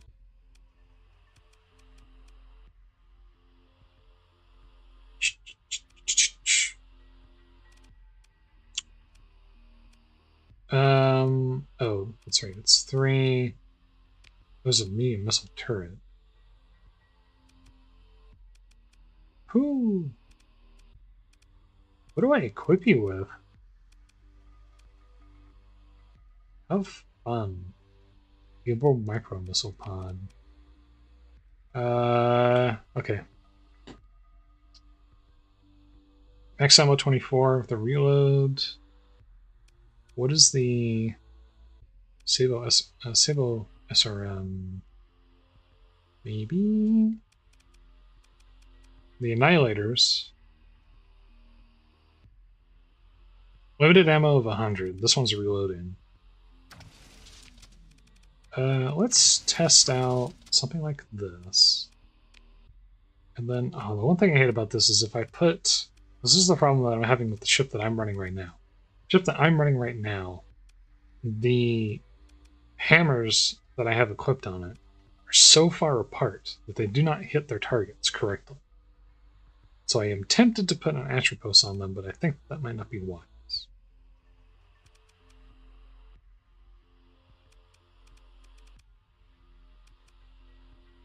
Let's put the Atropos on it. We have an empty slot here for something. Heavy versus hull. This is really doing much. A Sabo could be good.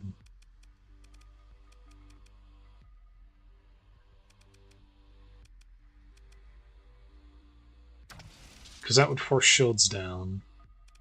And then I have 3 medium ballistic slots technically. But I don't have anything to put on them because I'm still trying to get... I'm still trying to deal with that situation, unfortunately.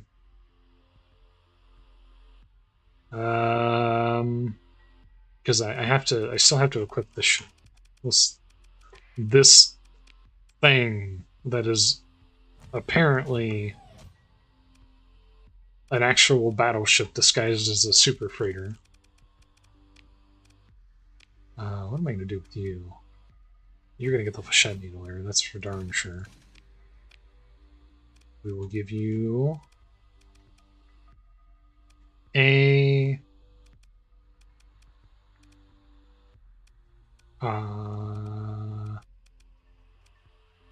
jackhammer is all I have, isn't it? Not going to be the LRM, that's for sure. An Annihilator? I don't like Annihilators. I don't view them as terribly useful, to be honest. Most of the time, they just kind of don't do anything. Do we need missile pod? Occupies point defenses. Okay. Small energy turrets? You.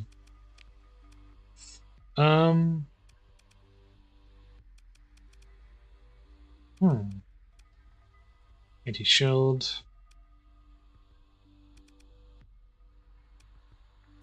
Light mortars would be better. I don't have enough light mortars. I can't equip any of these ships, man. I don't have enough stuff.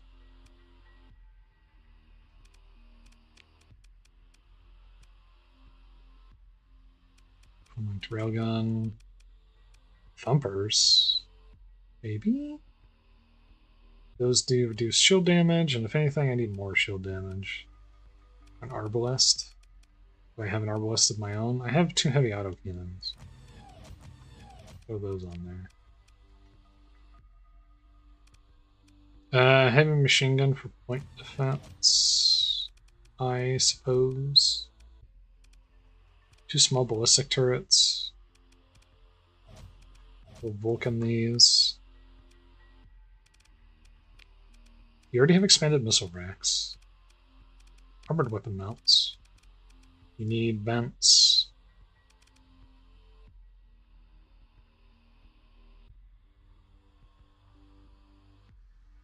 ECCM is going to be a must on this one. If I can get to it. CCM package, built-in, fully negates weapon reduction range and makes the ship's missile always ignore flares. Weapon range reduction due to enemy ECM by 50%. Ah, I see. Weapon groups number 1, number 2, number 3. Oh no, this is going to be a pain. Vulcans. Okay. This is going to be hard to sim because I'm not very good usually at... It's hard to manage missiles. When you have 3 different slots of missiles, it can be a bit of a pain in the ass. We'll make it work.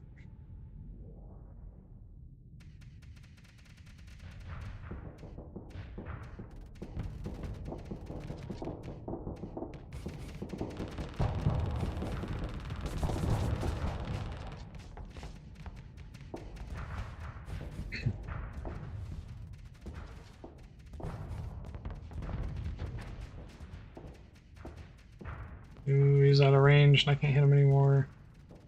And I blew out all of my missiles.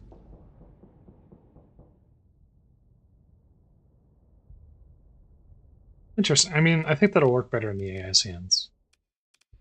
I don't know that I like Annihilators, though. But I don't have any other options, so we're moving on. It's so interesting that I found these ships here, though. They have some really good ships available here at this station for some reason. It's kind of weird. As far as weapons go, lots of hammer barrages. We already have a lot of hammer barrages. By the jackhammer, by the arbalest, by the thumpers too. No, this is frag damage. Keep your own. What the heck? Zorian Storm Eaters. By the Volantians? Heresy. X-ray pulse lasers? Heresy. Reapers? Purchase. Harpoons? Also purchase. Integrated point defense AI? Heresy. Alien rocket launchers. Good. Any officers by chance? Nope. Not a one. I'd like to be commissioned by the Luddic Church. What an interesting... I was going to say interesting concept. What a hilarious concept of being, like, commissioned by the Luddic Church. In next Sarolan, it makes more sense because they can go to war, and in fact, I think I already have gone to war with people. But outside of that, it's kind of... I don't know, man. Alright, let's... Oh, I haven't seen one of these yet, actually. So, extra military mission adds these. I am not... I kept this on. I'm not a big fan of this mod. And in the defense of the person who made this mod, it is not their fault. Well, yeah, I'm going to say it's probably not their fault. So one of the things that this mod does adds some various missions, like you can escort trade convoys. It gives you some other things to do to make money and to like get in fights and stuff. One of the missions is to help defend stations against random attackers. And they pay a lot. You can get 150,000 credits for doing this. My problem with this mod is that when you have other modded content in the game, you run into a problem where the pool of ships that can be summoned by this mission is effectively all of it. So you'll notice these are threat ships. These are modded threat ships that have threat capabilities that you would not normally see in this scenario. These are extremely powerful ships and would kick my ass in a heartbeat. There's no way I can fight this, just to be clear. But, like... yeah. Okay, this is a vanilla mission. This is one of the ones that I was talking about. If you go to bars, you can get missions where you get paid a lot of money to move freight for people. And you can use an SP to negotiate for, I figure it's like 50 or 100% more money, too. I'm not going to do this because he wants me to deliver it to the Volantians, which are literally, like, on the list of enemies for this run, number 2.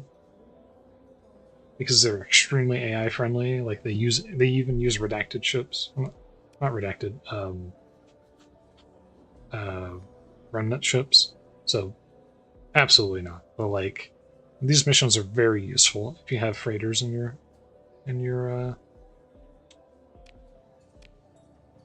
you know, in your fleet, and you have extra freight space. It's a very easy way to make money by literally just moving from one place to another. I'll have fun. More challenging target. Close by. It's an LP fleet. I don't want to fight an LP fleet.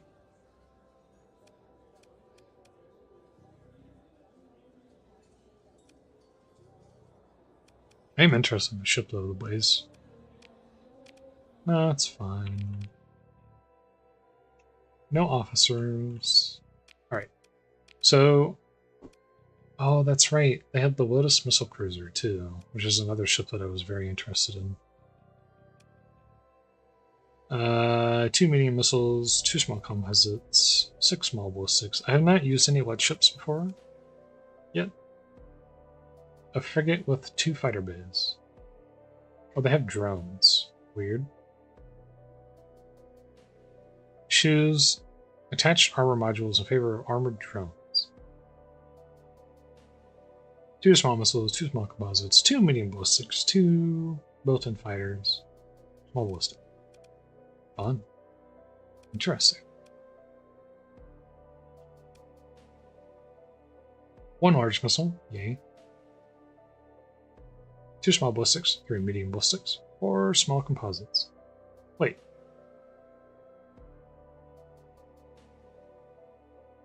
Replenishes missile ammo. Wait a second. It's a missile cruiser, but it only has 1 missile on it. I guess the small composites can also be used in that respect. Oh, I can't access their military tab. No. I kind of want the ship. I'll buy it. I'll buy it. It says missile on it. I can't resist. You guys should have large weapons available for sale. And you do. Not large, medium.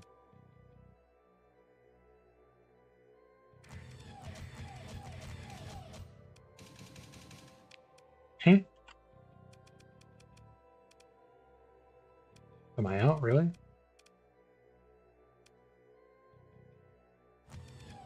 Okay, we'll do that instead. What do I have here? Another autocannon? We'll do the autocannon. Hit the Goss uses a lot.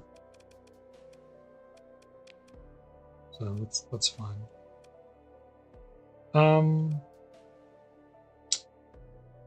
think target weaponing core. Expanded magazines. Do I have magazines on the ship?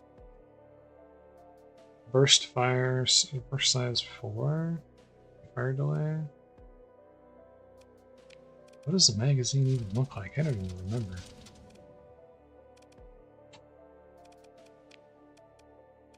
What is a magazine?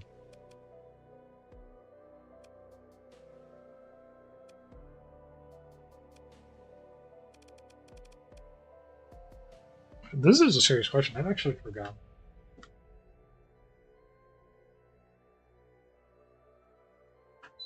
This is an incredibly strange thing to forget. But I have forgotten what the game says charges. That's what it is.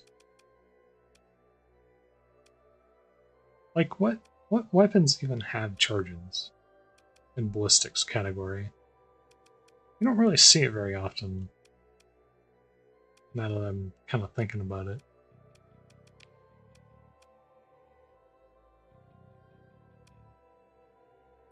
Are there any weapons that have charges? Like, even one?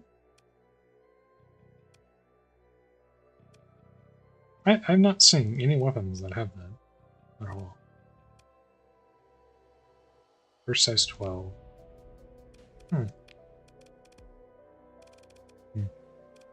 Okay.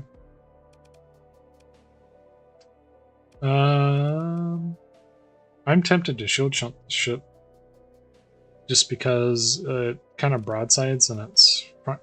No, it's an Omni shield. Interesting. Interesting. Expanded missile rack. If this had medium missiles, I would say yes, but because it doesn't, I am tempted to say no. So Ray Thruster's speed wasn't too bad.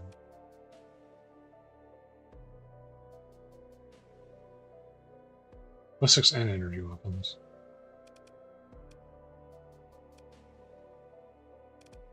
Insulated engine assembly.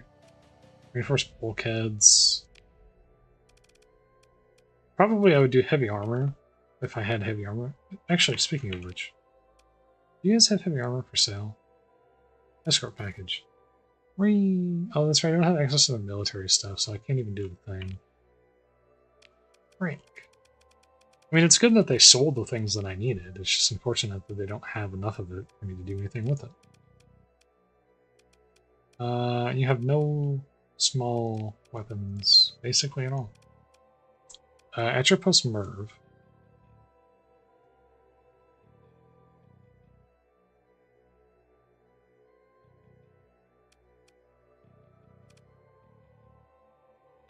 Atropos Merv sounds kind of fun.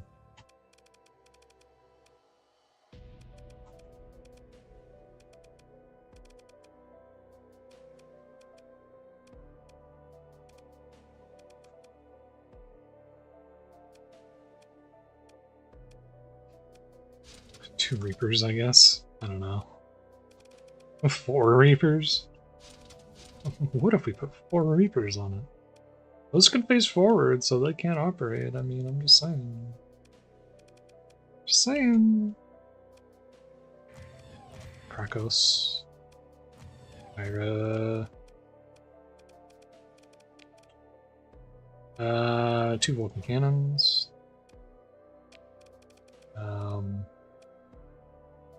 ECCM package. Maybe? Expanded missile racks. Nope. ECCM. Dedicated targeting core. No. Armored. Vents.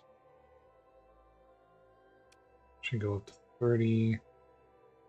Ungoverned ballistic. Not for this ship, I think.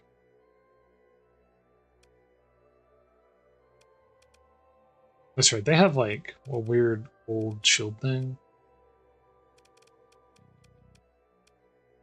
Their gimmick is that they have like old school shields. Dedicated targeting core. Maybe, I mean, most ships tend to have dedicated targeting cores, so it gets a little weird there. Let's bump that up just a little bit. I don't like to SP things before I test them out personally. That, autocannons, and the Vulcans.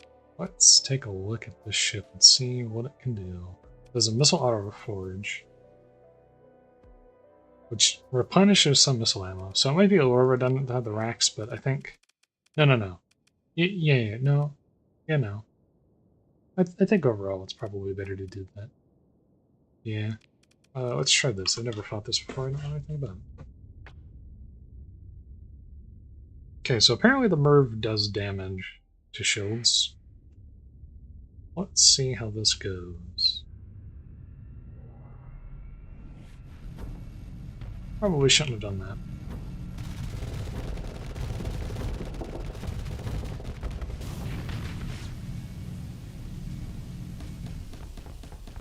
And I am overloaded. Very cool. Did I get overloaded by firing the Reapers?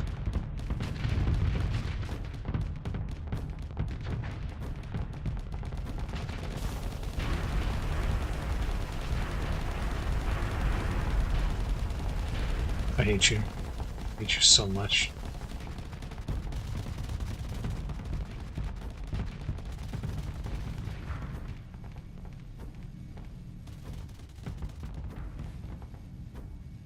Eat Merv.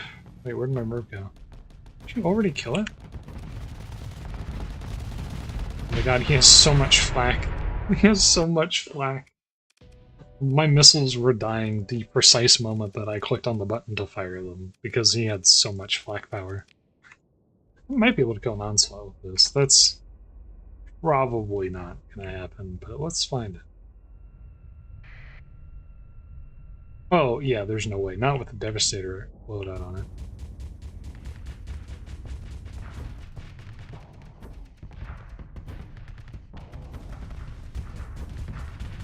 Yeah, there's no way. I was also pressing the wrong button there, apparently. What's a good ship to check out? Oh my god, they just loaded that up with Devastators on, like, PD. A point defense super freighter. Unique vessel by pre-collapse standards, and that is a dedicated armored bulk transport ship. Offspring of an Atlas and a Colossus. After a particularly humiliating incident of elements of domain battle group losing their designated supply haulers to rebels, Praxidike, I don't know, whatever it is. Yada yada yada. What have I been pinged about? What am I being pinged about? Oh, something else. Unrelated. One moment.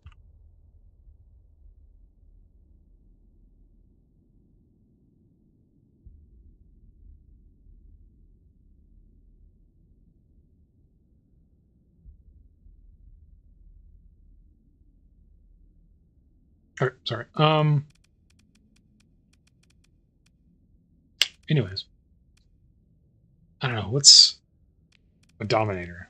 A Dominator won't have like 20 Devastators on it, so I'll be able to test this on a little bit more effectively. This will probably be a ship I turn over to the AI and let them deal with it. That is hilarious.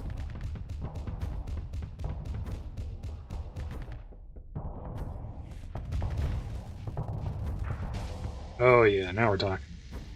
Now if I auto forge, oh yeah, you'll love to see it. I'm not a big fan of the Atropos. I don't like the Atropos though. The Merv launcher I think is not pulling its weight. That can just fire a bunch of Atroposes. The hammer, okay. I think it's between the Hammer Barrage and the Squall. The Squall is better versus shields, and that's why I'm a little bit tempted to run with that.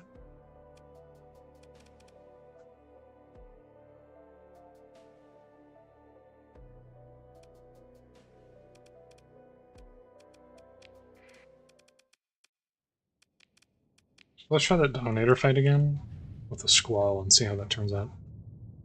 This should be a much better. Also, might be a little mic noise there. Yep, let's hit him with the Squalls.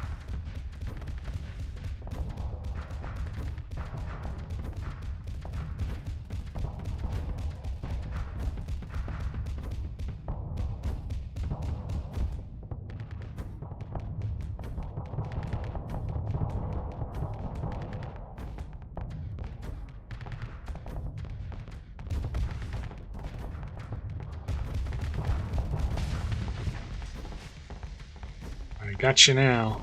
Hold on. Oh yeah, I like this ship. My idea for the run I'm doing is mostly ships I salvage from fights unless I buy myself. Oh yeah, that's perfectly reasonable. I do like a Frontier Salvager, just take a bunch of Demon ships and stuff. Oh, that's a totally reasonable thing to do. 100%. Let's see, what are some of the theme runs that I've done in the past? That's right, I don't have any small weapons to put on you. Let's see. So obviously in the past there's stuff like Diable Avionics.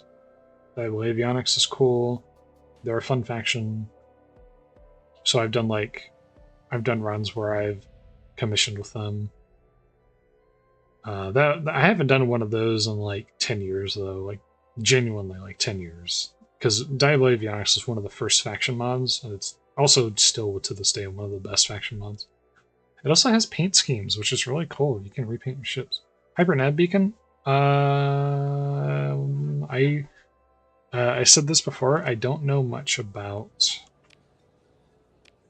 the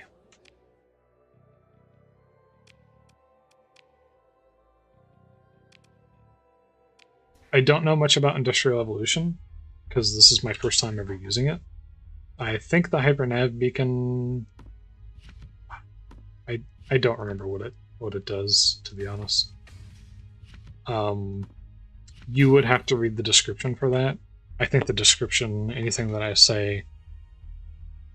could possibly say will be lesser to the Hyper Nav Beacon. Unfortunately, that's just something that I'm not familiar with, just because I've never done anything with it before. So I apologize for that one.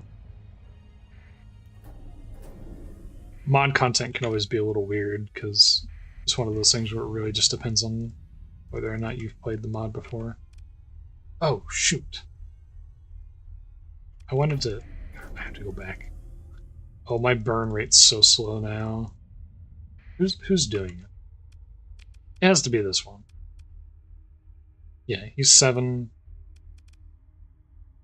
8, 8, 8, 9, 9, 8. Burn level of the slowest ship plus 7. Burn level of the slowest ship is 7. Who's a 7? I actually... What ship is a burn rate 7? I genuinely don't know the answer to this. 9. 9. Also 9. This was 9. This is 8. 8. 8. Oh, yeah, that's the 7. Okay. You're quite slow, aren't you? You're a slow little guy, aren't you? Let's go ahead and build in the dedicated targeting core. Boy, you're a slow little ship, aren't you there, bud? I don't even have the thing to increase engine speeds in the first place, so there is very little point in me having... Oh, converted hangar can be fun.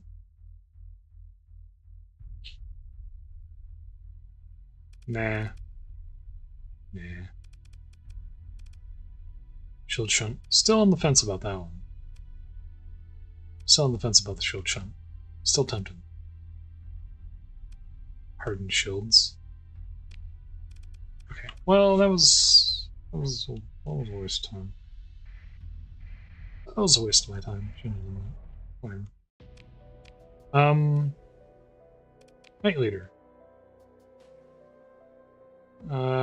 His light upon you. Quite inundated over here. If you're looking for what, contact an administrator. Till next we meet. Maybe. Chapter Master. Master Helensis.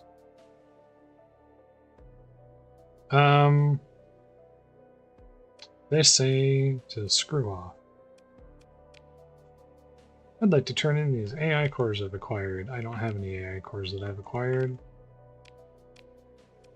A Port Watcher also doesn't have anything for me. The Quartermaster also has nothing for me. And the Executive Officer. They don't have any work for me to do. I guess the guy offering bounties has work for me. But he wants me to attack a Luddic Path fleet, which is not great.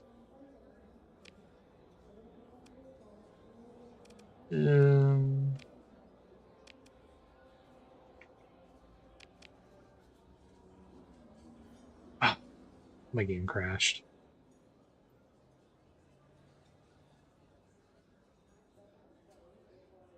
Because this is null. Cannot invoke. 5 hours. Okay. Yeah.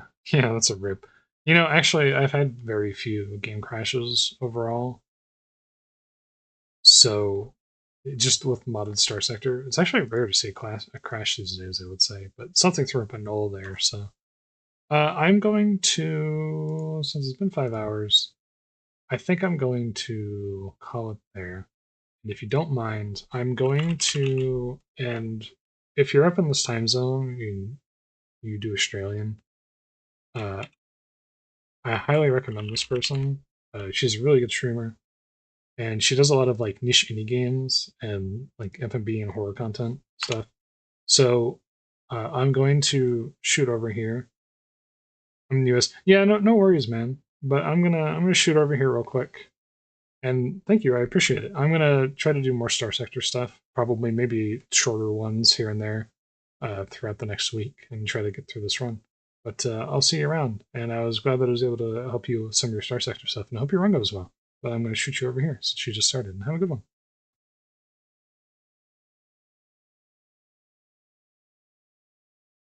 And I have to put an end here for this.